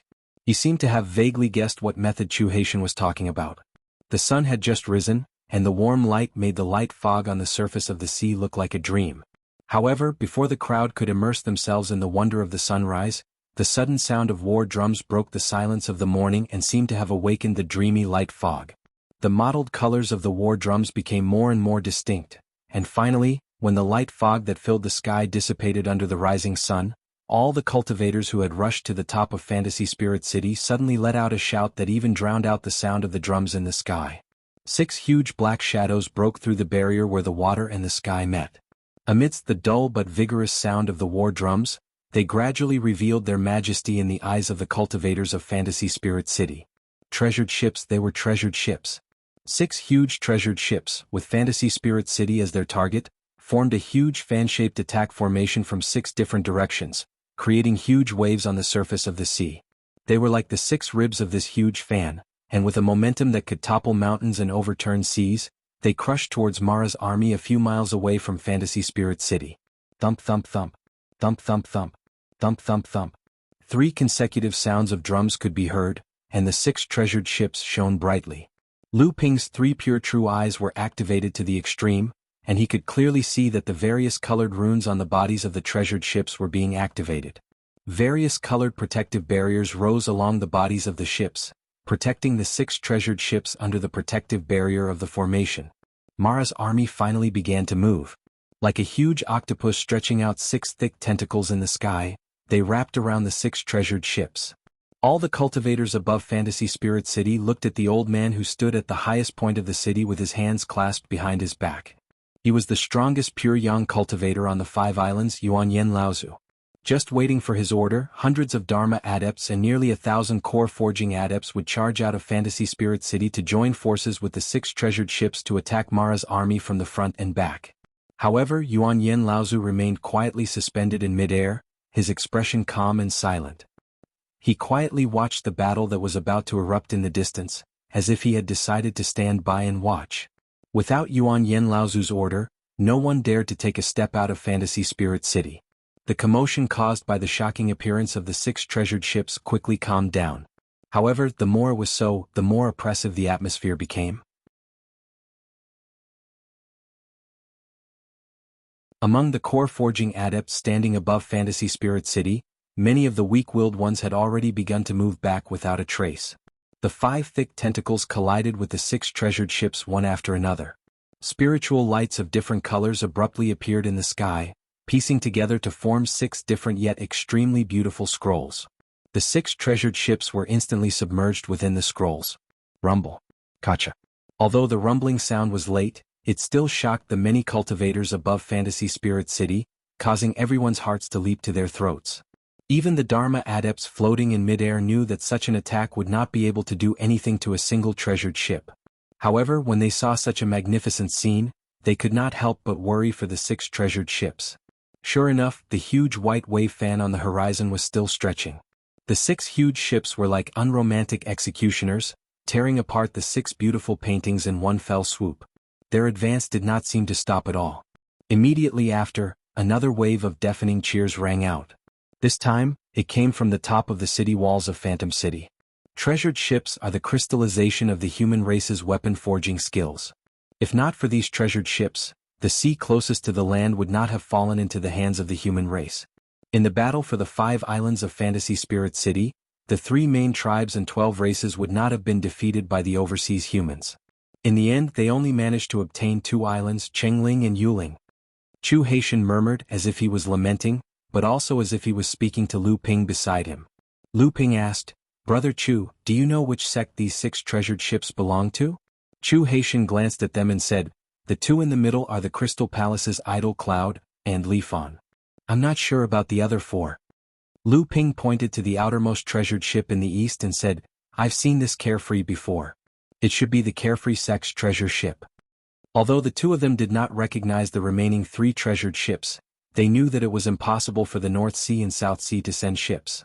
Since the Northern Alliance was busy with their own affairs, it could only be the 3 main forces, Purple Talisman Pavilion, Skyrend and Wind Thunder Island. As soon as he finished speaking, the treasured ship next to the Carefree sect launched the first attack. Boundless sword light peeled off from the treasured ship's shield and secretly covered the entire sky. Then, like a storm, it attacked Mara's army that was besieging the treasured ship. It was as if a huge window had been torn open in the sky. Then it swallowed the Azuras that were besieging the treasured ship. One of the 6 tentacles that Mara's army stretched out was instantly cut off. The Sky Splitter Sword Sect. This must be the treasured ship of the Sky Splitter Sword Sect, the Sky Splitter. Wasn't that narrow yet extremely long treasured ship like a peerless longsword that could cut through all obstacles? As the Heaven Splitter took the lead to attack, the other 5 treasured ships also launched attacks one after another. The 6 tentacles that Mara's army stretched out to test the waters were all cut off. At the same time, Lu Ping and the others also recognized that the treasured ship furthest to the west was Purple Talisman Pavilion's Fury, and the treasure ship next to it was Wind Thunder Island's Thunderclap. The attack of the 6 Debao ships had almost completely annihilated the probing Mara's army. This immediately infuriated the entire Mara clan, and at the same time, they also learned the strength of the 6 huge ships in front of them. A loud roar sounded from the Mara clan, and the entire Mara's army was mobilized again. This time, the Mara's army didn't split up to attack the 6 treasured ships. Instead, they turned southeast and headed toward the Carefree sect's treasured ship, which was the outermost and also the weakest. They actually had the idea of attacking them one by one. The movement of Mara's army naturally attracted the attention of the other 5 treasured ships. The Heaven Splitter, which was the closest to the Carefree sect's treasured ship, was the first to approach it. The other 4 treasured ships drew huge arcs on the surface of the sea and began to outflank it. Although the treasured ships were moving quite quickly, they were still not as agile as Mara's army. Other than the Heaven Splitter, which managed to reach the Carefree sect's treasured ship in time, the other 4 Debao ships still needed some time to catch up. During this time, the Carefree sect and the Heaven Splitter had no choice but to face the joint attack of Mara's army. This time, the Mara's army was clearly not in the same formation as before. The first group was led by 4 or 5 Azuras, and they were followed by several Jade Mara. Behind them, there was still a steady stream of Mara's army supporting them. Everyone in Phantom City once again looked at Yuan Yen Laozu, and this time many Dharma adepts seemed to be asking why they weren't attacking at this time. Seeing that Mara's army was obviously going to attack them one by one, some of the black-bellied and anxious adepts were even secretly speculating about Yuan Yen Laozu's intentions. Just as the Carefree sect was about to face the predicament of being besieged, dozens of streaks of light suddenly surged from the Carefree sect. The 7 or 8 adepts in the lead were all great adepts of the late Dharma stage. The 2 sides collided in mid-air, and for a moment, the adepts on the Carefree sect actually gained the upper hand, resisting the attack of Mara's army. However, Mara's army continued to send reinforcements, and the adepts on the Carefree sect were mobilized in large numbers. Although they had gained the upper hand for a short period of time, as time went on, they would inevitably fall into a disadvantage and be besieged. At this time, from the nearby Heaven Splitter, dozens of streaks of light also surged, with 5 or 6 great adepts in the lead, heading towards the Carefree sect to reinforce the Carefree sect. At this time, even those with poor eyesight could see that, based on the quality of the 6 treasured ships, the 2 Crystal Palace treasured ships were undoubtedly the best, while the treasured ships of the Carefree sect and the Purple Talisman Court were the worst. However, it was precisely because of this that the number of Dharma adepts stationed on the Carefree sect and the Heaven Splitter was the highest. Just the 2 treasured ships with great adepts alone had a total of 12 people. As a result, the Carefree sect and the Freedom sect, which originally seemed to be the weakest, became the strongest after being replenished. As for the 2 Crystal Palace treasured ships in the middle, There were not many Dharma adepts guarding them, but in fact they were the weakest. The adepts on the Phantom City finally understood why Yuan Yen Laozu was so calm. It was obvious that Yuan Yen Laozu had already known that the reinforcements would be coming in this way. At this moment, a vast roar rang out from within Mara's army, and a thick black fog suddenly erupted from within Mara's army. In an instant, the carefree sect's treasured ship was shrouded in the soul-devouring fog. At this moment, a long roar suddenly rang out from the carefree sect, and a huge sound wave rolled out, pushing away the soul-devouring fog that had shrouded the carefree sect's skies. A dense, warm aura rose from the carefree sect, and all the cultivators who were affected by this aura felt as if they were bathed in sunlight. Pure Yang Laozu. The adepts who had seen Yuan Yen Laozu's power that day suddenly realized that one of the two Pure Yang Laozus who had come to the reinforcements was actually on the carefree sect. As for the other one, everyone's eyes turned to the freedom sect, which was furthest away from them. The appearance of Pure Yang Laozu had destroyed the might of the heavenly demons in one fell swoop. Although Mara's army still had the advantage of numbers, the morale of both the humans and demons was greatly boosted by the appearance of Pure Yang Laozu. Relying on the protection of the two treasured ships, they were able to resist the invasion of Mara's army. It was at this moment that a soul-devouring black fog quietly blossomed in the midst of Mara's army. By the time the cultivators on Fantasy Spirit City noticed it and cried out in alarm, this soul-devouring black fog had already expanded to the point where it was comparable to the previous soul-devouring black fog. Another heavenly demon.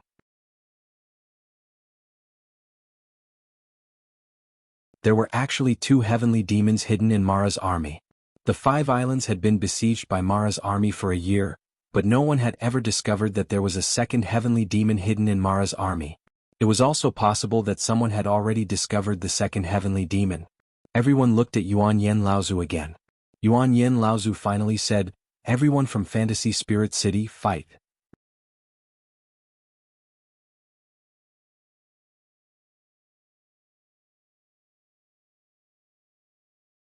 Chapter 1087. Following Yuan Yen Laozu's command, the cultivators of the 5 islands surged out of the Phantom City like a flood, charging towards the back of Mara's army. Lu Ping, Chu Haitian, Chu Haiji, Chu Haiping, and the others followed behind the Green Sea Snakes and the other great cultivators as they charged towards Mara's army. This time, however, was different. After the battle with Mara, the humans and demons no longer faced the danger of being surrounded by Mara's army. Instead, they advanced step by step.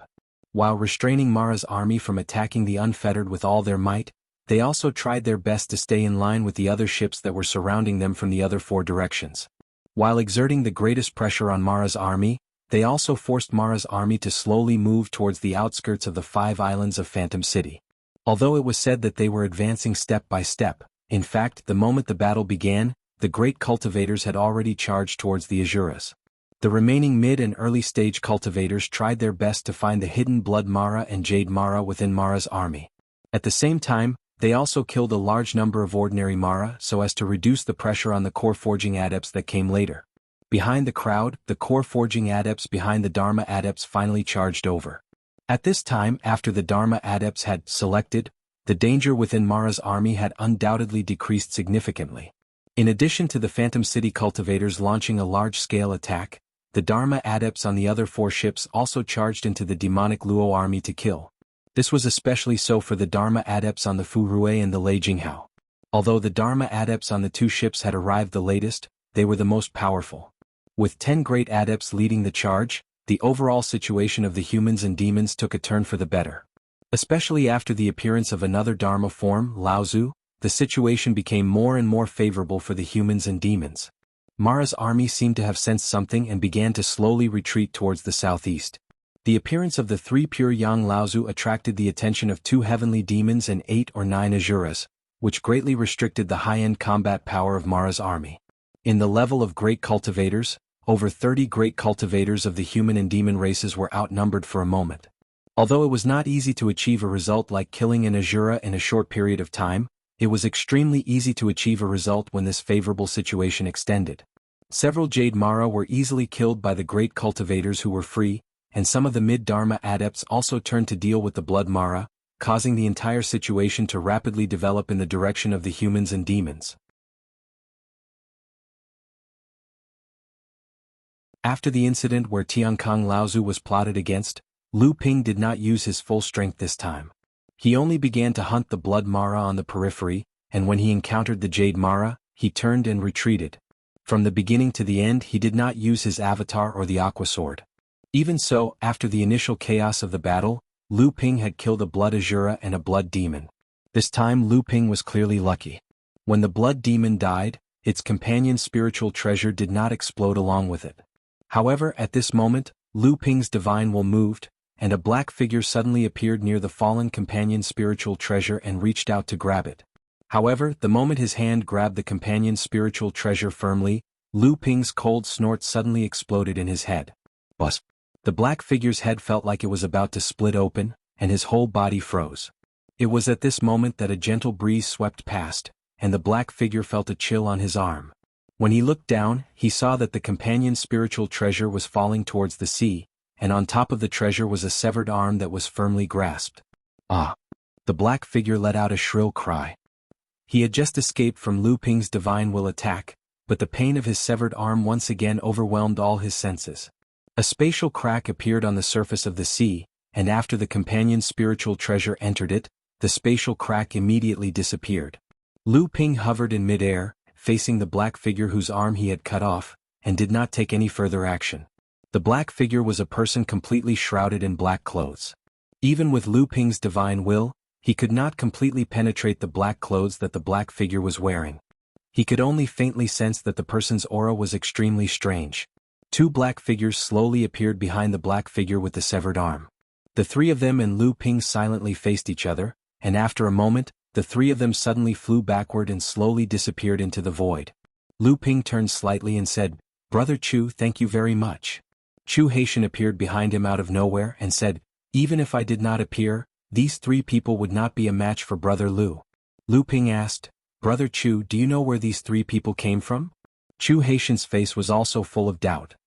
He shook his head and said, "I don't know, I have never heard of these people. That black clothes seem extremely strange, and the aura around these three people is also very strange." Lu Ping nodded. Although his divine will was tyrannical, and he had discovered more places than Chu Haitian, he still could not figure it out. He said, "I think these people must be the people who tried to plot against Marshal Granduncle." In the 5 islands of Phantom, under the protection of the major sects and the 3 major tribes, there is actually such a hidden force that has not been discovered. I am afraid that the force behind these people is extremely powerful. Indeed, I will inform the elders of this matter. I think they will also be interested in this matter.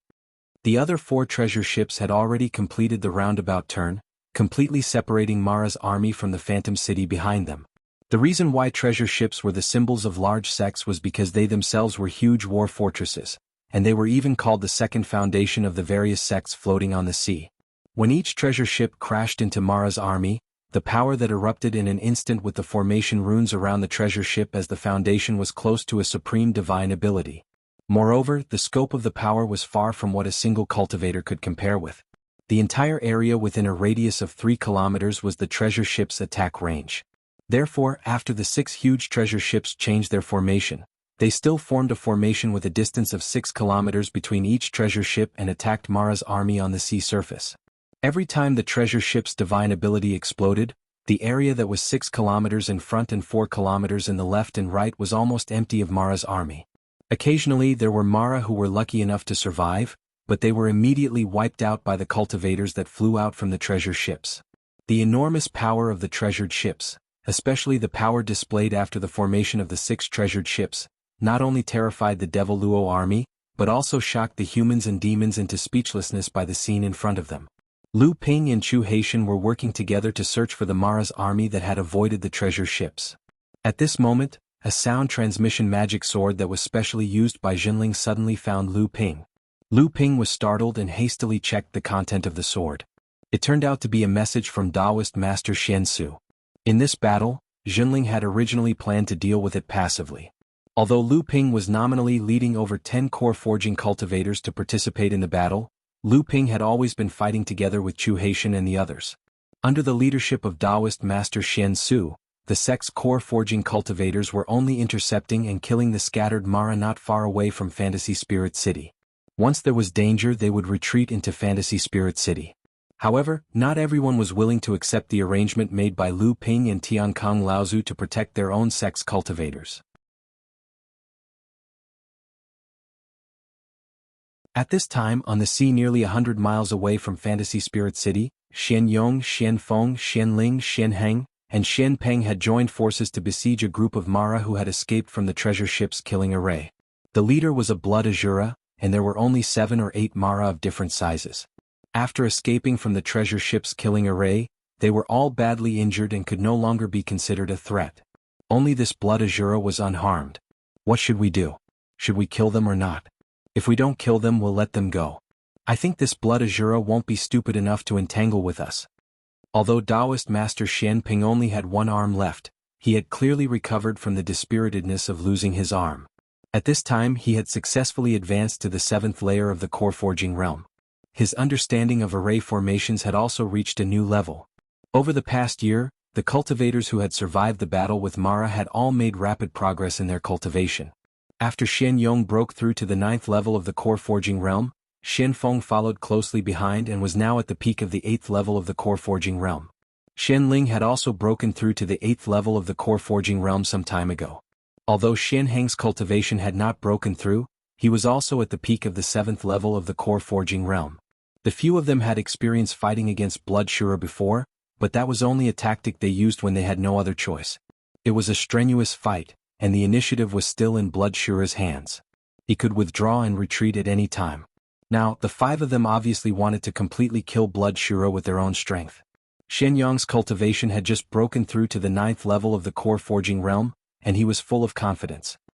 He suddenly spat out a mouthful of smoke, almost igniting the surrounding air, and shouted, "Let's do it!" Xian Feng did not speak, but the spirit-raising flying sword in his hand began to buzz. Obviously he was very excited about this battle. Xian Ling said helplessly, "Fight, fight. Anyway, you'll be reprimanded when we go back. I'll take care of grandfather." Taoist Xian Heng smiled bitterly.